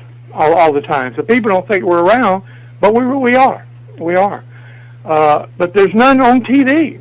Except for the women, I as much as I think of Guerrero, Miss Guerrero, Eddie's widow, Vicky, I wouldn't call her a manager, because I'm from the old school, and she's a female, and she's she doesn't fit the part of the old school male managers, such as my hero Bobby Heenan. I mean, that was a manager. Bobby Heenan and Lou Albano, and I could just go on and on and on. All the old school managers. There are none. There are none, and there's none. It's really sad because the young guys can't learn. I mean, I called Bobby Heenan was my hero. I patterned Percy Pringle totally after Bobby Heenan. The blonde hair, although it was a natural blonde, I still had to bleach it to make it white. The outfits and everything, it was all Bobby Heenan. And there wasn't any cable TV and stuff back in those days. And so I could get away with it, looking just like Bobby Heenan and acting, talking like him and all that stuff. And gosh, thank God for Bobby Heenan. I love Bobby Heenan. God bless him. He's battled cancer for so many years. Yeah. But he's still with us, and yeah. I love him and his family dearly. We've spoken with Bobby as much as I've spoken with you. Bobby used to be on my radio program as much as you were back in the day. I'd love to talk with you about another guy who was on my radio program a lot back in the day, Mick Foley, who's going into the WWE Hall of Fame upcoming. You managed him, of course. Thoughts? That's how ironic. As I sat down, was waiting on your phone call, I clicked on Twitter, and Mick Foley had just put a tweet up about The Undertaker. Yeah. And he said the tweet was something about that. He never heard a bad word said about the Undertaker in the WWF or WWE locker room. And I went back and answered the tweet and said, I used to talk bad about him all the time. So how ironic you bring Mick Foley up. I love him dearly. I had so much fun managing him when he was Mankind, and because we was going against the Undertaker, for those years I was with The Undertaker. I was either with him or against him. Because I only managed either The Undertaker, Kane, who we designed, and The Undertaker myself, you know. Yeah. Kane was our idea from the get-go, and we knew about the character before we found the person to portray Kane. And then when we discovered Kane, we went to Jim Cornette's Smoky Mountain Wrestling that he had in Tennessee and Kentucky, around through there. He had TV and all that, and we went in to do a few shows for Jim Cornette, and Kane was wrestling as Atom Bomb. And so naturally, as big as he was and everything, he was one of their stars, and Undertaker wrestled Atom Bomb, and anyway. The rest was history. And was Mick Foley the only other guy you ever managed? I'm not sure about that. Mick Foley, Undertaker, Kane, and Vader. And that was it? And that was the only ones I managed in the WWF, WWE in 23 years. Wow. And what do you remember about working with Foley, very quickly, before we move along? Just fun. We just had so much fun, because he wore that mask, you know, it covered half of his long hair and that mask and all that, and we were just like kids out there all the time. And I was the only one that could ever make the Undertaker laugh, and he could be laughing and nobody ever knew it. And the same with Mick Foley. We would be out there, and we all got paid to do this. Yeah. You know, you still get paid to do this. I got paid to. I've been all around the world. I performed in all 50 states. 28 countries, and I got a paycheck every week. Yeah. For doing what I loved since I was a little boy and getting to see the world. Yeah. No greater dream than that. My question, I wonder at this point in time, and I admit I haven't watched pro wrestling much in recent years, but how are you not in the WWE Hall of Fame yet? I don't understand that. You're one of the greatest managers in the history of pro wrestling. You should be. I get to ask this all the I'm in no hurry, you know. And I'm not trying to sell. I'm trying not to brag. I really do. Yeah. But sometimes I come across like I'm bragging. I'm not. I know that I will. And so that's all I need to know. You know, whether it's next year or whether it's 5 years from now, I know the time's coming. I'm a member of the Cauliflower Alley Club. I don't know if a lot of your... I love that. The Cauliflower Alley Club is the Las Vegas yearly wrestling convention where all the great wrestling superstars of the past get together and their speeches, and every year they induct a few people, I believe, into their Hall of Fame, if I'm not mistaken. Well, this year, it's in April this year. This year I am receiving the Lou Thesz Lifetime Achievement Award. Well, congratulations. I'm excited. Cauliflower Alley Club. That's their second highest award that they give out. To put it in perspective, last year, Ricky the Dragon Steamboat received it. And this year, Paul Vera, Percy Pringle's getting it. Have you thought about your speech yet? No. I don't need to think about listen to me, my mouth, I talk, I don't know, you become a hell of a talker since you was a little boy. But you're a good talker, too. And once I get rolling, I don't stop. And I really, like I told you when we first started, I don't know if the people know this, we're recording this on Sunday night, and the Royal Rumble starts in about 30 minutes. Yeah. And I'm going over to a buddy's house about 10 minutes away to watch the Royal Rumble. And I told you, so I kind of put a restraint on my mouth. But you're still exciting as can be. We're going to have 3 more questions for you.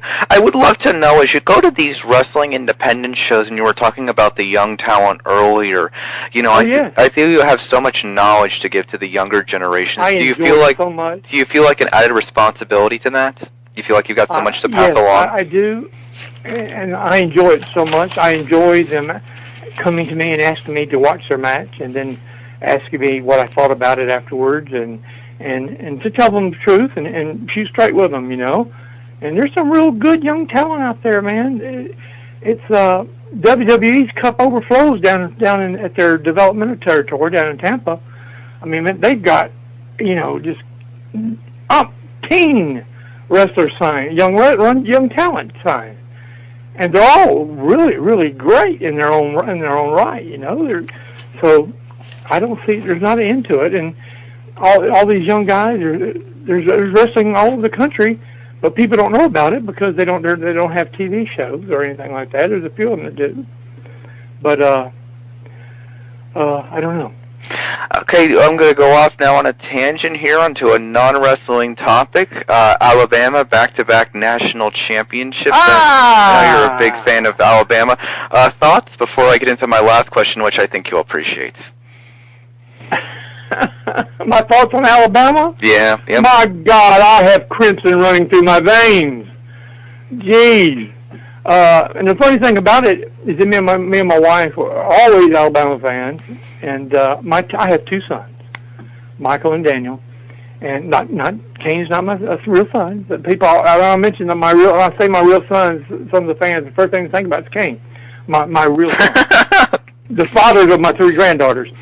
They were both Auburn, or I say were, they still are Auburn fans.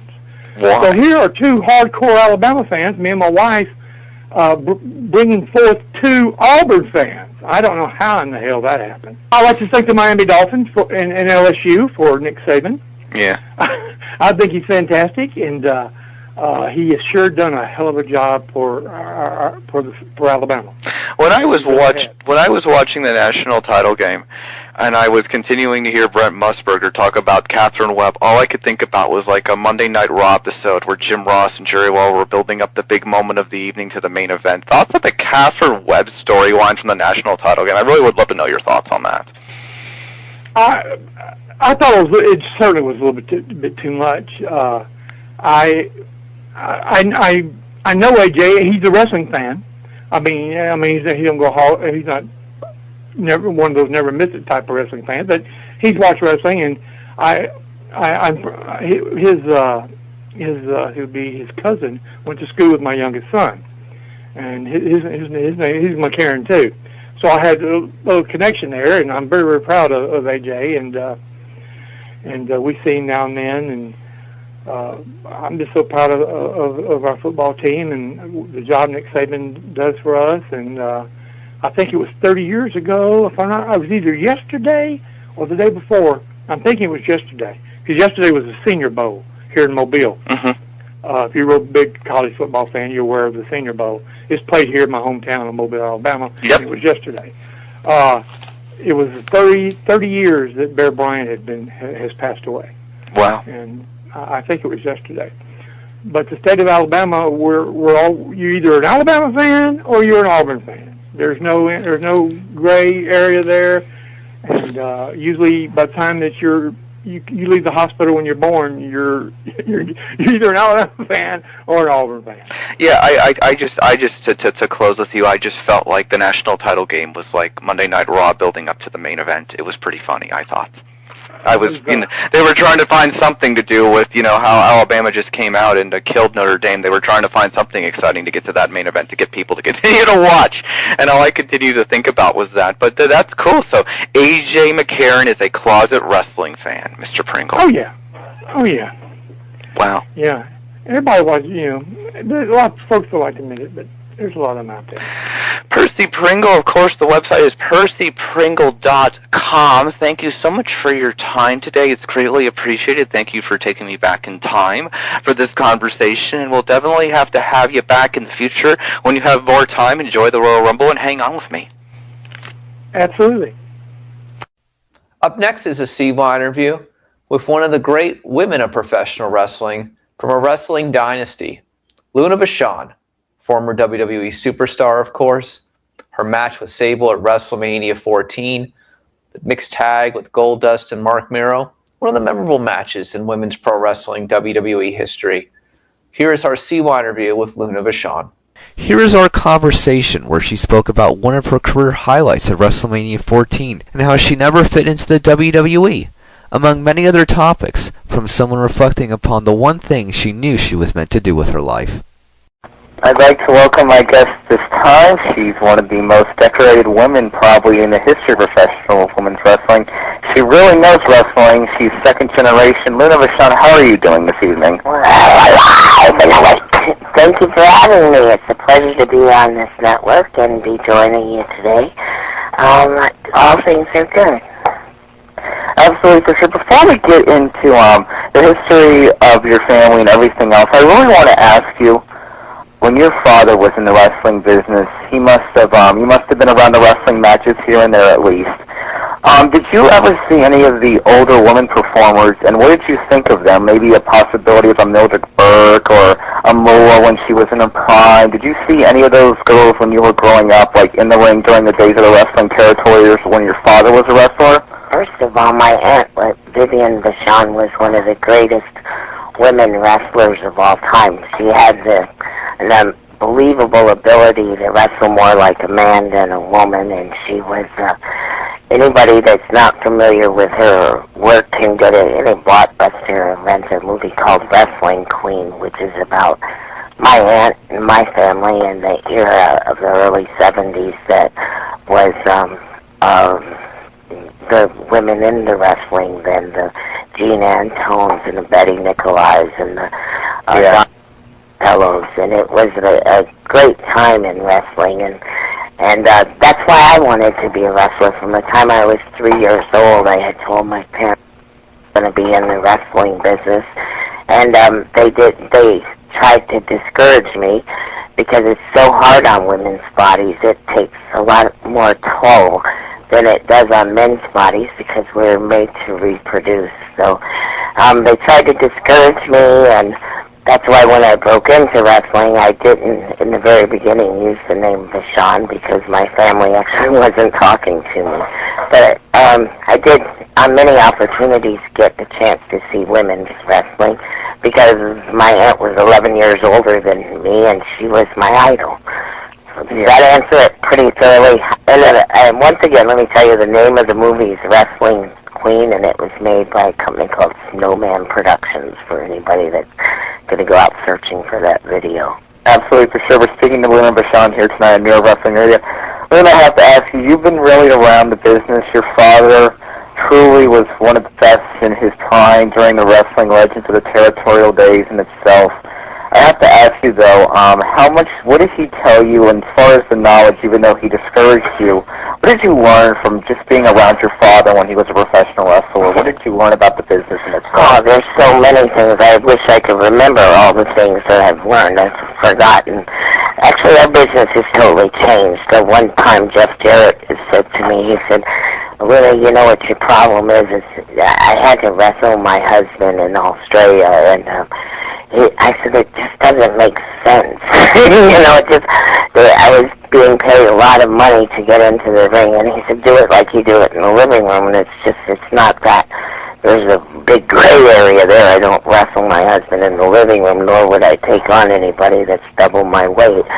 But, we did a pay-per-view from Australia, and it was absolutely horrible, and we moved it on to where we did it across Europe, where I had to wrestle Gangrel, and the matches ended up being terrific by the end because we were having hardcore matches, and I was hitting him with everything I had, including, people would come to the matches with their groceries, and one night I grabbed this sack that was in front of this lady, and it ended up being her groceries for the week, and just beating my husband and just basically walking backwards through the crowd and grabbing anything I could from the fans. Yeah. I don't know, I guess I strayed from the question. But the whole point about it is what did you learn from your father as far as when he was a professional wrestler in the days of the territories, when he would come home one night, or, when you would go to the shows and probably see your father wrestle? What did you see from, the atmosphere around that time? Well, what I learned, one thing is when we were in the Gagne's territory, is I learned that you don't buy a house. You don't buy a house in the neighborhoods that you're working in, because in our business, that meant that the promoters were going to pay you less once you bought a home in their territory. I went to 16 schools by the 8th grade because we were constantly on the road. My family, my mom's from New Orleans, and I have 5 brothers and sisters, and we're from Banff, Alberta, Atlanta, Georgia, England, Bombay, India, and Tampa, Florida. I mean, we're born all over the United States, all over the world even. What did I learn is the first thing is don't buy a house in a territory Because then they'll pay you less because then you're not coming in every month. Right, exactly. You become like a local person and you're not as big an attraction for sure. Exactly, and I learned that in the land of the blind, one eye is king, and that's, I don't know, you kind of have to be a wrestler to know what that means. And there's only two types of promoters, bad and worse, I know that.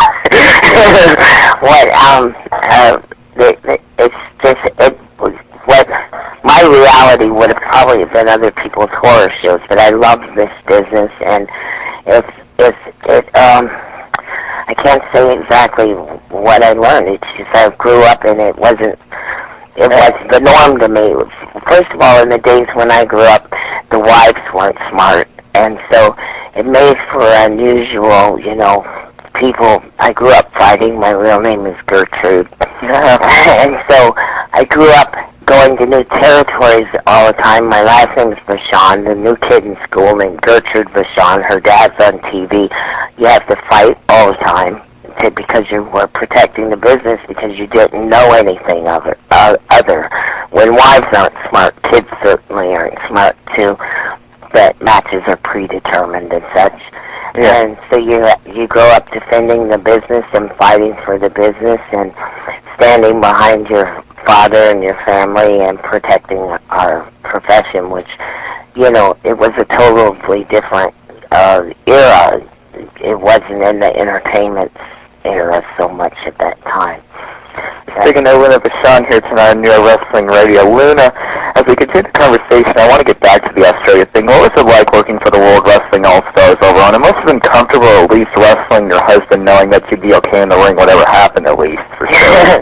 My husband has a very nasty side. That would be an illusion, because at least with a female, when they don't have that kind of weight advantage over you, even when you're in Japan against the top stars, you're able to protect yourself in one way or another. Wrestling is bone on bone, and basically you can go back to the fundamentals of this business and protect yourself. I'll set a girl down and break your arm off if need be. Okay, we're going to slow this down, because Japanese style is so different than our style, and they come at you with everything they've got, and they especially want to, especially on your first trips, they want to see what you're made of, and you don't go back to the dressing room crying in Japan. You either take it and make it your way, which is, I will show you that I can break your arm, that I can put you in some submission holes, or I'll break your nose, I'll blackboard your eyes, I'll break your arm. You do what you have to do. When I first went to Japan, I believe in '85, I ended up getting suplexed from the top rope to the outside of the ring in Corrigan Hall, and I blew my knee out, my ACL, and I didn't, I still had to fulfill my contract, so I had to wrestle for 5 more weeks. I was in Japan for a total of 6 weeks with my partner, The Lock, and Sherry Martel. And so you couldn't run me across the ring. I couldn't run across the ring. I had to protect myself the best way I could. And with my husband or any other man, because I've done a lot of intergender matches, and I learned that it's harder to protect yourself against a man, even if it is your own husband, especially. Then sometimes he thinks when I would potato my husband, he would give it back to me. And that's the way I like it, so I had to be real careful how I was sputting him. We're speaking to Luna Vachon here tonight on Your Wrestling Radio. Luna, as you were bringing up other tag team matches, so probably the one that stands out in my mind is the one you had at WrestleMania 14 when you teamed with Goldust against Mark Merrill and Sable, who absolutely, I don't know how, is back in World Wrestling Entertainment. What are your thoughts on probably the atmosphere? Because that was really a huge night for yourself, I guess you could say, as you had to make Sable look good, and that's kind of hard, I guess. It was one of the most awesome nights of my entire life. How nice of you to remember and bring, boy, you know your way around the wrestling world. Sable had this preconception that she didn't have to learn how to take bumps, and so she didn't know how to protect herself in the ring, and it made it for an interesting match. People ask all the time, do you choreograph matches? I guess if there was any time when a match that I was involved in could be called choreographed, it would have to be that match with Sable, because her not even wanting to learn how to take bumps, and me getting the warning that if you scratch or bruise her, you're going to lose your job. This is WrestleMania. This is our Super Bowl. This is, this is full tilt boogie or nothing at all. And so for about 6 weeks out, we kind of had to do it step by step so that she would learn what was going to happen during this match, and where I wouldn't bump her during the match. It was an unusual position to be put into, because in the days of old, I think a Mildred Burke or a Moolah, under those kind of conditions, would have just broken her arm right away. Because you're being asked to do something that this isn't the ballet, this is wrestling, and for a woman not knowing how to protect herself, how to distribute her weight properly and take bumps, you're asking a whole lot of their opponent to make them look good, or to her to try to make me look good. Listening to Luna Vachon here tonight on Your Wrestling, I think you said somewhere else, and let me try to refresh my memory, is that after that match was done and they were celebrating that Sable got over, I think that Owen Hart came and put his arm around you and said that you did one hell of a job, if I'm not mistaken? Yes, it was Owen Hart. Did you say Owen? I'm sorry. Yeah, I did say Owen. Owen did. Yeah, you're right. It was really cool because I walked through what's considered the gorilla position and not even said a thank you or a second look. And you're kind of not sure under these conditions whether you have done an okay job or not. And nobody said anything, and Owen pulled me aside behind a big makeup box we call Barney, and he said, "Thank you. You did great." And is it true that Stu Hart passed today? Stu Hart passed away yesterday. That is something truly. I've not talked about that this evening, but he was the greatest, and I just, for God, hope and say that Bert is okay right now because he's been through a lot. That's all I can say, But yes, Stu Hart did pass away. Well, I wasn't sure. I talked to Victor Xiones earlier today. That's a name out of the wrestling past to some of your viewers who's still alive running wrestling shows with Savio Vega in Puerto Rico, and I wasn't sure if that was a confirmed thing. And my wishes go out to the whole entire Hart family, a wonderful family, and he'll be dearly missed. He was one of the people behind my husband's training. He trained in the dungeon up there with actually Bruce Hart, and so it's really, he'll be missed, but I'm glad he's out of pain. Absolutely, for sure. What do you remember most about your days, the early days you had in the Florida wrestling territories itself? What do you remember most about those days, if anything? Well, basically, I remember being scared to death. I'm still, it's amazing the magic that you feel when you're going into an arena or something like that. And I started out actually by giving an award to Kendall Windham for Rookie of the Year, and Kevin Sullivan came and gave me a big slap. And when we got back to the dressing room, all the boys were looking at me like, wow, and I said, is that the best you can do? And it bought me a job, so I'm real thankful that and most of them didn't know I was a Vachon, as I said before, so I remember that probably best. We're speaking to Linda Vachon here tonight on Your Wrestling Radio. Honestly, as we look back on your career, when you were there, the WWE Women's title just recently came back, and it was probably you, Sable, and another tough lady, I have to say. Probably you and Jackie Moore were probably the most toughest ladies I've ever seen, and Ivory would be another one. But overall, what were your thoughts on the time, and why don't you think that World Wrestling Entertainment ever gave you the Women's Championship itself? I don't think that I fit quite into the mold that they wanted as a spokesperson, and it's unfortunate for Vince McMahon that he didn't see that, because that's what I desired the most in the whole world most of my life.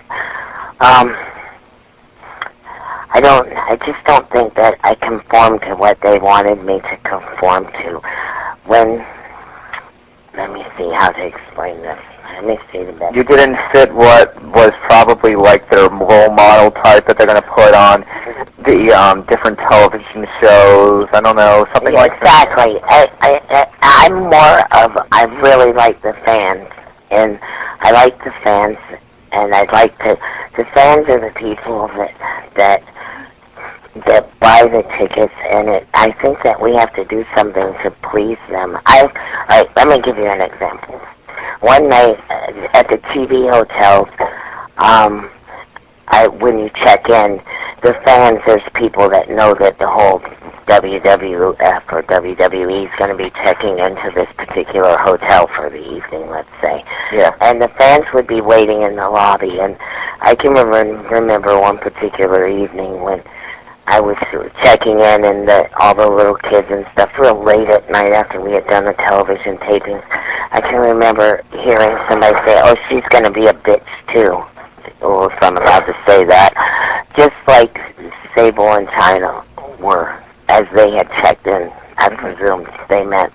And I spent about 3 hours in the lobby signing autographs after that, because I felt like if the other two women that were part of this promotion had had hard days, then it was my job to pick up the slack and make the women of make our company, and then make the women of our company look good. You know, like we cared about the fans and signed some autographs and such, so that I just felt like that was important to do. Well, it doesn't seem like at that time the World Wrestling Federation was interested in their fans.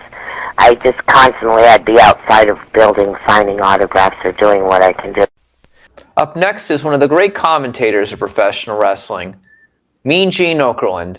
Early 2000s CYInterview. After World Championship Wrestling had closed, Mean Gene then moved back on to going back into WWE programming.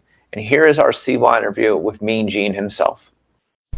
I'd like to welcome my guest this time. He's the host of WWE Confidential, but he's had a historical career as a wrestling interviewer, and he's been a TV personality for centuries, it seems, like decades, excuse me. Welcome at this time, Mean Gene Okerlund. How are you doing, man? Chris, I'm doing very well. Centuries might be a little overkill, actually. It sometimes when I think about it, and it flashes through my mind, it seems like I've been in the business for 20 minutes. But in reality, it's 32 great years.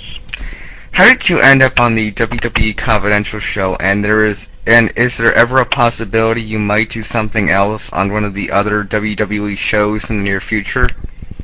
Okay, well, part one, I had talked to both Vince McMahon and Kevin Dunn, the executive producer of the then WWF television programming, and we had talked for the last, actually, 2 years in regards to a concept, something that would be probably a good fit for both of us, considering my experience and kind of my style, yet I probably wouldn't fit into a Raw or a SmackDown, as it were. So we kind of put this thing together, and Kevin Dunn called me one day and he said, "I think we're good to go.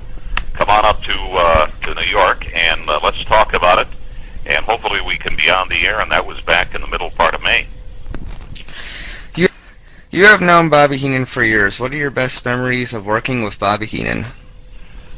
Oh my goodness, I've got so many great memories of Bobby, and I'm just going to have to say in general the great memories that I have probably were back in the days when he was a manager, and those will go all the way back to the AWA and the early days of WWF.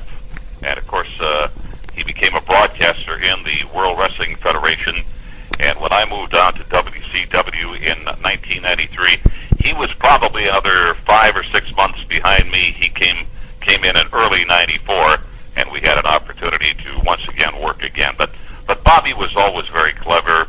I think he's one of the real bright minds in this business. Plus, not only could he talk about it on the air and convey and communicate great issues and angles amongst the performers, but he was also very good, I would say, in laying out some feuds and some concepts and issues along the way.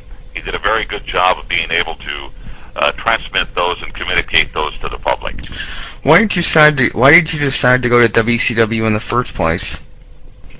Well, my contract had ended with the World Wrestling Federation in September of 1993, and at that time I had some philosophical differences with some people in the company, including Vince McMahon. You know, great minds don't always think alike, whatever the case may be, but I thought it was time for a change. After 10 years in the same position, doing the same thing, I thought that perhaps the best thing for me would be to move on, and I still feel that that was the right move, as I do feel it was the right move for me to come on back at this juncture and be able to host Confidential and maybe down the road work on some pay-per-views. When you look back at what happened to WCW, did you ever think that you would be back in the WWE? Yeah, Chris, I did. I felt that someday that's probably where I'd end up, as long as they were intact. And I have no eyes to retire. They say retire to what? Actually, this business has been very close to me for the last 32 years, and you kind of live and breathe it. And when you're away from it for any extended period of time, you feel a little uncomfortable. But to answer the question, yeah, I definitely felt that I would end my career in New York. What do you think went wrong with WCW, in your opinion? Well, I think it's very simple. It was horribly mismanaged. Actually, it was a rudderless ship. It wasn't really being run by anybody at any time during the 9 years that I was there. And if that would happen for me, as close as I was to the product and the role that I played in the television programming, if that's the way I felt, how do you think some of these other guys felt? And especially the locker room mentality and television production. Those things were really out of whack, and a lot of people were just totally clueless because they had no direction whatsoever. What was the reason for you wrestling Mark Madden back in WCW? I really just am curious about that one. If you can tell me for a second what that possibly would have accomplished, it was just some brainstorm of Vince Russo, and the angle was a total piece of garbage. I did it, I guess, because I wanted to be a team player and let everybody, you know, amongst the ranks know that I was going to be a team player, and I'd do what they asked me to do, but I wasn't really in love with that angle. What are your thoughts on the Steve Austin situation at this time, and do you ever think he'll go back to the WWE? That's a tough one for me to answer. I think there's a couple of things that we have to think about when we think about the Steve Austin situation. You know, Steve has been in this business, kicking around in it for around 15, 16 years, and maybe with that high volume of appearances and the exposure that he had, he might have just burned himself out. Now, that's not to say that he couldn't come back once they recharged the batteries, but I kind of had a feeling that Steve had just burned himself out and finally just one day threw up his hands and said, God, I don't like the way this storyline is going as it pertains to me, so I'm going to take a hike. I'm going to jump on a plane. I'm going to fly back to San Antonio, and the hell with it. I don't need it anymore. And he probably doesn't, because he's made, Lord knows, enough money that he can live very comfortably for the rest of his life. What have you heard about the Hulk Hogan situation and him not going to Australia? What are your thoughts on that? Well, I think it was purely a physical situation. He is beat up. I mean, this guy took a lot of bumps for a lot of years, and especially for a big man. You know, Andre the Giant and some of these bigger guys didn't take quite as many bumps a Hulk Hogan who, and I've got to give him credit because when he was the World Wrestling Federation champion, he worked 300 nights a year, and those were, you know, ring appearances, and he gave them good matches, and he just probably got beat up to the point where it's just a little tough for him to move, and certainly a 14-hour plane ride right now couldn't do that back of his any good. He's got a knee that needs to be operated on. He's put it off way too long, and I think those health issues are going to have to be faced head-on by Hogan before he's going to be able to give 100%. I mean, he does give 100%, but he's working right now with some injuries that are, I would have to say right now, perhaps tainting his performance somewhat. Do you think the comments made by Lane Storm about 9/11 were appropriate for the WWE? Absolutely not. I would have to say that goes back to some of the material that we did during the Gulf War when I was in the World Wrestling Federation, and I thought that was tasteless. When it comes to a national situation, a patriotic situation, I think we stay away from it because, yeah, it's gonna generate some heat, but it's cheap heat, and not the kind that we need in this industry. Did you ever think your former boss, Eric Bischoff, would be working for Vince McMahon in the WWE? Chris, nothing surprises me in this business because I have seen stranger things happen. There was one situation, and I'm not going to mention any names, where a promoter had just about been killed, and 6 or 8 years later, the perpetrator was back working for him. So, what can I tell you? To see Eric Bischoff in the WWE after some of the things he said about Vince McMahon, yeah, it's a bit of a surprise, but still nothing beyond reality. What do you think of the current state of professional wrestling? I think it's probably in a down cycle. You know, people ask me about wrestling as compared to 25 or 30 years ago, and consumers always want change. Hell, if they liked the 1975 Pontiac, and that's what people wanted today, that's what we'd be driving. But no, people want change. They want something different. And certainly they're getting a different wrestling product today than they were even 10 or 15 years ago, to say nothing about 25 or 30 years ago. But I think that the wrestling business is very healthy. We have a great fan base, and I think you just have to tell the right stories and get the right combinations going to draw those big numbers on television and, again, fill up arenas around the country and around the world. Looking back on your career when it was the WWF, you sang the national anthem at WrestleMania 1. What are your best memories of your time in the WWF back then? Well, of course, that was a very exciting time because that was a whole new era. We were coming out of old school when everything was basically kayfabe and was done on the QT, and there was a lot of psychology that went into wrestling. I mean, yeah, they'd have high spots in a match, but not necessarily an entire match of high spots like you see with a lot of the cruiserweights. There was a lot of psychology and a lot of great work. I saw a match probably, I'm thinking around 9 or 10 years ago, a Legends match between Wahoo McDaniel and Dick Murdoch. Both of those two men are now dead. But I saw a match in the latter stages of both of their careers, and I just thought it was one of the great, great matches. As a matter of fact, I saw it at the Bayfront Center in St. Petersburg at the Legends reunion. How is your burger franchise coming along? Burger franchise is doing great. We're up to 83 of them right now worldwide. Of course, they go in military installations and in college and universities around the country. And we're doing quite well with it.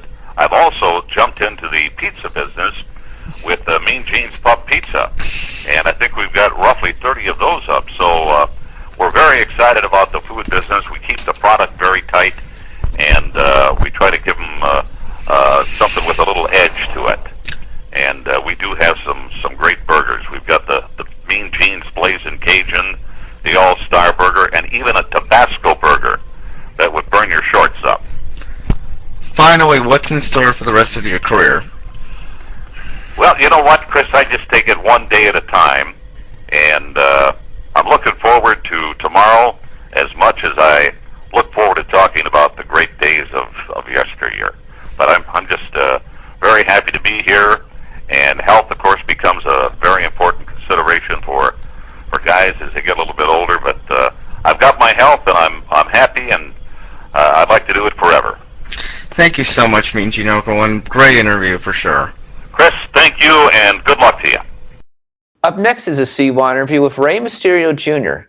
This CY interview actually took place between Rey's time in WCW before he ended up going to World Wrestling Entertainment. Here is a little bit of that CY interview with Rey Mysterio Jr. I'd like to welcome my guest this time. He's a former WCW Cruiserweight Champion. He's without a doubt one of the best Cruiserweights of all time, in my opinion. And without a doubt, he's also a giant killer. I'd like to welcome my guest this time, formerly of World Championship Wrestling, the great Rey Mysterio Jr. How you doing, man? I'm doing very good, Chris. How you doing? Doing very well, man. Great. What have you been up to of late? Let's talk about this as far as the WWC in Puerto Rico and as far as wrestling in Mexico as well. Tell me all about that. Well, down WWC, I was out there for the beginning of January. Did a 3-day shot.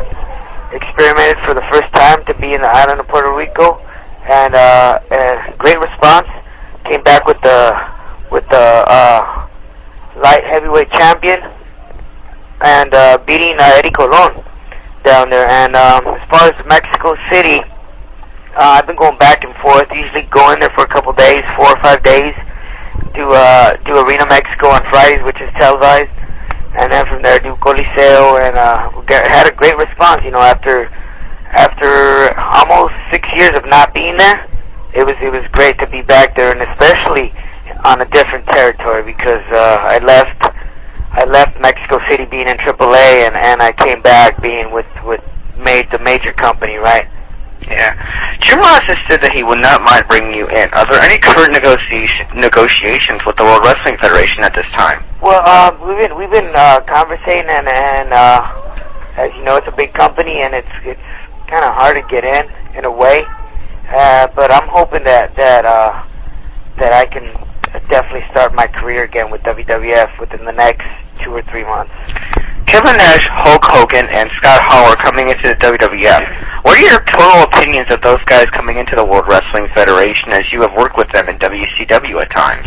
You know what, to be honest with you, I'm a big fan of Scott Hall. I admire his work. I'm a big fan of Kevin Nash's, and I guess until I was really in the ring with him one-on-one, you know, it's a great honor to be in there, and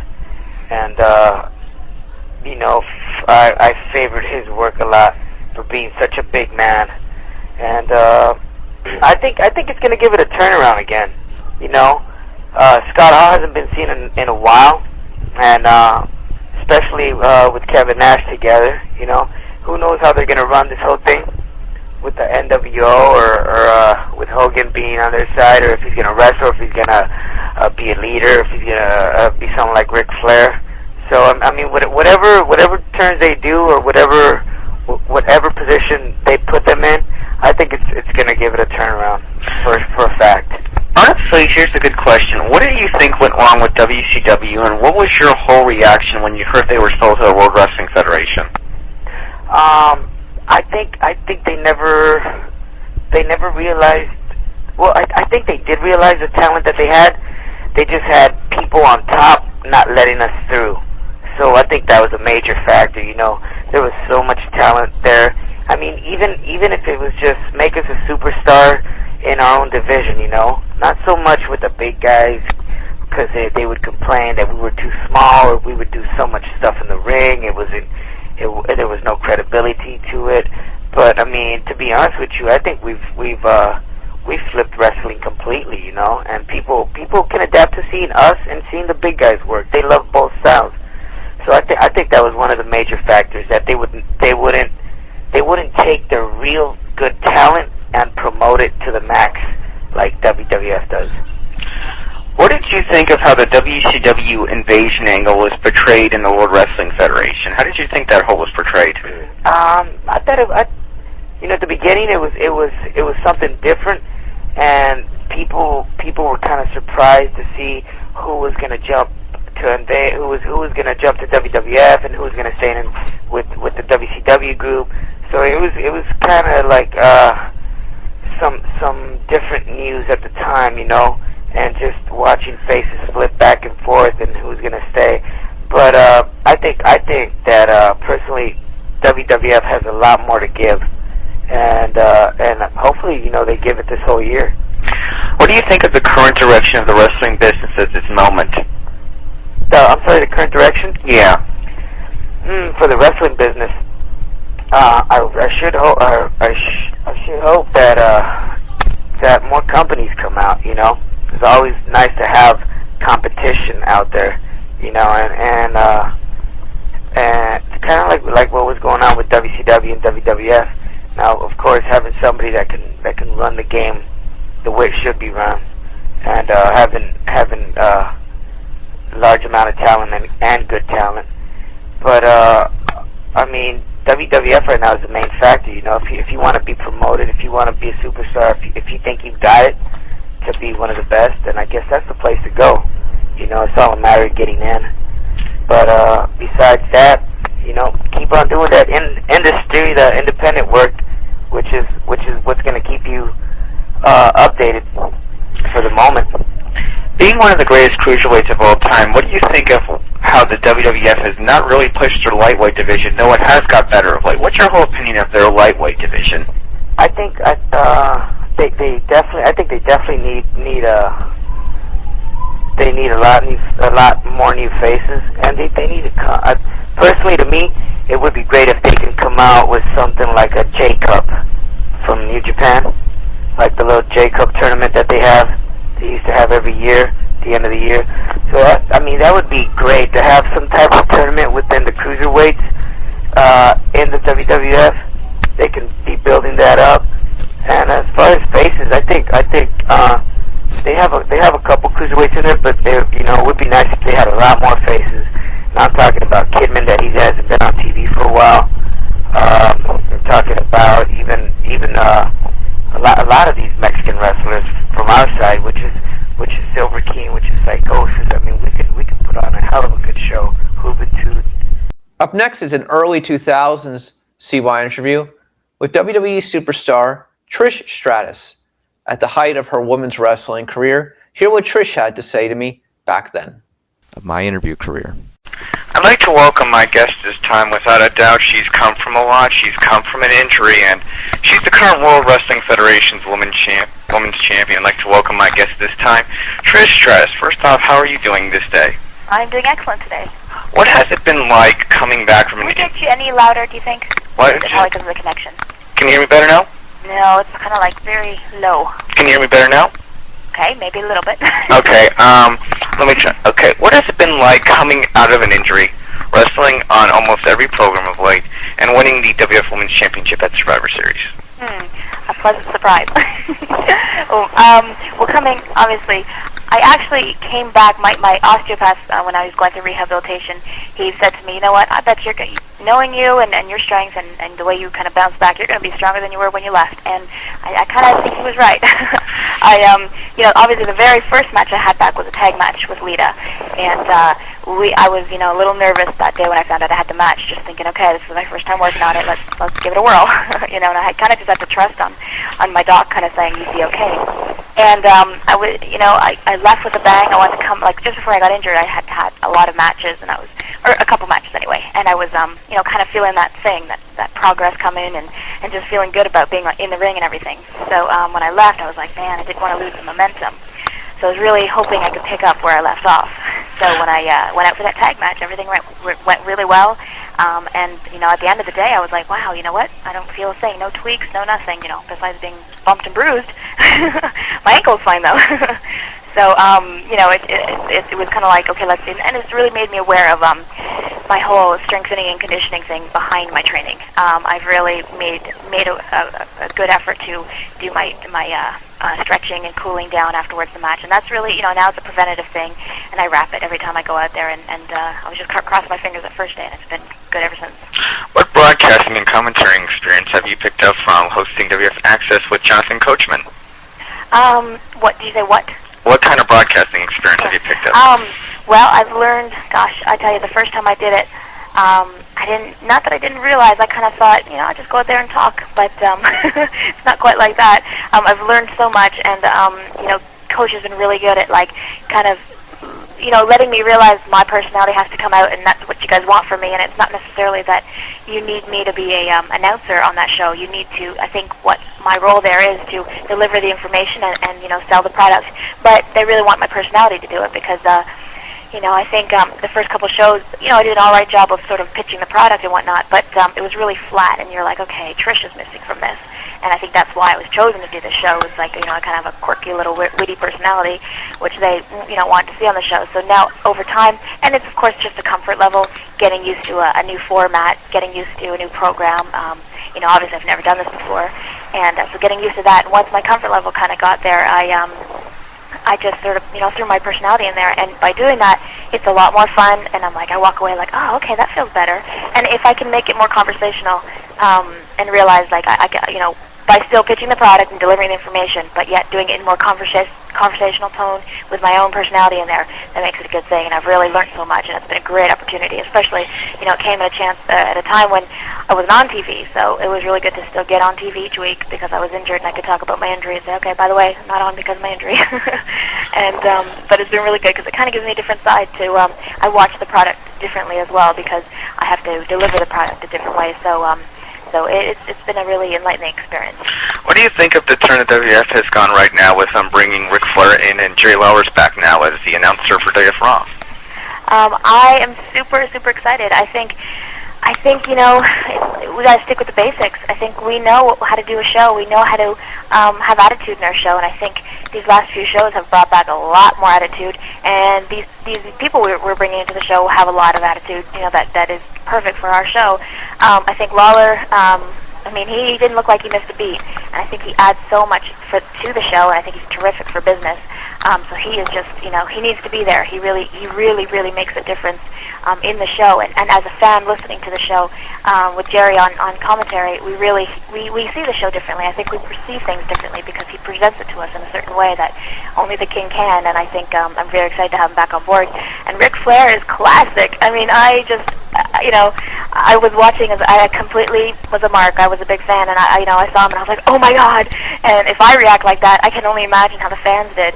And for example, this week on Access, we showed WrestleMania 8, which was Flair versus Savage, and just going back and remembering that charisma and what he brings to the ring, and his presence in the ring, which was totally evident just on Monday, his very first. You're just like, man, what a pro when you saw him out there.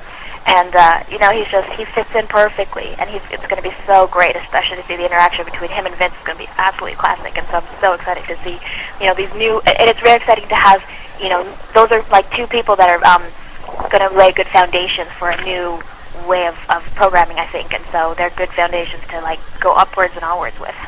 Are you excited about WrestleMania being in Toronto, Canada this year? No. I'm just kidding. That's the obvious question. I'm very excited. Not only that it's in my hometown, and that gives the opportunity for family and friends to come and see the show itself, but also to see me perform.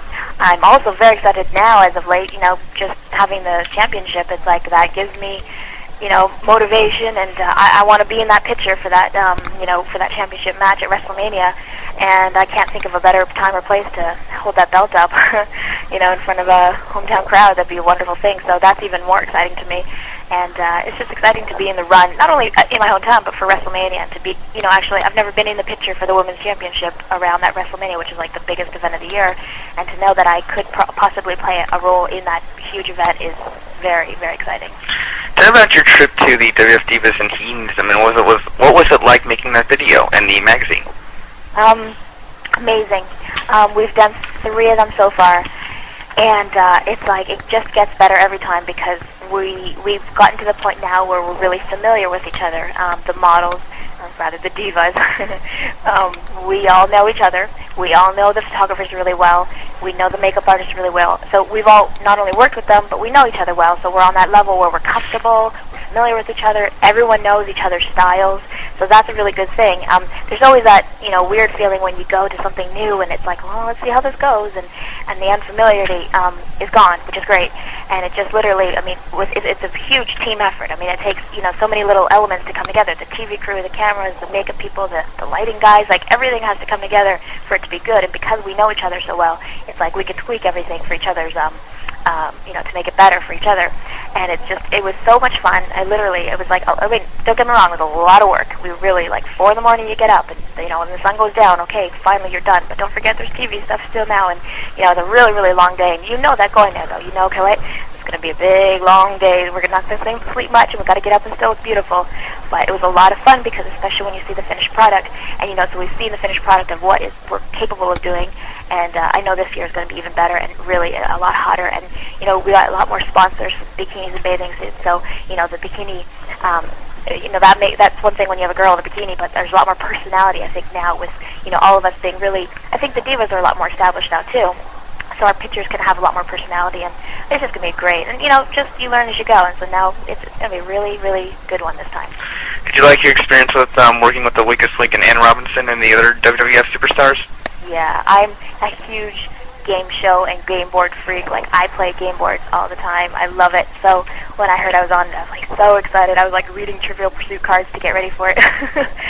Just totally psyched about it. And it's neat to me to think wow, I'm on a show that's mainstream and NBC's audience is, I'm sure, different from our audience, and in addition to our audience watching it as well. So it was really exciting, and it was great. It was a blast because we were with each other, which was cool, and it's fun because we're kind of we're out of character somewhat, believe me. There's a lot of character in that show, but we're a little bit out of character, so we can kind of bug each other, and we don't often get that chance to interact with each other as characters, from the show. So it's kind of neat to see different people interact, which normally they might not. And Anne was a great person. She is a character in herself. I said to her, I'm like, you know what? You got to come on our show, girl. She needs to be a great character on our show. And I met her afterwards, and she was, great. Just she kind of dropped her little gimmick a little bit there, and I took a picture with her, and I was just such a fan of hers, and I thought she does a great job out there, portraying a character, which I know we all do. So it was kind of neat to see. I think she was amused by us, too. I think she thought, what a bunch of characters these guys are. So it was a great experience. I really enjoyed it. What do you think the role of a WWF diva is? I'm sorry? What do you think the role of a WWF diva is in wrestling? I think that we have to be able to portray a number of roles. I think we need to go out there and, of course, be divas and be beautiful and provide that, element of TNA to a certain degree. We have to go out there and we're put in a position where we become role models for women, so we have to also be aware of that, and I think we really are. I think the company's really aware of that as well, so I think nowadays you're seeing us more active in the ring, and I think we represent a lot more as far as, we're sports entertainers. We go out there and we do our thing in the ring as well, and we do it good, and it's not just once in a while. We're showing you that we can do our stuff so much that you believe it now, and you're like, wow, and you realize what we do. It's tough to go out there and, fight, but yet, on the next scene you're looking beautiful and, sexy. So it's a tough thing, and it's a tough balance, I think, for us to achieve. But I think we in the company do a really good job of doing that, knowing that there's younger girls out there, looking up to us as role models, and older women. You name their age, they're looking at us like that. So I think our role is to go out there and portray strong, dominant females, and just going out there and getting a job done and knowing what we want and going out and getting it. So, me, myself, at least, that's what I try and do. I try to, show that you can be strong and you can believe in what you want to believe in and go for whatever goal you want to go for, and you can get it. That's what we try and portray out there, and hopefully that comes across. What is your feeling when many new faces started showing up from WCW and ECW? What was your feeling that there was a bigger roster and there's now more competition for TV time and things like that? I didn't really think of it like competition for TV time.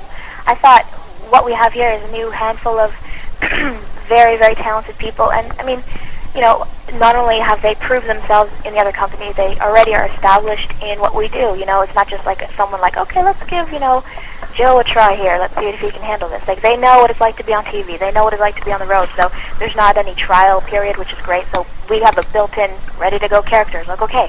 And so for me, that just was, I looked at it like there's exciting opportunities to see talent from that show interact with talent from our show, which we've never seen before, and we never had that opportunity to see that. And I think that was a great opportunity to see, like, so much talent on that show that we've brought to this show, and it's just a matter of interjecting them into our own style and into our storylines, and I think we've done a great job of that. And it was exciting to know that there was all these new characters that were used to doing their thing out there and doing it well, and how it was just a matter of fitting them into the WWF show and into the programming, and I was just excited, and I think it's been really exciting to see everyone come into our show. What's it like working with the McMahons in the storyline, just working with them every single day with your character and everything else? It was wonderful. I learned so much. I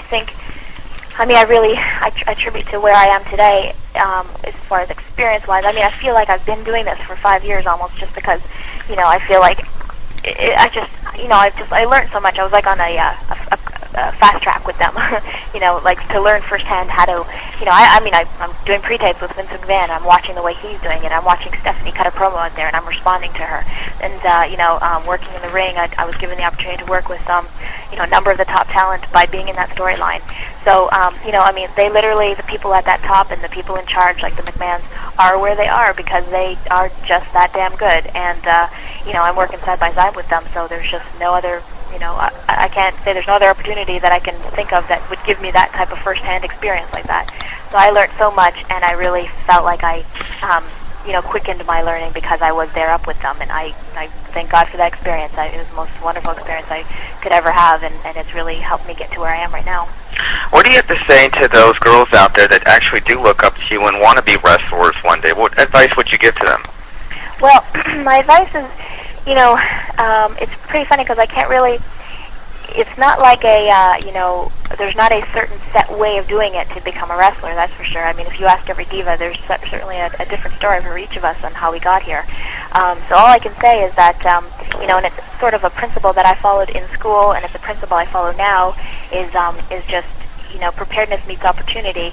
And what you need to do is any opportunity that comes up, you need to be prepared for it and take full advantage of it. Study your craft very well.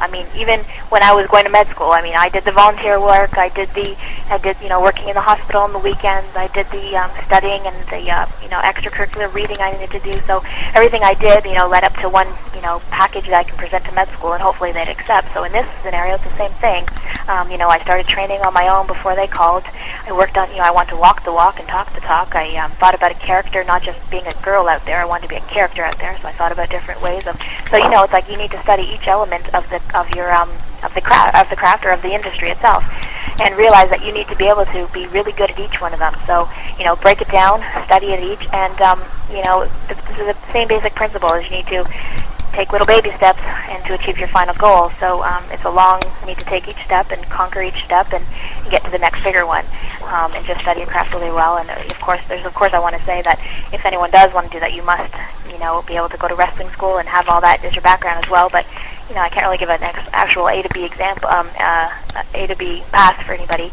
But it's the same principles. Like to achieve your goals, you got to try really hard and give it 110%. Final comments, and thank you very much again. Well, just as the new WWF Women's Champ, I just want to continue to deliver action and continue to deliver Stratus action. Thank you very much again. Thank you. Up next is a CY interview with Kamala, James Harris, one of the great characters in pro wrestling history. Here is our CY interview with the Ugandan Giant. I'd like to welcome my guest this time. His real name is James Harris, but he played one of the greatest gimmicks of all time in World Wrestling Federation history, Kamala. I'd like to welcome you. How are you today, man? I'm doing good. How are you? I'm doing very good. Yeah, I'm doing real good now. I've learned how to speak English. Yeah. You came into the Memphis territory as Sugar Bear Harris, which was run by Jerry Lawler and Jerry Jarrett. Did either of them come up with the Kamal character? And also, you taped some vignettes in Jerry Jarrett's backyard. Am I right? Yeah, it was done in Jerry's backyard. But now, yeah, Lawler did come up with the name Kamala, Kimala. But then later on, I changed it to Kamala. Before your days at the WWF, you had the chance to tour Africa, where you started wearing your makeup, am I right? And also, what was wrestling like in Africa compared to American style? What was like the culture like there?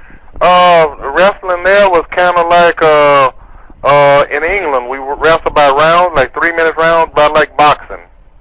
And that's the way it was there. And for the people and everything, they were about the same as they were here. I was surprised. Did they really get into it? Oh, yes, they do. You had big crowds. It was real good. I enjoyed it. You actually had the chance to feud with Bruiser Brody in a series of world-class championship wrestling matches. Tell me about that, and what do you think about the whole situation of him passing away in Puerto Rico? Bruiser Brody and I, we had a lot of matches together, and we drew a lot of money together. I done real good with him. He was a good friend of mine. Matter of fact, he was the one that got me my first biggest payoff. And I was supposed to work with him, I think it's been so long ago, about 3 weeks. Let me see. Within 3 weeks, I was supposed to work with him again. And he was a real good friend of mine. We worked real good together.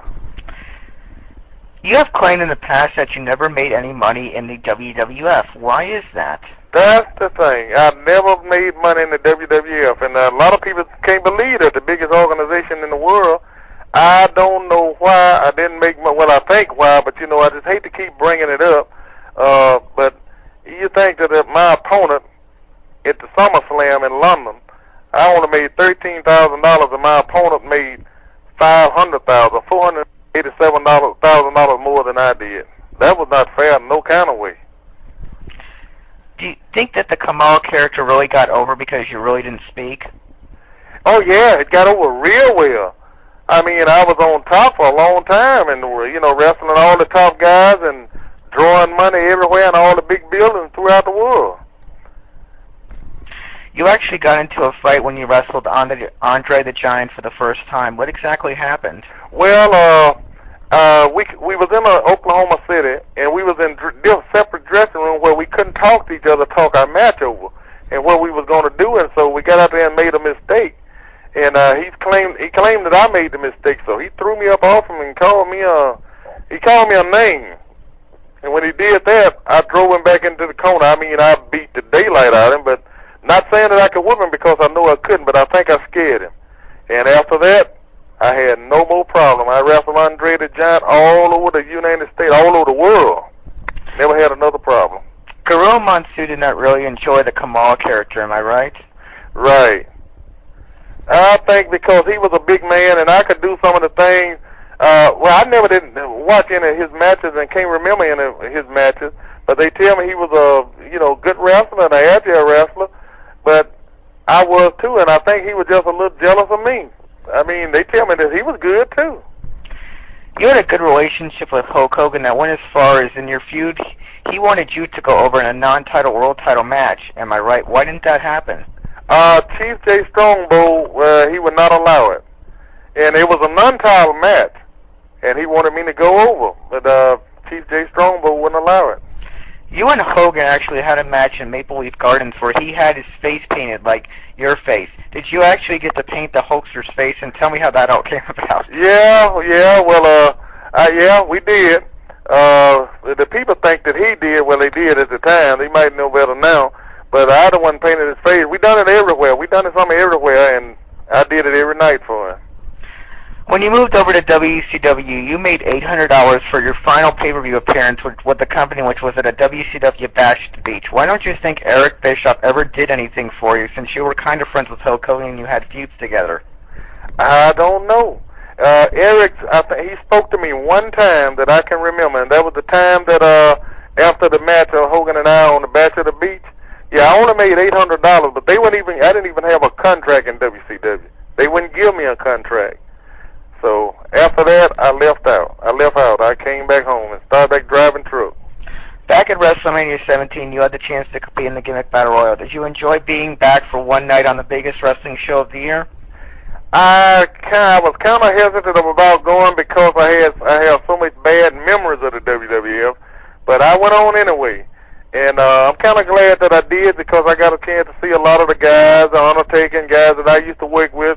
And it was kind of sad, too. But after that, I was ready to catch the first thing smoking coming back home. I didn't even want to see Vince's face, and I did see it. I saw him off distance. I stayed out of his way. I didn't even want to get close to him. Why don't you think that Vince McMahon treated you well in the World Wrestling Federation since you were working like with Hogan in a feud and all that stuff on top? So why not? Why don't you think he treated you well when you were working with Hogan at the top of the wrestling business at the World Wrestling Federation at the time you were there the first time? I don't know why he treated me that way, but I'll tell you what I believe is he thinks just because I'm from Mississippi and you know, we kind of slow down this way. I mean, but we getting better. We kind of slow and we're not able to defend ourselves like a lot of other guys. We don't know how to do business. Some of us now, not all of us, don't know how to do business. So I think that's one of the reasons. How do you think that the wrestlers reacted to your character? Do you think they enjoyed it? I think they did. I think they did because they put bucks in their pocket during the time I was there. Finally, tell me about the book you're coming out with, and what it will mainly focus on besides your wrestling career. What can we expect in the book besides, you know, highlights of your career? It's gonna have a lot of things. I know a lot of wrestlers have wrote books, but it's gonna have some things in there from my viewpoint, from the way I was treated in the WWF. It's something like when what happened back in the 40s or the 50s. I had to sit in. If I get me a decent dressing room when I get to the building. Then when the agents come in, they would move me out and put guys like Randy Savage or Hogan. It'll tell about all of that. It'll tell about when I was 400 pounds and it was hard for me to sit in a seat on the plane. They had me in coach class, and when I asked Vince for a first class seat, he wouldn't do it. So he would buy a seat for guys that was half my size, first class. You know, so it'll tell about all of that, the dressing room, and it was just like I was treated like a slave. You're an amazing person, to say the least. Someone who just went through the wrestling business, did what you could, and, you know, you're an amazing person, to say the least. Thank you so much for this interview. Okay, thank you. Up next is a CY interview with Bobby the Brain Heenan. Bobby was always available when you needed him for your podcast programming. Bobby always had something interesting to say. Here's that CY interview with Bobby Heenan. I'd like to welcome my guest this time. He's battled throat cancer, and he's the manager of the Century, Bobby the Brain Heenan. How you doing, and how is your health, man? I'm doing good, and I have a little trouble saying a few words yet, but other than that, my blood pressure's good, my weight's good, my health is, they say, good, so I feel okay. I just don't have the strength I had a couple of years ago, but it'll come back, and other than that, I'm feeling good. How did the whole WWE Confidential thing come about? Gene Okerlund called me, and he said they wanted to do a story. He said, would you mind doing it? I said, no. So then they set up a date, and they sent a camera crew over here to my place, and we did it. Do you think that the whole story in WWE Confidential was delivered out the right way, and what do you think the fan reaction was to your story, battling throat cancer? Well, I think people missed half of it, because they showed the interview I did at the beginning, and then they showed the Steve Austin stuff in the middle, and a lot of people thought the interview was over. Then they went back to my stuff, and I know a lot of people missed that half of it. I thought it was received quite well. The ratings numbers were good, I heard, and all the email I get and everybody I talked to liked it. Did you watch it? Yeah, I do. I really did enjoy it, for sure. Did you see what I mean about the middle part? Yeah, I totally get what you mean by the middle part, because they totally cut it away from you, like the story was over, then they went to something else, and then they went back to you later, and then, oh, there's more Bobby Heenan. They never said more about Bobby later on or anything. Yeah, so you so people didn't miss half of the story in a sense. Yeah. Mean Gene Okerlund is now the host of WWE Confidential. What are your best memories of Mean Gene Okerlund and yourself? Oh, Christ, I remember Gene over 30 years ago in Minneapolis. See, Gene used to be a disc jockey in Minneapolis. He used to work under the name Gene Leader, Leader or something like that. And he had an afternoon show, and he was, stacks of wax and finger on the trigger, all that dick behind these guys talk. And then he went into sales, and he was selling television time to sponsors. And we had an announcer in the AWA in those days. His name was Marty O'Neill. And Marty was a little guy with glasses, an older gentleman, Superman, really a great man. And he'd gotten sick, had a heart attack or stroke or something. And since Gene had on-air experience, they asked him if he'd come down and do some interviews.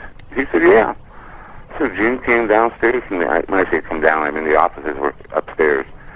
And the day was set to do interviews, and Gene introduced himself to everybody. And boy, right off the bat, you know, you heard that voice, and you heard those big, strong pipes. It's like being interviewed by Ricardo Montalban.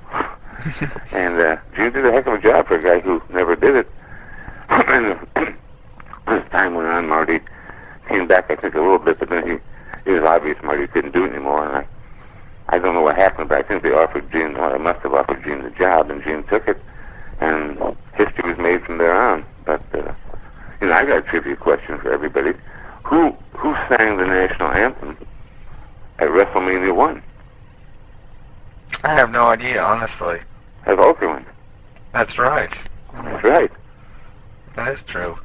Very good. Yeah. I'll put that in my interview for sure. Is there any possibility at all that you may go back to the WWE on one of their programs in the near future? Oh yeah, I would go back on one of their programs. I wouldn't say, you never say never, but I would not want to be obligated to a contract where I have to do something a couple times a week, where I have to go fly and go stand in line 2 hours at the airport and all that stuff. I'm not, right now, today as we talk, I'm not into that. That could all change though, but I don't really see myself doing that. I can see myself doing bits and stuff, and I wouldn't mind being a public relations guy for them. You know, like a greeter and meet people, and some of their shows they do, and the WrestleManias and stuff. You know, sign autographs and meet and greet, and you know, even do on-sale tickets for them. Meet the people and do that. I wouldn't mind doing that, but to be involved in a storyline or something like that, I don't have it in me anymore. I don't think so. And the product isn't the product I was raised with or know how to do. So, I don't know. It's not the wrestling I knew, but I'm still who I am, and I can still meet and shake hands with people. But as far as regularly doing it on a regular basis, I'm not really interested. But then again, I haven't heard the money, so you don't know. You have a book coming out on your whole career. Maybe you can summarize what fans can expect from reading this book? Well, it's a great book to read when you're on an airplane. It's a great book to read when you're just sitting around with a bunch of people. See, it's not a book where you start at page 1 and you don't find out what happens until page 712. It's not like that. There's 200 and some pages, almost 300 pages. But it's like USA Today. They're short stories about my life. Most of the stories in there are about the ribs we did and the fun we had. I tell stories about Vern Gagne. I tell stories about the Iron Sheik and Vince McMahon, and stories about the belt, stories about us guys on the road and Ray Stevens, and just a whole bunch of things we did. And I think it's very entertaining. Will there be a good look at the inside look at the life of Andre the Giant from the book? Yeah, there's Andre stories in there. I mean, there's not much to hide about. He was a big guy that didn't like a lot of people, and he's dead. That's about it. And everybody knows what he did in the ring, and everybody knows what he did in being the $6 Million Man, playing Bigfoot and Princess's Bride, and a lot of things he did. And the reason he didn't like people was because he just got tired of people coming up to him and asking him, "Are you Andre the Giant?" "No, I'm not. I'm Eddie Shoemaker, the jockey." "What do you think he is?" And then, "How big are you? How much do you weigh? How big are your hands? How's the weather up there?" He just got tired of it. Plus, he knew they told him that he would never live to be 50 because he had the giant disease, and that's where your body grows, but your organs don't. So it's like putting an engine of a Volkswagen in a truck. It'll move it, but it won't move it for long, and that's what happened to Andre. Little Monsoon had the giant disease, but he controlled it at a young age because he's from America, from Rochester, New York, and he could get medication. Well, Andre, living 20 miles out of Paris, I'm not sure they had all that technology then. What are your thoughts on, are you surprised Eric Bischoff and Hulk Hogan are both working for Vince McMahon now? No, I'm not. I'm not surprised Hogan is, because they probably offered him a truckload of money to do it. Another thing, Hogan really does love the business. He really does.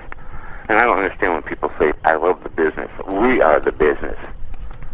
McMahon and the promoters are not the business. We are the business. McMahon's different, though. McMahon created the business the way it is today. He's the only one that...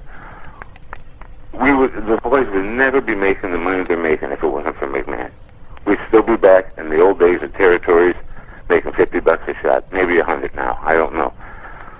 But I'm not surprised Hogan went back at all, because what are you going to do? You've done all your life, and somebody offers you a lot of money and makes your schedule not real hard. You'd take it. As for Bischoff, I heard he's busted, so he needs the money, and I heard he ain't making a whole lot, so don't worry. He said all those things on TV about Vince and everything. Now you go work for the guy. You don't think he's going to get back at you? Come on.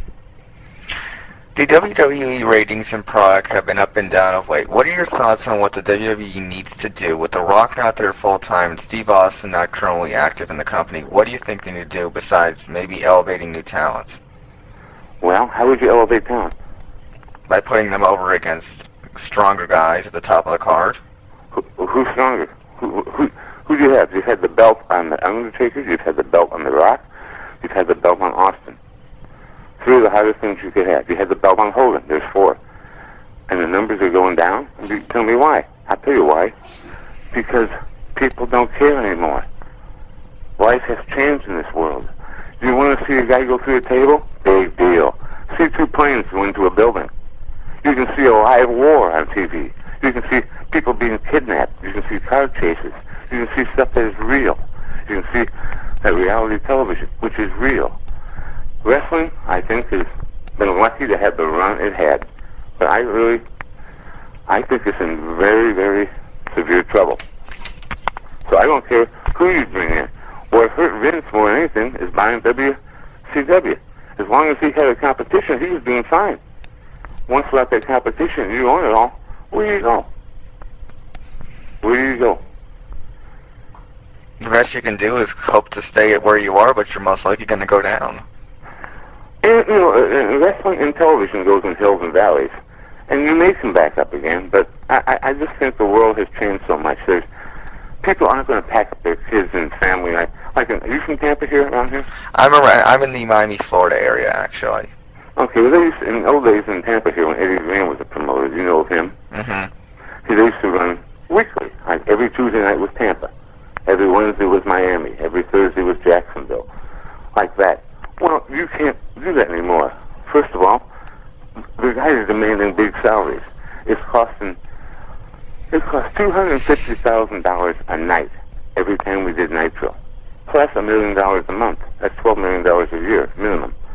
And that's with pyro, blowing up cars, wrestler salaries, airplane, bringing 17 trucks, burning, wrecking vans, wrecking ambulances. That all costs a lot of money. Catering, everything. Putting everybody up in rent-a-cars, hotel rooms. That's a lot of money. And with nothing coming in, it stops real quick. Well, that's what happened there. It was too expensive to run, and they weren't making any money because they didn't have a good product. So. Yeah, well, it is a shame for sure. Any final comments? Yeah, I just hope that people enjoy the book. It's not meant to hurt anybody, or it's a fun book. It's meant to have fun. There's some people who get insight to the business, and I just wish it could be more entertaining the way the fans want it. But I just don't see them any interest anymore. I drive all around town. I go all over the country, and people never say anymore about, hey, whatever happened to whatever. They don't say nothing. They don't say nothing like it never existed. And did you watch Raw Monday night? Yes, I did. I don't watch wrestling that much anymore, but I was coming through and I saw Moolah and Mae Young on TV, and then I saw them, those 2 garbage men jump in the ring. The Island Boys, they're called. They're a new tag team, whatever. I don't know who they are. But jump in the ring and beat up those 2 old women. What if one of those women had died?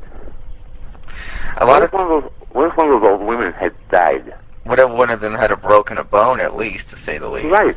But I mean, make a move down with her neck, no place to go, and the guy got this big ass on her.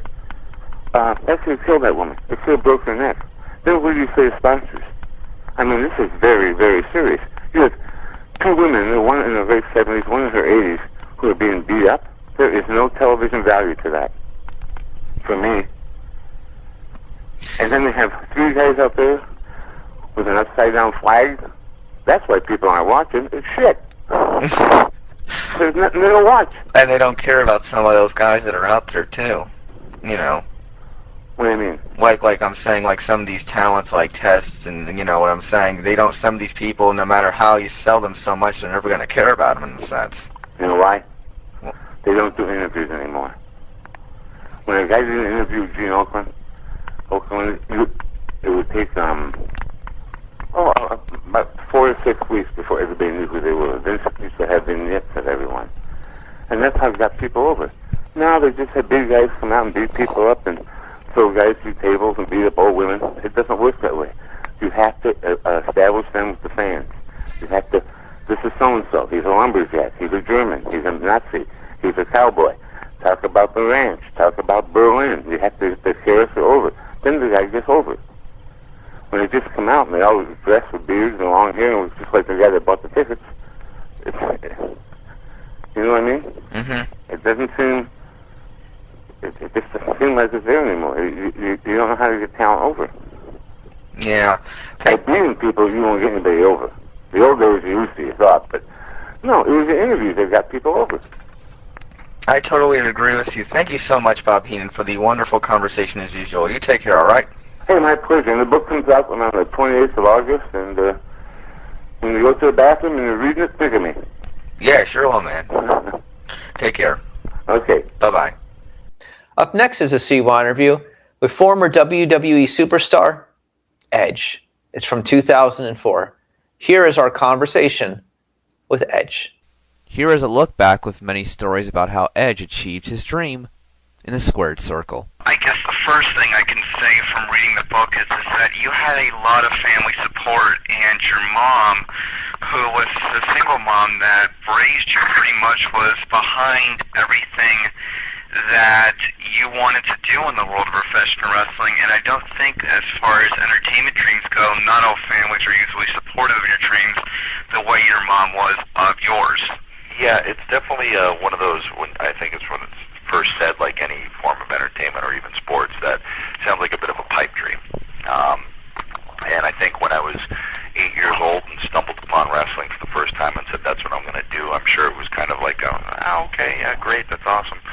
But when I was 17 and beginning my training and in my last year of high school and actually beginning to do this, she was always just my number one fan and totally supportive. Even through the thick and the thin and the days of making no money, and there were a lot of those, and through all of those times, she was always really supportive, never once doubted me. Saw the compassion and the passion that I had, for the business, and that I wasn't ever going to stop until I did get to where I wanted to get to. So she never doubted that, and that if she had of, that would have been a big stumbling block for me. The fact that you ended up in the world of professional wrestling was because you won a competition in a wrestling publication of sorts to get a free wrestling training or wrestling school education that was valued at about $3,000. And of course, Joey Legend and a few others were there. But the point what I guess I could say to you is that I guess to the whole book, as you look at it, it's like bad things happen, but then the good comes out in the end, I guess you could say, and this was probably one of the first points, I guess, when you finally got into the world of professional wrestling. Well, definitely, and I think everybody's life is like that. I don't think everything is, is completely smooth. That's part of life, is there's always going to be stumbling blocks or valleys, but it's how you walk out of the valleys. You walk through with your head held high as soon as you get out of it. Well, that's what I choose to do. So that's any stumbling blocks, to try and pull the positives. For instance, with a broken neck and a year off, I write a book. I'll always try and do something productive and positive if there's negative things happening. That's all you can do. So when it came to the wrestling training, it was a total blessing in disguise, or not even in disguise. It was one of those things that the Toronto Star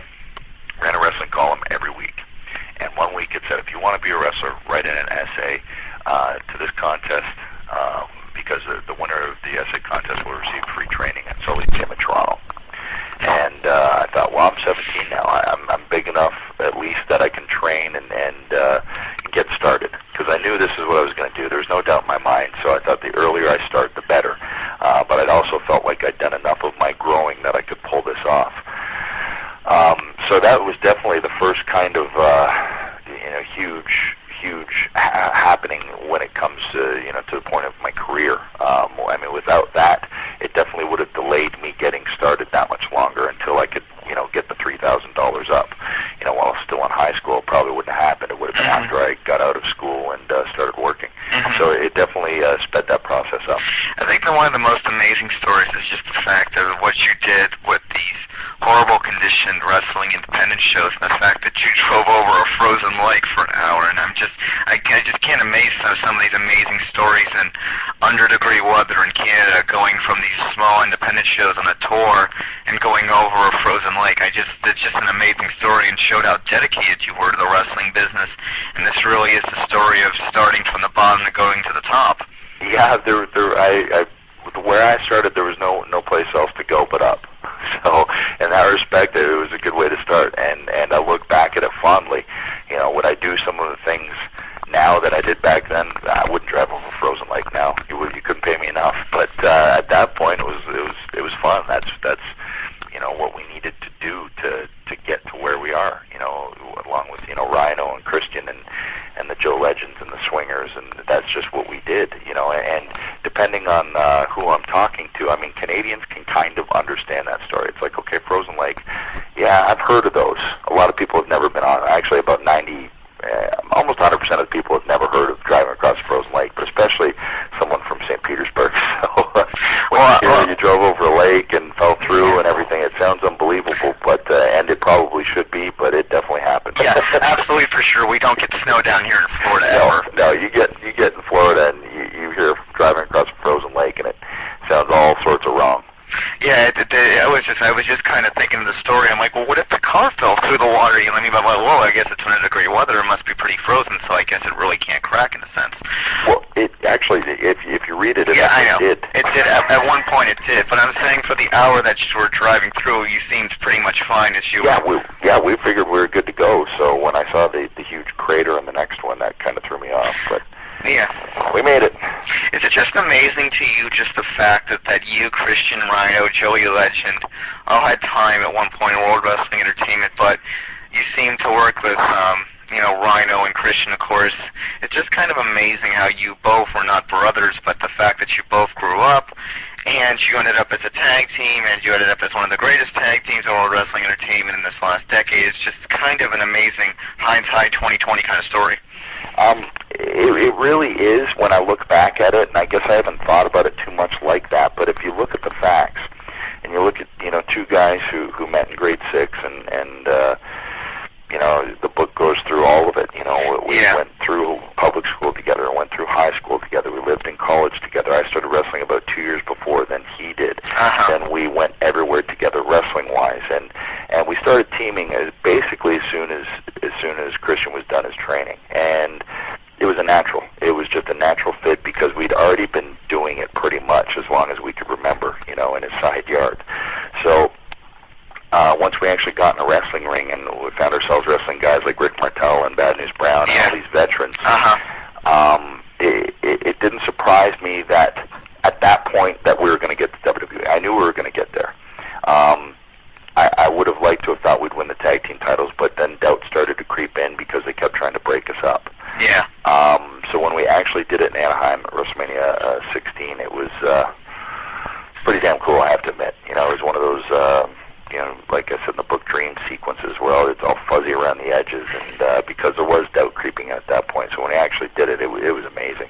Pretty astronomical, I guess, if you look at the odds. And then for Rhino, who we met almost 10 years ago now, to be there with us and doing our thing now, and then at WrestleMania 17 being such an important part of the TLC match, it's amazing that three best friends can be doing our thing, and I wish the Swingers and the Joe Legends were with us too, but everybody takes a different path, and this is just where the three of us ended up. You were very calm about approaching Vince McMahon, and you really seem to come away from this book that if you're a lower card talent, I know you're kind of worried about your spot, but you don't want the boss to feel that you're insecure, but you really approached Vince with no problem. Well, I mean, Initially, I didn't. Initially it was like, "Hi, sir, how are you?" When I started to feel like I was earning my stripes, that's when I thought, okay, I'm going to go talk to this guy. I want him to know I'm here rather than just this wrestler put on TV. Just another wrestler. Yeah, I want him to know the person. I want him to know that, I do have some thoughts. I do have some ideas. Whether they're all good or not, who knows? But I'm never going to know what he thinks unless I go to him. And that's one thing I found is he wants people to go to him. He wants to hear feedback. He wants to hear what you think, what ideas you have. And he is a busy guy, so might not always have time, but eventually he will make time for you. And I think he respects that when guys do go to him, when they show the chutzpah or whatever it would be, that to go up to him, because he does have a presence and it's intimidating, and a lot of people and guys are. But once you break down that barrier and realize, hey, he just wants you to perform and be able to produce for the show, then once you get past that, it's pretty easy to go in and talk to the guy. He's a good guy. Okay, a few more things. I was really surprised as far as the influence that Bret Hart had on you. With me, it was, I showed up in 1990. I was a rookie. But there was a lot of work to get to, the point where I got there, which I think the book opens up and lets people know. And part of that whole process was meeting Bret Hart, who has always been a really huge influence in my career. Bret and Shawn Michaels and Hulk Hogan would be the three guys that definitely touched me the most when it came to influencing my style and getting me into the industry. But a lot of people don't realize that it was Bret who initially, really kind of opened the door for me so that they took a look at me. All he could guarantee me was, okay, well, come up to my house, do your thing, which I did. I went into his house when he had knee surgery, and he was impressed, and he said, I'll see what I can do. So he talked to Jim Ross in the front office, and from that, they brought me down to Stamford, and at that point, it was up to me. Either I was going to kick the door open myself, or it was going to be shut in my face if I wasn't good enough. And thankfully, they said, all right, here's your contract, and 8.5 whatever years later, here we are. Okay, two more very quick things. Of course, you looked up to Hulk Hogan as always. Did you ever imagine in your mind that you would be tag team champions with him, even if that was a short-lived run? For the most part, I guess that must have been a childhood dream, fantasy, worthwhile, unexpected dream come true. Oh, without a doubt, it was definitely something that I never thought would happen. That when I was a kid, of course, dreamed would happen. But I never thought that him and I would be peers at the same time in the same company, doing the same thing, at the same level, to where an Edge and Hulk Hogan tag team could happen. Never thought it would happen. Never. So when it did, it was one of those total goosebumps, huge cheesy smile on my face, but everything you saw was completely legitimate. That was the way I felt. The way I looked is the way I felt, and definitely goes down as one of those milestone moments in my career, and especially when you read the book and read how much he had an influence on me. Okay, two more things. The World Wrestling Entertainment made a few cutbacks by releasing 10 wrestlers in these past weeks. The ratings aren't the 7.0s that they once were, but in your opinion, in this downward spiral that the World Wrestling Entertainment is in, what do you think it needs to take to get that big boom to go back up to where it once was? Well, I've always said wrestling is a cyclical business, and I was one of those fans that was always there throughout it. I originally caught on with the whole Hulk Hogan rock and wrestling connection, but when it petered out and guys like Bret and Shawn had to carry the load and popularity was down, I was still there. So I've seen it go through its ups and downs. And when I first started with WWE, when I first started in the wrestling industry when I was 17, wrestling wasn't popular, but I still wanted to do it. So I saw through all of that, and I'd go to the shows at Maple Leaf Gardens, and then I got lucky that when I started with WWE, it exploded. Steve Austin Rock, things like that.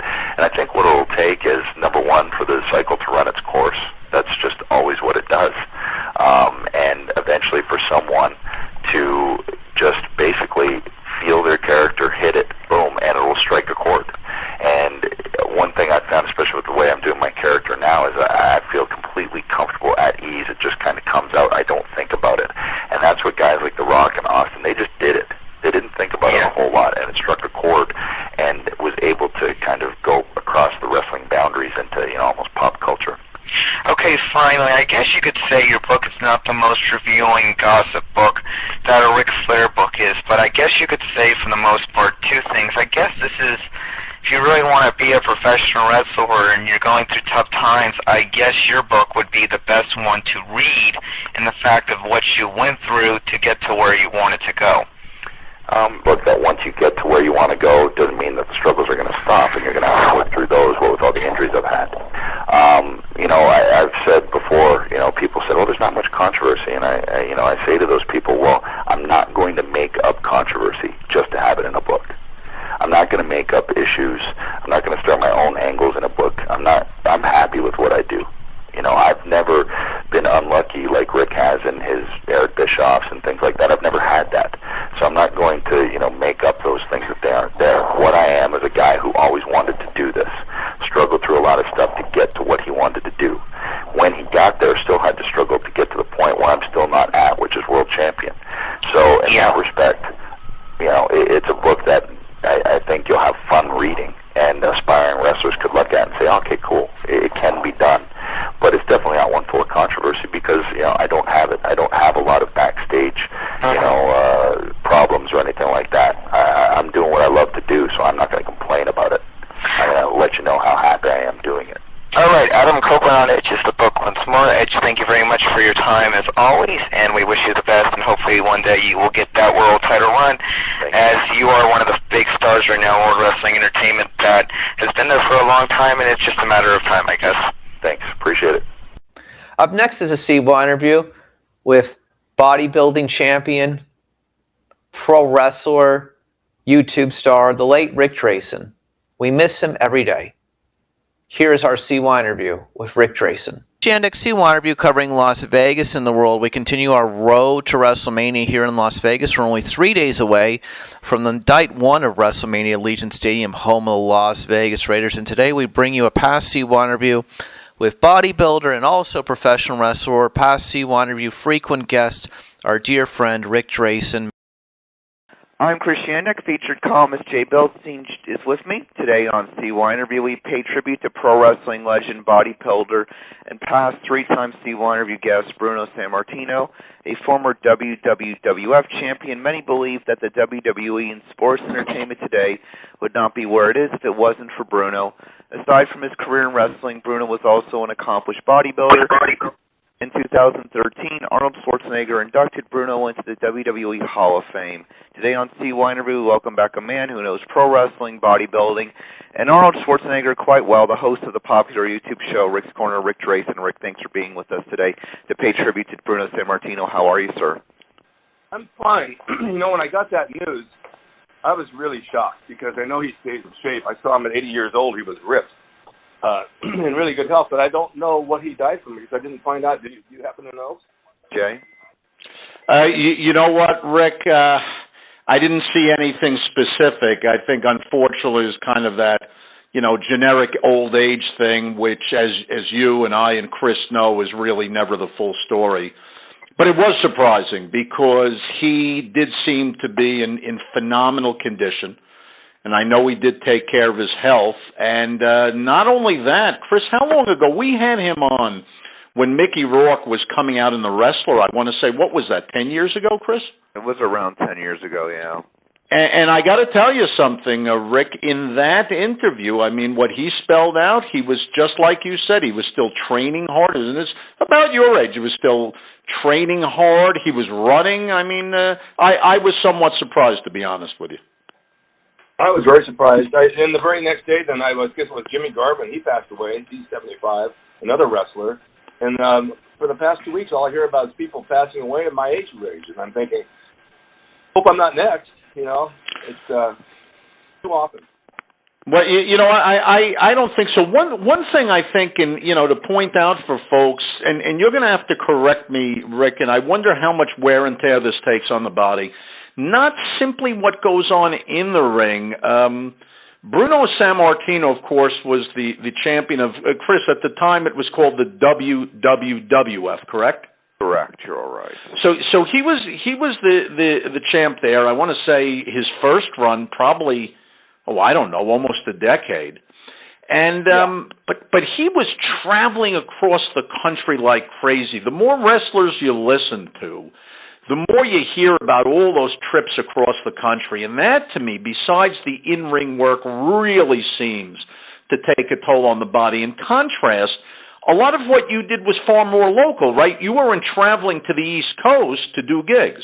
No, no, I was local, but I did go to the South and went to the Midwest and then up to Canada and over in Nova Scotia, and I did those things, then Hawaii back and forth. But, you know, even at that, it kind of tired me out. I was always happy to get home to my beach house because that's where I wanted to be. Yeah, it wears you out. There's no question. You have long hours.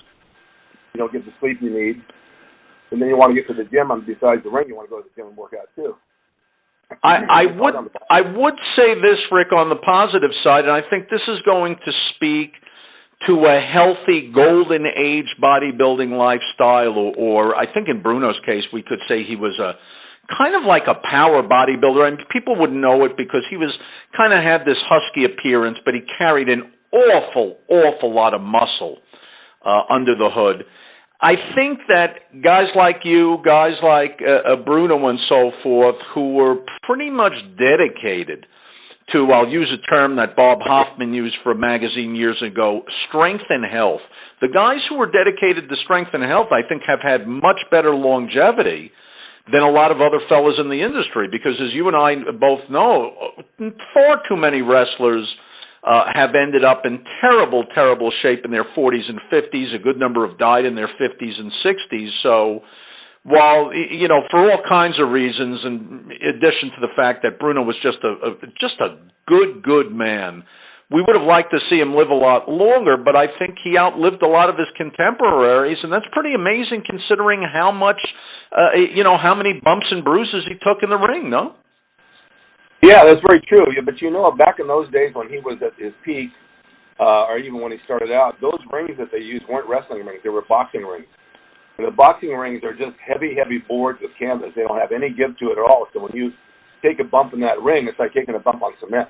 It kills your joints, your back, your knees, everything. It really adds to your years and your body because it's such a hard thing to land on. And later on, well, you know, that's why you're on with us, because you really know what you're talking about. It's so interesting what you just said, Rick, because if I remember correctly, and Chris, you've got a pretty good historical command of the industry. If I remember, Bruno, again, was in his first run with the WWF, which was the forerunner to the WWF, which was the forerunner to the WWE. He, was dominant and champion for about, 10-ish years. I don't know, 8 and change. I don't remember the exact amount, but a good long time. And apparently Vince McMahon came to superstar Billy Graham and told superstar Billy Graham that Bruno was tired and beaten up because he was doing a lot of wrestling in Madison Square Garden. And particularly in Madison Square Garden, they used a boxing ring, exactly what you're saying, and not a wrestling ring. And the floor of the ring was very, very hard. So when you went down, you went down. I'm not going to say it was like falling on cement, but it probably wasn't far from that.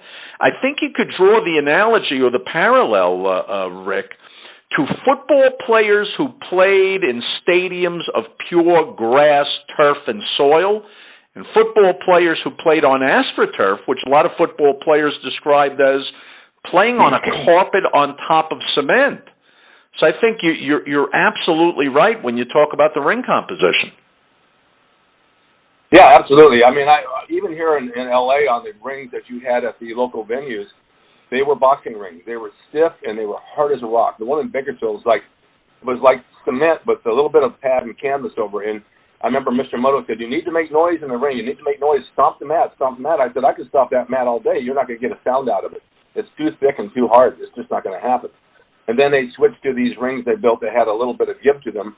Some of them had a bus spring in the middle, and the other ones had rails that would bounce up and down. And they put a mic under the ring, so that when you did hit the mat, the mic would, it amplified the sound, and the sound a lot bigger than it was. But they make them nowadays so they're really easy on your back. When you bump in there, they don't want any injuries, and it makes that world of difference.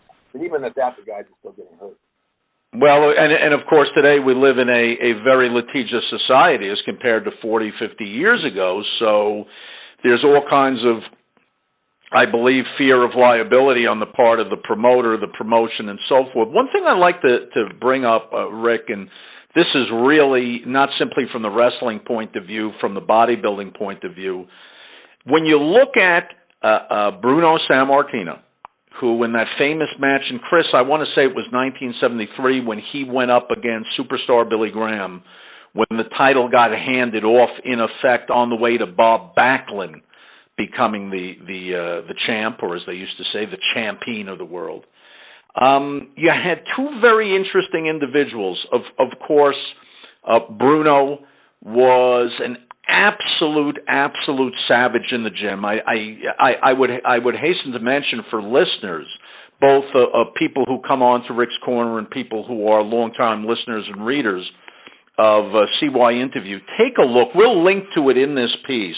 Take a look and take a listen to our interview with Bruno Sammartino. And you got to listen to some of this guy's feats. I think at one point in time in the Mid-City Gym, which I had the pleasure of training at a couple of times, which back in the day was, I guess, on 48th Street near 8th Avenue in New York City near Times Square. A lot of the professional wrestlers who wrestle at Madison Square Garden would go there. I think he benched something like 335 for 30 and change at one point in time. I mean, this was a very strong guy. But on the other hand, you had superstar Billy Graham, who ushered in the era of wrestlers who had this kind of big, outsized bodybuilding physique. And I found the juxtaposition, the comparison between the two were very interesting. Bruno was kind of an old-time powerlifter physique, and superstar Billy Graham headed in that kind of modern-day bodybuilder physique. You think that's right? What do you make of that?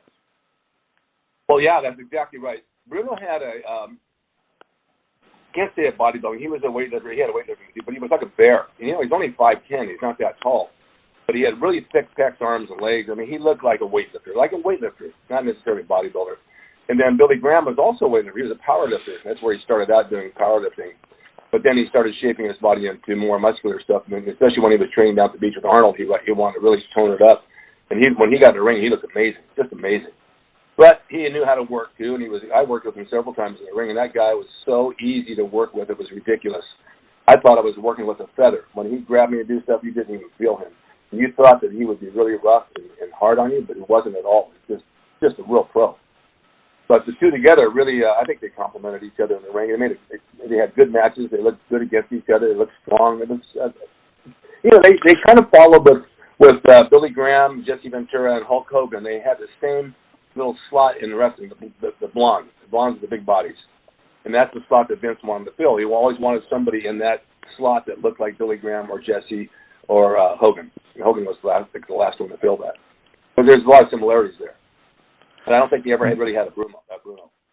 When you first came along, now again, you were extremely strong yourself. I think I remember that your best bench press back in the day, and you didn't even focus on it all that long. It's not something I don't think you continued to want to up and up and up your bench press poundages, going into your late 30s and beyond. But if I recall correctly, you benched 455, and I remember, didn't you have 315 for 30 or something like that, some ungodly number? Yeah, I did. I walked in the gym one day and I put 315 on the bar. That's 345 on each side, and I knocked out 21 reps.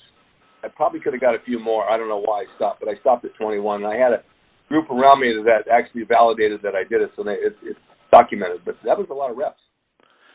And what people have to remember, that's back in a time where people were not using bench shirts, and I'm sure you were not wrapped up like a mummy to do it. This was just repping out in the gym. Speaking about all that, Rick, when you first got into the business in the 60s, did you have a vastly different body type than what was typically being seen? In other words, were you, along with a guy like superstar Billy Graham, the forerunner of kind of stepping away from just the bulky physique? I mean, as bulky as Bruno was, he still did have a lot of muscle mass, but if you think of contemporaries of Bruno, Haystacks Calhoun, Chief J. Strongbow, the kind of wrestlers that were around back there were really not guys who walked around with that level of outsized muscle. Then Bruno came along, who had spent a ton of time training, I believe, at the YMCA in Pittsburgh. He had a lot of muscle, and then superstar Billy Graham had that more shapely muscle. When you came along, were you a different body type than what was currently being seen out in the territory you were in? Yeah, here's the story on that. One of the first guys that had a good body was Earl Maynard. Remember Earl? Recall the name, can't visualize him. Black guy from Barbados, Earl Maynard. He was a Mr. America. He had a really good body. And then Rocky Johnson was another one.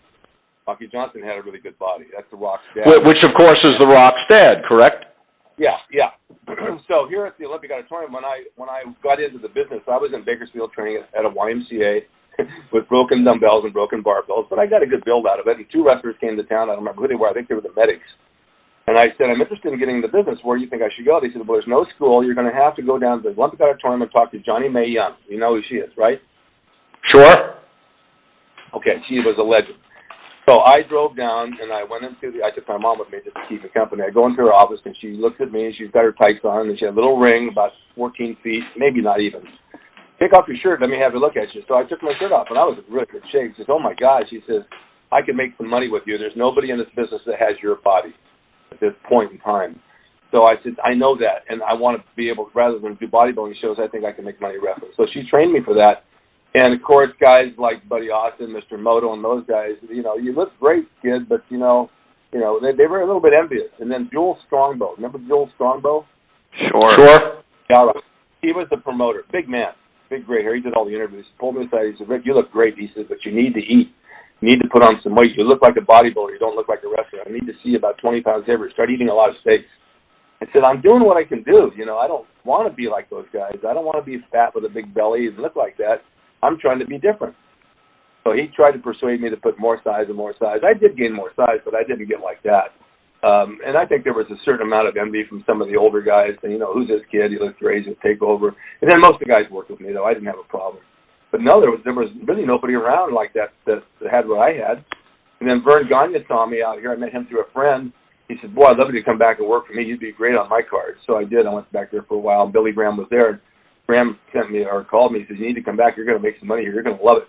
So I went to his house for dinner, and he had like 30 chicken breasts on the table to eat. I don't know.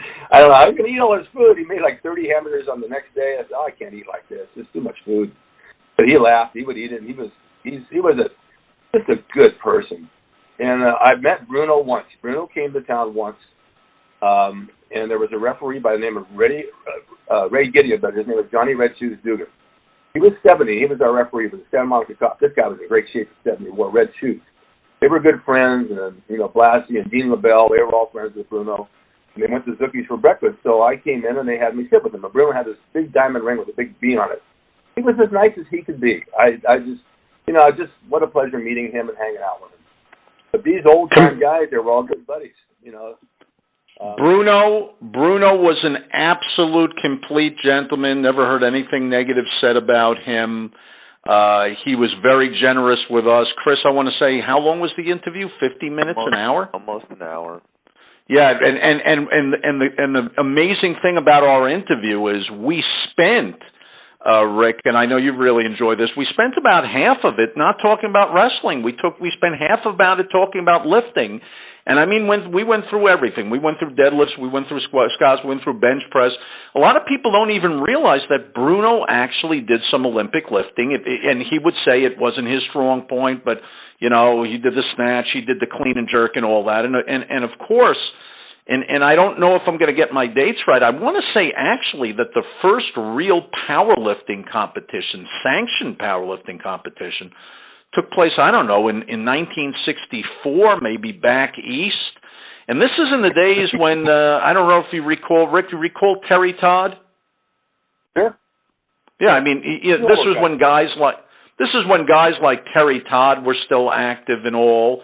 And Bruno was a guy like yourself who, you know, he could have gone either direction. He could have been what he was, which was an absolute champion in professional wrestling. But at the same time, this was a guy who was an absolute king of the gym. I wonder if he had begun to train more like a bodybuilder and got on a cutting diet, how he could have sculpted that physique, I wonder if he would have been a top-flight bodybuilder. I don't know. He's pretty sick. I mean, it would have taken a lot of work. But here's something I want to go back on with you for a minute. You said he talked more about lifting than wrestling. Well, back in that day, there was a word called kayfabe. Do you know that word? Sure, of course. All right. So with wrestling, you're not really going to talk much about it. You're not going to talk about headlocks and hammerlocks and holds in the business because you don't want the audience to know what it's all about. So you're very limited on wrestling conversation. Yeah, I had a match. The guy beat me. You know, he really hurt me this time. The next time I'm coming back. So that's all you can really say. But with weightlifting and bodybuilding, it goes into a whole lot of detail about sets and reps and diet and getting cut or getting fat or carbs and fat. So there's a lot more to talk about. However, all that stuff you're putting together in weightlifting and bodybuilding is where you take it into the ring to shine because people are paying to see flesh. They're not really paying to watch you wrestle that much, although they do. They want to see those bodies. The men want to be like you, and the women want to be with you. And that's what it's all about. So the better you look, the more chance you have of building that audience. When Superstar Jam came into the ring, everybody loved him. It's interesting. It's interesting that you said that. You had on a fellow who I always followed and thought was when he was on your show. And by the way, Ric's show, of course, for those of you who don't know, for those of you who've been hiding in a cave after World War II for 40 years thinking the war's still on. It's Ric's Corner on YouTube. Everybody who knows anything about working out, caring to work out, Golden Age bodybuilding, anything like that, everybody knows Ric's Corner, and Ric's Corner is a place to be on YouTube. One of the guys you had on, just a fabulous human being, Steve Davis, and if I remember correctly, didn't he pare himself down? He wasn't quite as thick as Bruno. He was not as thick as Bruno, but he pared himself down in a fairly short amount of time. I believe, 100 pounds? And what a physique he had. I'm still in touch with Steve. I worked out at his gym. I love that guy. He's the nicest guy in the world. He is a nice man. By the way, how is he doing? I know he had some health problems and then he overcame them. He's still doing okay? He had throat cancer. But he and he lost a lot of weight. He's married to a beautiful woman who's a Supreme Court judge, if you can imagine that. But wow. He's very articulate when he talks, very sensible, very articulate, and very smart, and very gracious. And he was a big, heavy guy. It wasn't like Bruno. He was just a big, fat guy. And there's pictures of him in the magazines years ago and how he trained down with Blair's protein and he got ripped and he had a body like Frank. And he really took that fat off and looked great. And he's lean to this day. He's not like he was. None of us are. And that's my biggest pet peeve is I train hard, and why don't I respond like I did when I was 35? Well, you know what? I'll close with this, Ric. You said something so interesting, and I think this is why it's so important what you're doing on Ric's Corner to get the truth out. When we had Bruno on, he said, and I can't remember the exact quote, but he said, "I'm doing," and with Bruno's voice, which was very distinct, he said, I'm doing my curls, and I'm doing my curls, and I'm doing my arms. My arms aren't growing. They're not getting any bigger. I don't know what happened. In other words, it was that thing about the age. One thing he did say is that besides age, he said, I would be a lot further along with my lifting had I not wrestled. But then again, had he not wrestled, we wouldn't have enjoyed him, and we wouldn't have enjoyed the work you did in the ring. And so everything in life comes at a price. But, I mean, that is part of the aging process. No, I remember on Ric's Corner you had you did a segment, I think, about not trying to hang on to certain things from the past that you really can't hang on to. Right. You know, I get compliments all the time. Oh, my God, Ric, you're in awesome shape. They see me with a T-shirt walking around. You look really good. You look really good. I'm flattered by that. But I look in the mirror, and I don't see what I saw 20 years ago. You know, my abs aren't right there right now. I could probably they're there, but they're covered a little bit, although they're hard as a rock. But my arms just don't grow like they used to. I have pinched nerves in my shoulders and my neck, and I can get a pump, but then they just don't respond like they did. Everything else is I'm back doing squats again since I had my knee replacement, and my legs are responding, but boy, when I'm done. I'm tired for the day. So, you know, I'll be 74 in July, and no one knows this, and I'm still going strong. But I get tired. I don't know about you, but about 4 or 5 in the afternoon, I'm like exhausted. I got to close my eyes for 20 minutes. And then I heard other people tell me, "Oh, I take a nap every day. Why don't you?" I said, "I never thought about it. Never. You know, it came to me that I should be taking a nap." You know what I found, Ric, at 58, if I really stay very, very strictly on my diet, I'm good. The difference is when we were back in our 20s, you could make the mistakes. You could overdo it in the gym. You could overtrain. You could under-rest. You could undereat. You could overeat. The next morning you woke up and you bounced out of bed like Superman. Today, it's kind of like one false move sets you back for a week. So what I focus on very much is not making one false move. There's a guy on a lifting board. I remember he once wrote, you know what? I've got one more heavy set in me, but I don't know if I have one more injury in me. Meaning, yeah, he can still go. He can still, the expression go hard or go home. What he doesn't know is if he goes too hard and injures himself, will this be the injury that really screws me up and prevents me from going forward? And by the way, since we're talking about Bruno, what amazing longevity he had in his career, considering especially that he was really a wrestler and not simply a talker, right? And not simply a guy who was employing ring psychology. What a testament to the power of training and eating right and all, because here's a guy whose physique and whose ability in the ring really stood the test of time, and I think a large portion of that is because of his training. Yeah. Do we have a few minutes? I want to say something. Sure, please go ahead. Okay, there's a friend of mine in the gym that was a bodybuilder by the name of Dan Fine. He's a trainer, and about 3 or 4 months ago, he fell and tripped on a bench and landed on his forearms and ripped both of his triceps off. All right, I ripped my tricep 20 years ago, never had it reattached. So he had it reattached. He had the braces on his arms. He finally got them off about 3 weeks ago, and he's lost a lot of size. He's training again lightly. Last week, he slips in the kitchen, catches a chair, falls down, and rips his quad. And I'm thinking, this poor guy is ripping everything. It's like you said, how do you know what's going to go next? And then I have what they call neuropathy all of a sudden. My feet are numb, which comes from my lower back and certain sections of my leg. My skin is numb. And by the way, have you had your B12 checked? Oh, I take B12. Okay, because it's funny. The second you said neuropathy, I went through that. They checked. I wasn't digesting my B12. I started taking the B12, completely went away. I taken the injections. I took one last night, actually. But I trip over a shadow. I mean, I can lose my balance and trip over a shadow. And then when I get out of bed in the morning, I don't know about you, I get up like I knew I was going to be. I got up early this morning for you guys. And I go to the bathroom and I walk in there and it's like, oh my God, I can hardly move. And then I talk to guys in the gym 30 years old that tell me the same thing. So, okay, going back to taking bumps in the ring and taking bumps, and I have a ring in my backyard, and I took bump after bump after bump. I wouldn't want to do that anymore. But about a month ago, it was raining, and I had my daughter's dog. I go to lunch in Toluca Lake. I tripped on the leash as I was walking in the patio building, fell face down on the cement, face down. God. And they had 3 pictures of me inside the restaurant wrestling, and here's this big wrestler falls down on the cement. It was so embarrassing. I jammed my fingers that I'd cut off. I skinned my knee, and I thought, oh, man, I felt like a fool. And I got up and sat down. You okay? Yeah, I'm okay. I mean, it hurt. But falling down on that cement was nothing like falling in a ring ever. And I got to watch my feet because I can slip and trip, and that's something that comes with age. And all the ring work in the world, if I have open space, I can turn and take a flat bump on my back and probably be okay. But if anybody else like me that never worked out would have tripped what I did, they would have been in the hospital. That's how hard I hit.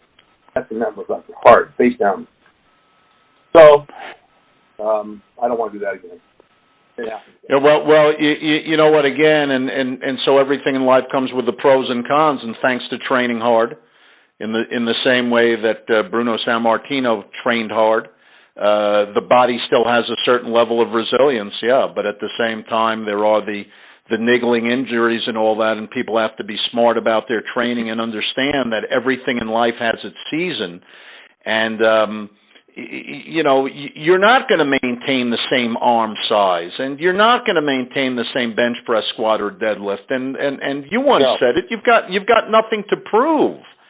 And I think people have to wake up to that. And if guys like you can wake up to that, and if guys like Bruno Sammartino, probably one of the strongest men who ever walked the face of the earth, he could understand that and still continue to train and still continue to be a productive human being. I think that says a lot for people, and it sets a good example for folks of something to follow. Chris?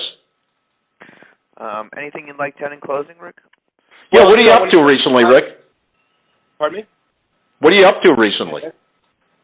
I'm up to about 6 feet. Very good, very good. Listen, I'm getting concerned every time I get measured when you go to the doctor. You're not supposed to start losing height at some point in time. Weren't you doing something with China or something? Wasn't there going to be Rick's Corner in China? You know what? That never worked out. It never worked out. The guy over there dropped the ball. I did a couple of documentaries in Germany. They're thinking about doing something over there, but that's a long shot. It's a producer who likes me. He tried to tell the networks, let's bring Rick's Corner over here and do it for Germany, but so far we haven't done it. But I've been doing 2 to 3 shows a week. I find that my guests are very entertaining, and then someone writes to me, we like it when you're by yourself, you just do monologues, because I can talk about stuff, and the next thing I know, all the comments are, oh my God, I was just thinking about what you were talking about. So glad you brought this subject up. The subjects come to me, and I come home and I say, well, I'm going to do 15 minutes on this, and it just works. I've got some sponsors. I lost a sponsor. I'm getting more sponsors. And I got a company, our girl and her team, who are doing all my social media and trying to go more global with it, which I need help because it's hard to do it all by yourself. But I'm more concerned with my content and my production, how it looks. They're going to take it and make it even bigger. And I just signed with another, there's platforms like BBTV. There's another one over in London. They want me to sign with them. They take my show to another level, and then they monetize it, and then I get paid by them. I get paid by this one and that one, and then sponsors, of course. So it's what I enjoy doing, and it's good. And then I merged recently with Rich Gaspari, and we formed a new website called VintageMuscleUSA.com. And what I did was I licensed him to use my original Gold's Gym logo with my signature on T-shirts, sweatshirts, tank tops, hoodies, and he's going to be selling them, and then I get a royalty for everything sold. So while we were talking about that, I've been going through my garage. I wish I could show you guys. I found stuff in my garage for the past 50 years that I have saved since high school, bodybuilding, wrestling, when I was in the band in Vegas and Hollywood Palladium. I found statues and bodybuilding statues that I had made. And these, my girl said, you should make a museum out of this. And people are coming, all my ads I did for Muscle and Fitness, all my articles. I found stuff you can't believe that I need to show. I mean, it's really good stuff. So I'm trying to do something with that. I bring it on the show. I have a statue that I made in my kitchen 40 years ago. It was a real Blair B vitamin bottle, and I put a light bulb in it. It was one gloomy day. I went to Aaron Brothers, bought some paper mache, and I sculpted a bodybuilder with his arms folded on that bottle and his head with a Gold's Gym smile. And I painted him with a paint by number set, and he's been sitting in my kitchen window all these years. Someone said, do you want to sell that? It's a collection piece. I said, no, I don't. But I have 2 more heads I did. Okay, so this is kind of the fun stuff I'm finding, and I'm bringing it on the show because it's historical stuff. Even my old articles, nobody saves the things I saved. It's amazing. So I'm glad to have it, and I'm going to share it with the public. Little by little, I put it on Facebook. But it's that's some good stuff there. So that's well, you know what, Rick, in one of your shows you said you talked about the golden age, and you said we won't see those days again, and I think lamentably we won't. The second you said Rio Blair, that just took me back. I mean, what an era between the original Gold's Gym and that back in that day, and of course Vince Gironda and Vince's gym. I guess that was over in Studio City near Ventura. What was that, Ventura Boulevard? Yeah, Ventura Boulevard. Yeah, Ventura Boulevard, and the days of Rio Blair, and just thinking of as a kid growing up in New York City, and when we looked at the magazines and so forth, and the whole scene had shifted from New York centric, even though you still had Dan Laurie doing stuff out in New York, and I remember when I met him, and he had an office near Times Square, but we were all looking to the West Coast. The West Coast was where it was, and, you'd almost pick up one of the Muscle magazines, or one of the Weider magazines and so forth. You could almost feel the spray of the Pacific Ocean in your face and hear the Beach Boys playing Good Vibrations in the back, running down the beach after training, the gals out there, a barbecue and all. What a great, great time. What a slice of Americana, and thank God you're still keeping it alive. And letting people know about it. Some of the first contests they had in L.A. at the Embassy Auditorium, I have a bunch of old bodybuilding magazines, but I found a program, 1939 Mr. USA with Burt Goodrich, Vic Tanny, and Jack LaLanne, and it's all handmade, a lot of hand-drawn art on there. It's beautiful. It's kind of beige and brown. I have that, so I scanned it in to my computer, and that's another piece that I have. But Burt Goodrich's son-in-law was Vic Tanny, and then his daughter was Mandy Tanny, who I dated. So this all goes back in time, but if anybody wants to see this stuff, go to my Facebook. It's Ric Drasin. Scroll down my wall, and you'll see a lot of these collectibles on there that are really, really cool. And then I've also found, when I first started working with Weider, and I'd done the gold logo, he said, why don't you put an ad in my magazine for your T-shirts? Because I was going in Iron Man and all these other cheaper magazines. He says, you'll make a fortune with me. So I said, okay. I said, well, how much? He says, you just advertise my product, there's photo shoots, free ads, full page every month. So I did for 10 years. I was making $80,000 a year out of my garage printing T-shirts. But the original bodybuilding T-shirt ever done in Joe's magazine was one I did, and it had a bodybuilder, hand-drawn, said, bodybuilders stay hard longer. And I found the design, and I told Gaspari, I said, I want to bring this one back as a vintage design. It's the first one ever done in bodybuilding. So I think it's a good bet. Are you still signing your logo? Yes. Yeah. Where can people find that? How can people get in contact with you to have one of your signed logos? It's on RicDrasin.com. You can't miss it. Top of the page. And so is Vintage Muscle USA. An 8x10 drawing. Every drawing is different because I do each one individually by hand. So maybe a line's a little different than the other line, but they're all the same Gold's logo. I autograph it and make it out to whoever wants it. $75, $5 shipping, and it's out the door. I try to ship the same day I get the order. That way people don't have to wait long. But I get a lot of orders. People want them for their home gyms and their gyms and their birthdays. And all of a sudden I'll hear my PayPal go off in the middle of the night. Boom, bang, bang. I just made myself about $150. Rick, do you still own the logo, or do they own it? Who owns that? Here's what happened. The Venice logo, the original logo, was much smaller, but it's just a bald-headed guy. They called him Joe. Gold's Gym, Venice Beach, California. And when I went to them, I wanted royalties. They said, well, we'll give you the rights to that particular logo. Now, you don't get the rights to the new design because it's a little bit larger and that's not it. But that one that says Venice, the original, you can own the rights. So they gave me a license agreement from a lawyer that I own that. And then I licensed that shirt back to Gold to sell it for a royalty. And then the guy who did this, and he quit. He quit the company, but I still own the license. And I don't know that they were supposed to do that or not. I don't know if he screwed up or not, but I own the license, no matter how they look at it. I sent it to 3 attorneys. I'm a licensed agent. He says, you have every right to do whatever you want with that logo. You can go sell it to Target if you want. So now, if you wanted, you could do a kind of signed T-shirt with that logo, right? With your signature on it. Yes. Yeah, well, that's what Rich has now, Gaspari. He has the logo on a T-shirt that has my signature on it. And that's the original that you saw in Pumping Iron, the same shirt. That's my design. That's the one I own the rights to.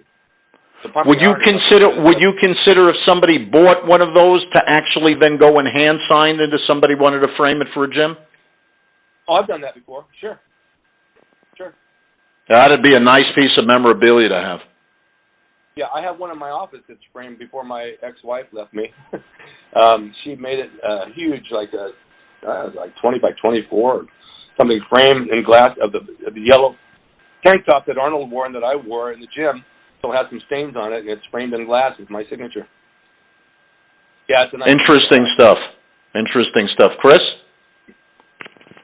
So for world-class bodybuilding legend, pro wrestler, and the host of Rick's Corner, Ric Drasin, featured columnist Jay Beldstein, and CYInterview, I'm Chris Shandek. And finally, here are our 2 recent CY interviews over the last year with Jake the Snake Roberts. I've known Jake for 25 years. We've had more CY interviews with him than any other pro wrestling superstar. Here are those 2 CY interviews.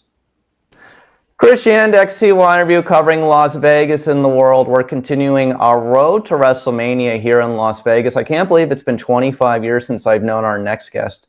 Of course, Jake the Snake Roberts is back with us. I probably have had more conversations with Jake the Snake Roberts than any other pro wrestler, and he's been a very big part of my life, and I'm glad that he's back here with us on CYInterview. From April 17th to April 20th, he'll be at WrestleCon at the Westgate Las Vegas Hotel and Casino during WrestleMania week. He's also going to be hosting a watch party on the second night of WrestleMania on April 20th at the Plaza Hotel and Casino. Jake, thanks so much for joining me again on CYInterview. How are you, sir? It's so good to see you.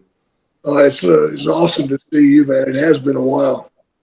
But looking forward to Vegas, man. Well, here's my question to you. Let's just start off by saying this. You're going to be 70 in a few months, and I believe you're now at a point in your life where you probably have found more peace within yourself than at any other point in your life. So tell me about being an absolute survivor and inspiration to people, because you absolutely are. Well, it was a long road, and a road that I never thought I would go down. I didn't think I'd ever be sober. But 12 years ago, I started my journey, and it continues. And being sober is such a damn treat. I mean, all the turmoil is gone, all the drama is gone, and it's just wonderful. It's absolutely wonderful. I've reestablished my relationships with people and with family. We're gonna have a 70th birthday party in June for me. Is my birthday? I'll be in Birmingham, Alabama, so that's no good. I don't want to party there. But the end of June, we're going to have a little get together and go fishing, have a little fun, maybe some fireworks. How is your health today? It's up and down. You know, COPD's a monster, and I've got it. I've also got emphysema. So I have to keep an eye on that and work with it. Don't do anything stupid. And just take care of myself. You know, instead of just running towards the light, now I walk. And I get there, but it just takes me a while. So now tell me about coming back to Las Vegas in a few weeks. You're going to be at WrestleCon for 4 days. What is it still like to meet the fans at these conventions? That's going to be at the Westgate Las Vegas Hotel and Casino. Let's start with that. I love it. I love meeting the fans and talking to them and hearing their experiences and watching their eyes light up whenever I start to talk to them. It's an awesome feeling. I really enjoy it. Have you ever hosted a watch party, which you're going to be doing on April 20th at the Plaza Hotel and Casino? Jake, hosting a WrestleMania watch party seems like a first, no? It is a first, but I don't see a problem with it. What do you have any good memories in Las Vegas? Sure, I lived there for a few years. A lot of good restaurants in Las Vegas. A lot of fabulous restaurants in Las Vegas. No, I liked Vegas, man, but it was just, for me, it was a situation where every week I was traveling to the East Coast. So it was 4 or 5 hour flight to go to work. Then you'd work and then you have 4 or 5 hours back. So basically I was spending a day and a half and traveling every week. And it just got to be too much. If not, I'd still be there. Makes sense. So, reflecting upon that, I got to see you in 2017, which was when our last interview was, when you were here in Las Vegas. So I want to take everybody down a memory lane very quickly. I go back with Jake 25 years ago when I was interviewing wrestlers, doing podcasting, and I found him in England at that point. And then, of course, we reconnected when I was at the University of Florida for 2 years, getting a broadcast journalism degree. And Jake even went to my college graduation. And I just have to tell you, during those times, and past, present, and whatever, you've been a big part of my life. And so grateful that you're here, still grateful that you're still here. And I always thank you for everything that I learned from you and you taught me. And you really made me understand things about life that I couldn't understand. And I'm so grateful that you're here with me today. Well, I appreciate that, Chris. I mean, it means a lot to me to have a relationship like ours and away from wrestling, and just a relationship with a young man that I look up to. Well, it means a lot always coming from you. So speaking about that, why don't we talk about, with sobriety for the last 11 to 12 years, talk about these relationships with your sons, your daughters, what it's like and what joy it brings you. Because you really showed that in the A&E biography from a couple of years ago. Yeah. It's just been a blessing that goes beyond all explanation. For so long I was alone, so desperate. And to reconnect and to start that relationship over, and to build relationships with my grandchildren. That's been fun.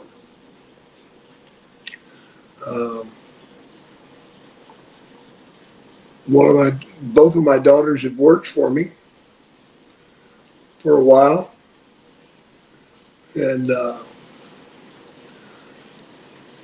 it's just been good. Life is so good to me right now, man. It seems like I keep waiting for the bubble to burst, but maybe it won't.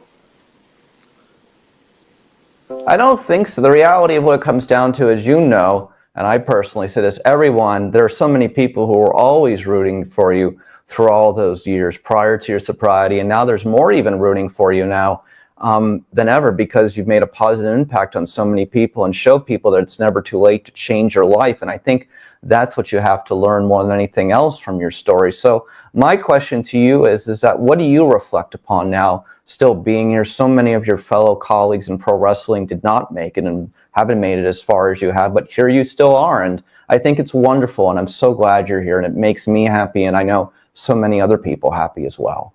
Well, it's been a tough road. I'm not going to joke with you, man. It's been real tough. Back in, 15 years ago, man, I was a mess. I was a mess. But 12 years ago, I started that road to sobriety and got results immediately. I started feeling things again, which was different. I started tasting things again, smelling things again, hearing things again. All these things started coming back to me that I thought were lost. And to have all that come back to me has just been, it's been phenomenal. So then I want to ask you a few random wrestling questions that I've never had a chance to ask you in all the conversations we've had over the last 20 plus years. First one I want to ask you about, this is going to be just kind of very random. In so many podcasts in wrestling over the years, people have talked about, as far as real legitimate tough fighters, guys you wouldn't want to mess with in real life who are pro wrestlers. Right. Haku always comes up. Do you have a Haku story? Is he the toughest guy in any wrestling locker room you wouldn't want to mess with, or are there others? He's absolutely number one, without a doubt. I've been around him when he's done some pretty crazy things, man. I watched him bite a guy's nose off in a bar. Bit the nose completely off. Yeah. I watched him body slam a policeman in Montreal on the concrete. He's something else, man. Moving forward, another one I want to ask you about in your biography, what did it feel like to have people like Bret Hart and Hulk Hogan and The Undertaker, among others, just put you over and talk about how wonderful you were? I think the Bret Hart stuff about how he was so just envious of how you could do your promos and your mic work, I thought that was just such a wonderful and nice compliment. It is a great compliment, man. I do appreciate it. I just did an interview with Undertaker, and he expressed his feelings towards me, and it just blew me away, man. I just did not know. I'm just doing what I do. I'm not doing anything special towards anybody. I'm not digging something out of the closet that I haven't used before. This is me. This is me. What I give you is what you get. And hopefully it'll taste good. Well, here's what I would say. There are three things to begin. Number one, you had an impact on Diamond Dallas Page. Number two, you had an impact on Steve Austin, because without you, Austin 316 and the Attitude Era boom probably doesn't begin. At least a shit ton of merchandising, right?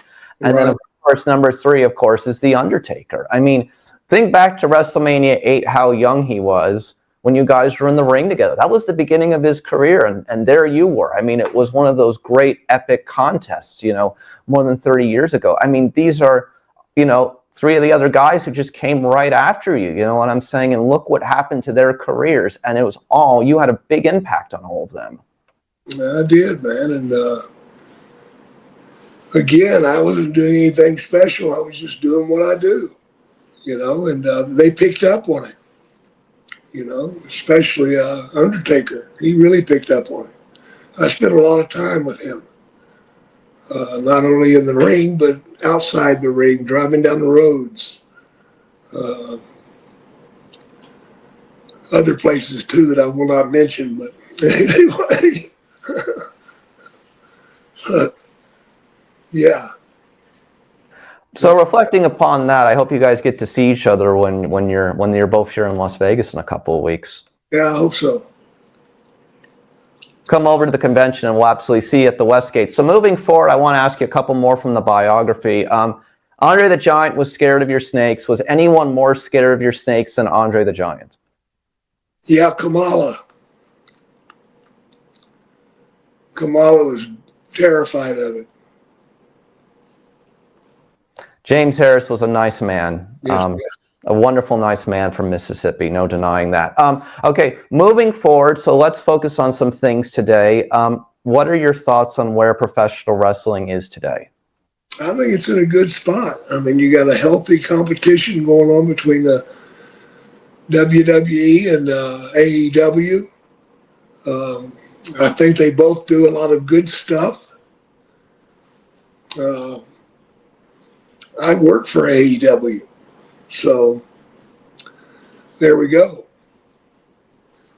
And then let me ask you about this question I've never asked you. It seems like a normal one that probably a lot have ever asked you, but favorite opponent in the ring or opponents in the rings, who are the guys that were just a joy to work with?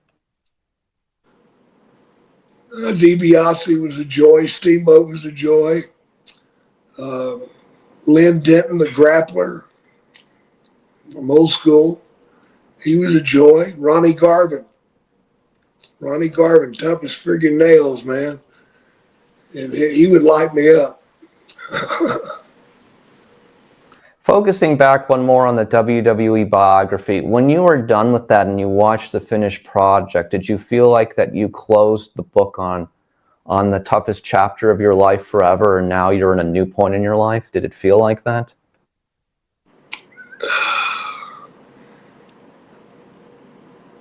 There's so much more I could have done, but my problems kept me from doing them, and many regrets when it comes to that.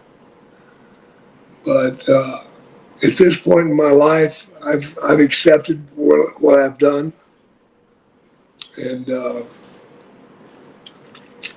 I'm good with it. So talk about your life today. What do you do to help others? Do you try to help others get sober as well? Is that something you do ongoing? Like what does Jake's daily life consist of these days? Well, I read a lot of emails, people reaching out. I try to help those that are serious about where they want to be and what they're doing. I'm playing around with a hot rod. Me and Steamboat, we both love fast cars. Steamboat's got me. He's got a faster car than I do, but I went different. He's got a Mustang that's just crazy fast, 1,000 horsepower, which is monster number. And I've got a 65 sedan DeVille convertible that I play with. And I've got over 800 horsepower in it. And it's my toy and my joy. I love firing that thing up and hearing it rumble and burning some tires off of it. And it's a good time. And I go fishing. Try to go fishing a little bit less than I really want to, but I'm getting it in. I'm getting ready to go again in July. I believe Lynn Denton's going to be on that trip with me. I've asked Hacksaw to be with me.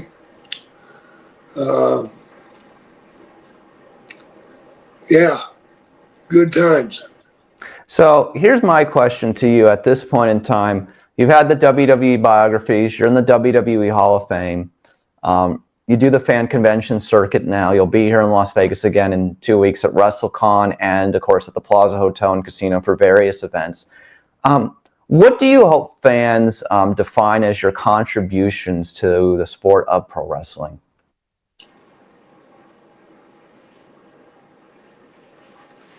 Well, I think they just got to watch it and see it and judge it for themselves. You know, my career.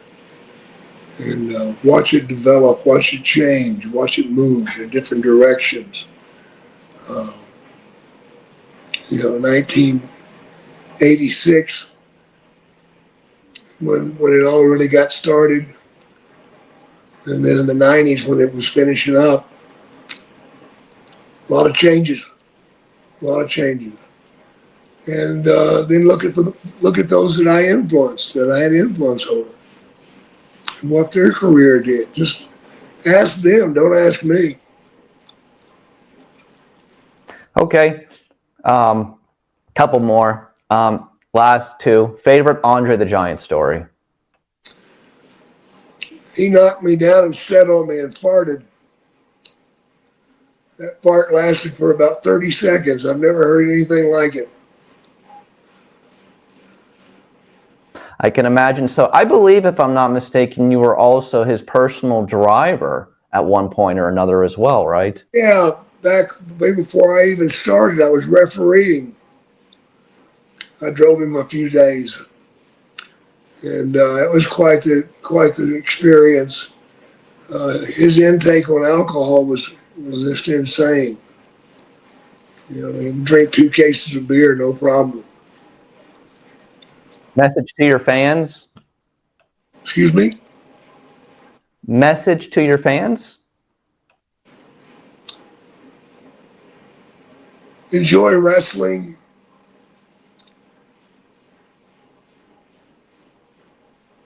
Learn from my mistakes. And love your family.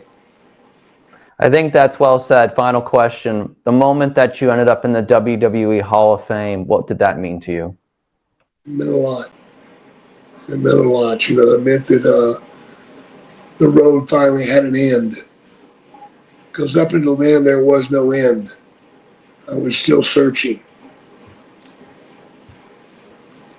Jake the Snake Roberts will be here in Las Vegas April 17th to the 20th at WrestleCon at the Westgate Las Vegas Hotel and Casino. You can see him every single day there with a bunch of other pro wrestling personalities. On April 20th at the Plaza Hotel and Casino, he will host a Night 2, WrestleMania Night 2 watch party at the Plaza Hotel and Casino in downtown Las Vegas, of course, near the Fremont Street Experience. Jake Roberts, as always, it's so great to see you, 25 years in the making. Thanks for being there for some of the most important moments of my life, and thank you for joining us today on CYInterview. Anything you'd like to add in closing? Spread some love out there, man. Oh, I do, and I will. And after this conversation, we'll talk about love. Thank you so much for joining me today. All right, bro. Chris Yannick, CYInterview, covering Las Vegas and the world. Today on CYInterview, we welcome back pro wrestling legend, WWE Hall of Famer, Jake the Snake Roberts. I've known Jake for 25 years. He's going to be back here in Las Vegas on March 14th at the Card Vault at the Shops at Mandalay Bay Resort and Casino. Him and Cheryl will be there 2 p.m. to 4 p.m. signing autographs. Details down in the description below how you can get to that autograph signing here in Las Vegas and Mandalay Bay on March 14th, 2 p.m. to 4 p.m. Jake, it's always good to see you, sir. How are you? Wonderful. Okay, that's great. That's great. Wonderful is a good start to the day. So let's just talk about your appearance back here. Tom Brady now in the sports memorabilia realm. Talk about the March 14th appearance here. Well, we're coming out. We're coming out to see some comedy in one of the hotels, and we thought, while we're out there, let's see if we can do this. And it worked out. And I'm excited to do it because I'm going to be the only one there. You'll be the only one there, so you'll have all the attention. Well, Cheryl's going to be there too. Cheryl will be there, and she'll take care of her part. Yeah, you're not the only one there, so it'll be you and Cheryl together. Let me just ask you, do you enjoy doing these appearances at these sports memorabilia stores? Do you feel like it's a crossover? Do you get a different kind of audience compared to the pro wrestling conventions? Yeah, there's a different feel to it, but it's still people that have seen you, and I just love mixing it up with the fans. I really do. I enjoy being around them. I enjoy talking to them. I like to pick their brain and see what memories they have of my career and where I fit in. And it's always a blessing. I understand that completely. So let's just talk about it moving forward. Of course, again, March 14th, you'll be here at the Card Vault by Tom Brady at the Shops, Mandalay Bay Resort, March 14th. Again, description below, peoples. But then next month after that, you'll be back here at WrestleCon, April, Horseshoe, Las Vegas Strip. Do you enjoy that weekend just because it's the greatest chance for you to see all of your old friends? Absolutely. I love getting around the guys, man, seeing who's left. And, there's been some people missing now. So, each year you go there hoping to see somebody. And I've got my wish list out, and I'll be taking that with me. And I'm going to bum around with the guys a little bit, I like to compare notes to see who's uglier than who and who looks worse off. Well, I know one of your buddies, Hacksaw Duggan, will be there. Yeah, Hacksaw's going to be there for sure. All right, moving forward on that, let me just ask you in this regard.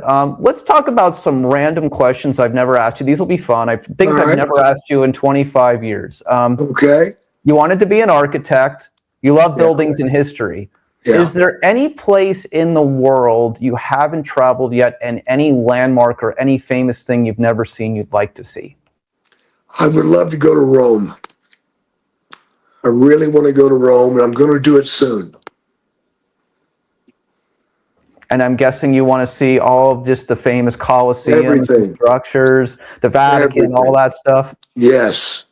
Yes, I love looking at these buildings that are so magnificent. They've been there hundreds and hundreds of years, and they're still standing proud. And it amazes me. It amazes me. Well, I know that you and Cheryl will have a wonderful time. Is Italian food your favorite kind of food, or one of them? It's one of my favorites, yes.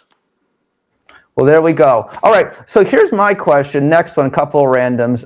What was it like being on Joe Rogan's podcast a few years ago? What was that experience like for you? The biggest podcast now in the world. Yeah, it was great. He catered to me, and he pretty much handed me the reins and let me go, and I took off with it, and everything worked fine. I got to raise hell with his buddy there that was out there with us, and pick on him a little bit. That's what he's there for, so I did it. Did you realize how big of an interview that was going to be for you before you ended up doing it, or were you just another day at the office? No, I didn't realize how big it was, but, an interview's an interview. I try to give everything I can to each and every one, and he treated me nice, really nice, and I thought it was a great interview, one of my best. Oh, absolutely. No denying that.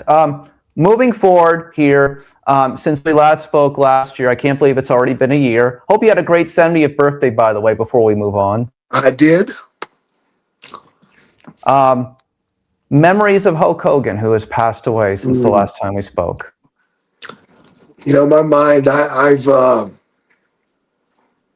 played with that quite a bit, man. Remembering different moments in our careers, and first time I met him, WrestleMania 3 with him and Andre. Just up and down the line, man. And I had a couple of matches with him, and I remember those matches quite well. And wish there'd been more, but it wasn't in the cards. So one of my great regrets that I didn't get a chance to run a long program with him. But that's on the fans. I mean, the fans were cheering me. So that wasn't going to work. But here's my response to you in this regard. I feel like you guys could have had a 3 to 4 month program and made money everywhere and sold every place on earth. No? No doubt about it, man. I mean, we set records in the 2 places we went, in Montreal and in Providence, Rhode Island. We sold them out and turned people away.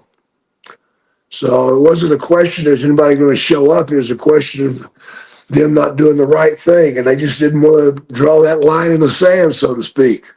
You know, their money's made off merchandising, so they didn't want to cut that up. Did you ever feel like when you look back on your career, that's like the one thing you wish would have happened? Yeah, absolutely. A long run with the champ would have been great. So let's talk about something else, if you can believe it. I've looked through our 25 years of CY interviews, and I never have asked you this either. Alice Cooper, WrestleMania 3. How did Alice get there? How did it all come about? Him going to the ring with you? What is that feeling like? It was great because I was a big Cooper fan growing up. I mean, high school, School's Out for Summer was the #1 song that year. So getting an opportunity to meet him blew me away. And when they told me I was going to meet him and he was going to be in my corner, I couldn't believe it. And we met the first time at the Mayflower Hotel in New York City. And I remember being in that room and I was just pacing because I couldn't wait for him to come through that door. And when he did come through the door, I was getting ready to take off to go meet him, and all of a sudden he runs across the floor to meet me. I'm like, holy cow, man, it's my turn to be a mark. He's like, no, man, I love you, man, blah, blah, blah, blah, blah. And we took off from there, man. He gave me some advice I wished I'd listened to, but, you know, it was about alcohol. And, you know, it took me a few years to get there, but I finally made it. His big thing is golf, if I'm not mistaken. Oh, he loves golf. No doubt about it. No doubt. What do you think about, what did he think about after the match was over? Do you remember his reaction to the crowd and how big it was? Oh, well, on the way to the ring, man, he almost passed out. He said it was too much of a rush. And because, you know, they boosted us up in that scissor lift about 15 feet in the air.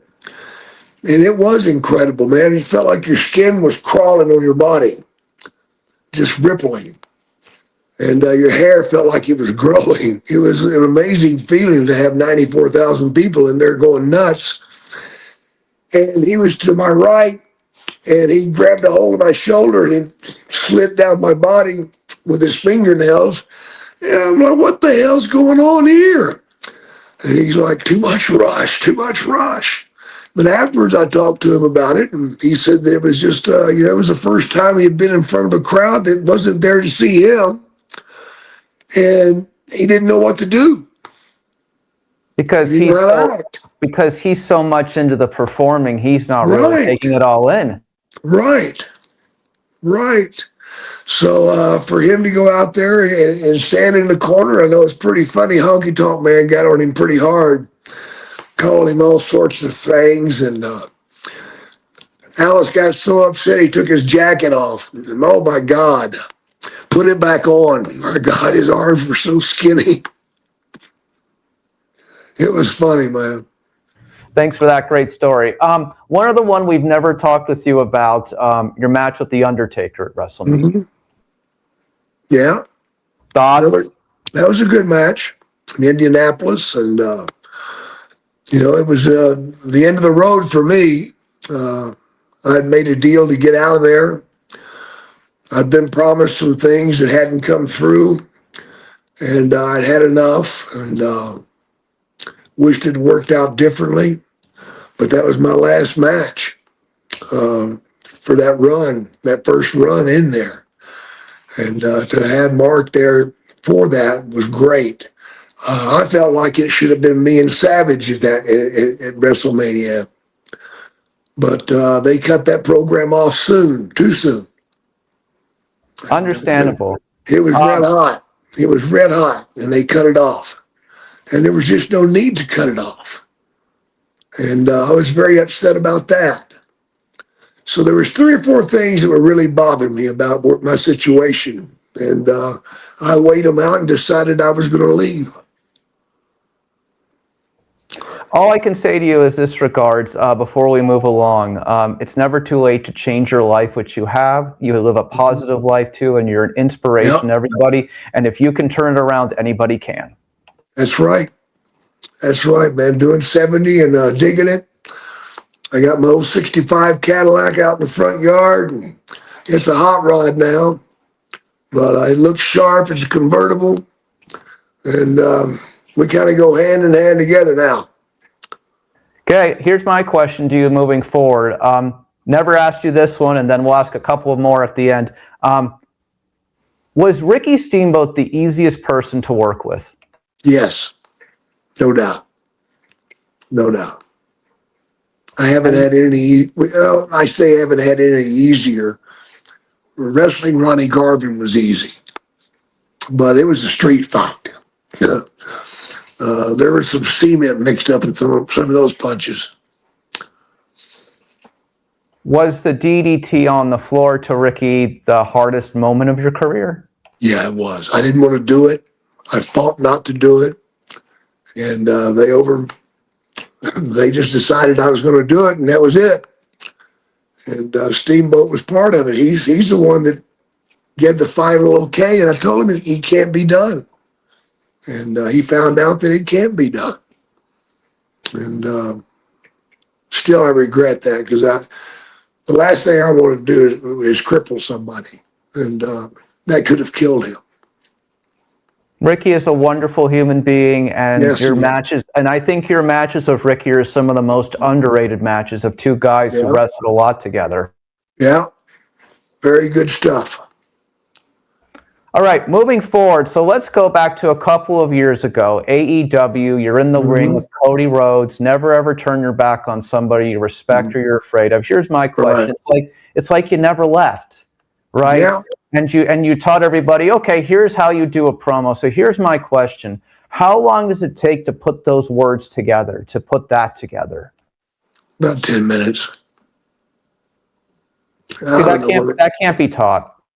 But no, it's a gift. It's really a gift, you know. You give me a situation, and then within 15 or 20 minutes, I can come up with something that will shock, amaze. At least it'll get a point across, at the very least. But that's just a gift that I was given to a long time ago. I don't know why, and I don't want to know why. I'm just glad that I got it. All I can say to you in this regard is that looking back on that, you must have felt like, I still got it. I still have it. Oh, yeah. I felt it, man. Going to the ring the first time after all those years and not being around the ring, it was a wonderful gift that they gave me, AEW. And I'll forever be grateful to Tony Khan for allowing me that moment. What did Cody say to you after you guys were in the back? He says, "You got me. You got me." What a great learning experience for a guy who then is at the top of the stage last year and, you know, the WWE champion. What a great learning experience for him to be in the ring with you. Yeah, it was good, man. We had a good time. To me, it's like an old territorial moment where someone's passing along the knowledge. Right. He's had the opportunity to be around some of the very best, you know, and not even counting his father, but he's been around a lot, and he soaks it up. He's got his head screwed on right. He knows how to politic. He's getting what he wants, and he's getting the job done. So speaking about Cody and some of the other stars today, Roman Reigns, Jey Uso, some of the AEW stars like Kenny Omega and Jon Moxley, like, who do you like today besides Cody? Who do you think has the goods? Well, I like the Hangman. I think he's got some stuff to offer. There's a few guys. You know, I still want to. My biggest wish list would be to wrestle Randy Orton. but that's not going to happen. But that'd be on my biggest list. Number one. Maybe you could manage the guy on the other side who wrestles Randy Orton. That wouldn't be enough. I just want more. You could be the special referee during a Randy Orton match. Still want more. Gotcha. I hear you. Yeah. Okay. Well, here's my response to you. It is what it is. So let's talk about something else I've never talked with you about. Women's wrestling has gone gigantic in the last 25 years since our first ever conversation. I've never asked you your thoughts on your sister Robin's career, wrestling Sherry Martel. She was at the beginning of women's wrestling, truly, when it got mainstream. Thoughts? Yeah, that's true. Very proud of what Robin accomplished. Also, Sherry Martel. We were great friends and lovers at one time, but tremendous respect for her. And for them to be, the only thing I don't like about Robin is her singing. And she didn't do an ace of a job whenever she did that, but it was on the big stage, and kudos for even trying it. That was funny. She dreaded doing that. But they were the beginning. But I tell you, the women today, the guys need to step it up. Because the women today, I think, give you better matches than the guys do. They tell more of a story. And I guess Finley's doing a hell of a job, with the WWE. And I know that Dustin Rhodes does a hell of a job for AEW. But those girls they're kicking it out, man. They're setting the stage. They're setting the bar high. And they go after it. Okay, for your fans, our audience, and of course for me, how are you doing? How's everything going with your health, COPD, everything? How's everything going? COPD is still a pain in the ass, but I'm holding my own on it. I just had another hip replaced. That's my third. It was a bit of a challenge. It was a bit of a mess to go in there and replace one that had already been replaced. They had to do a little bit extra. There were some challenges there. They took care of things, though, and I got out of it good. I've got a Watchman in my chest now, and it's doing its job. I feel good. I'm getting older, and I know that, and I accept that, and I'm not upset about it. I've had a great life. So whatever comes next is good with me. Two more. The moment getting inducted into the WWE Hall of Fame, what was that for you? It was the final step. It really was. It was something I've been waiting for, and a little upset that I wasn't there sooner.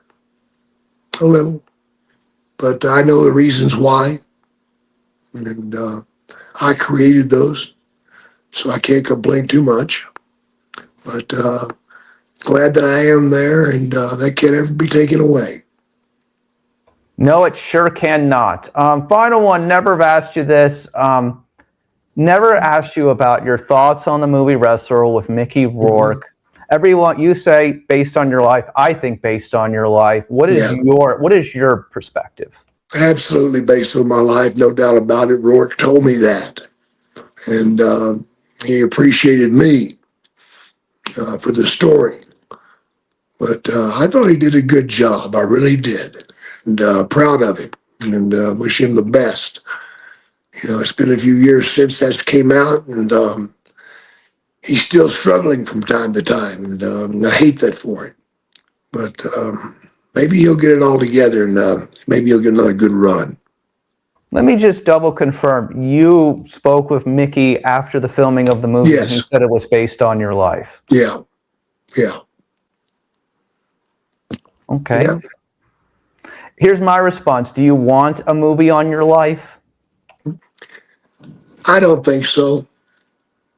I don't know who would want to play the part. And it was a rough road. And I think there's been enough done on me.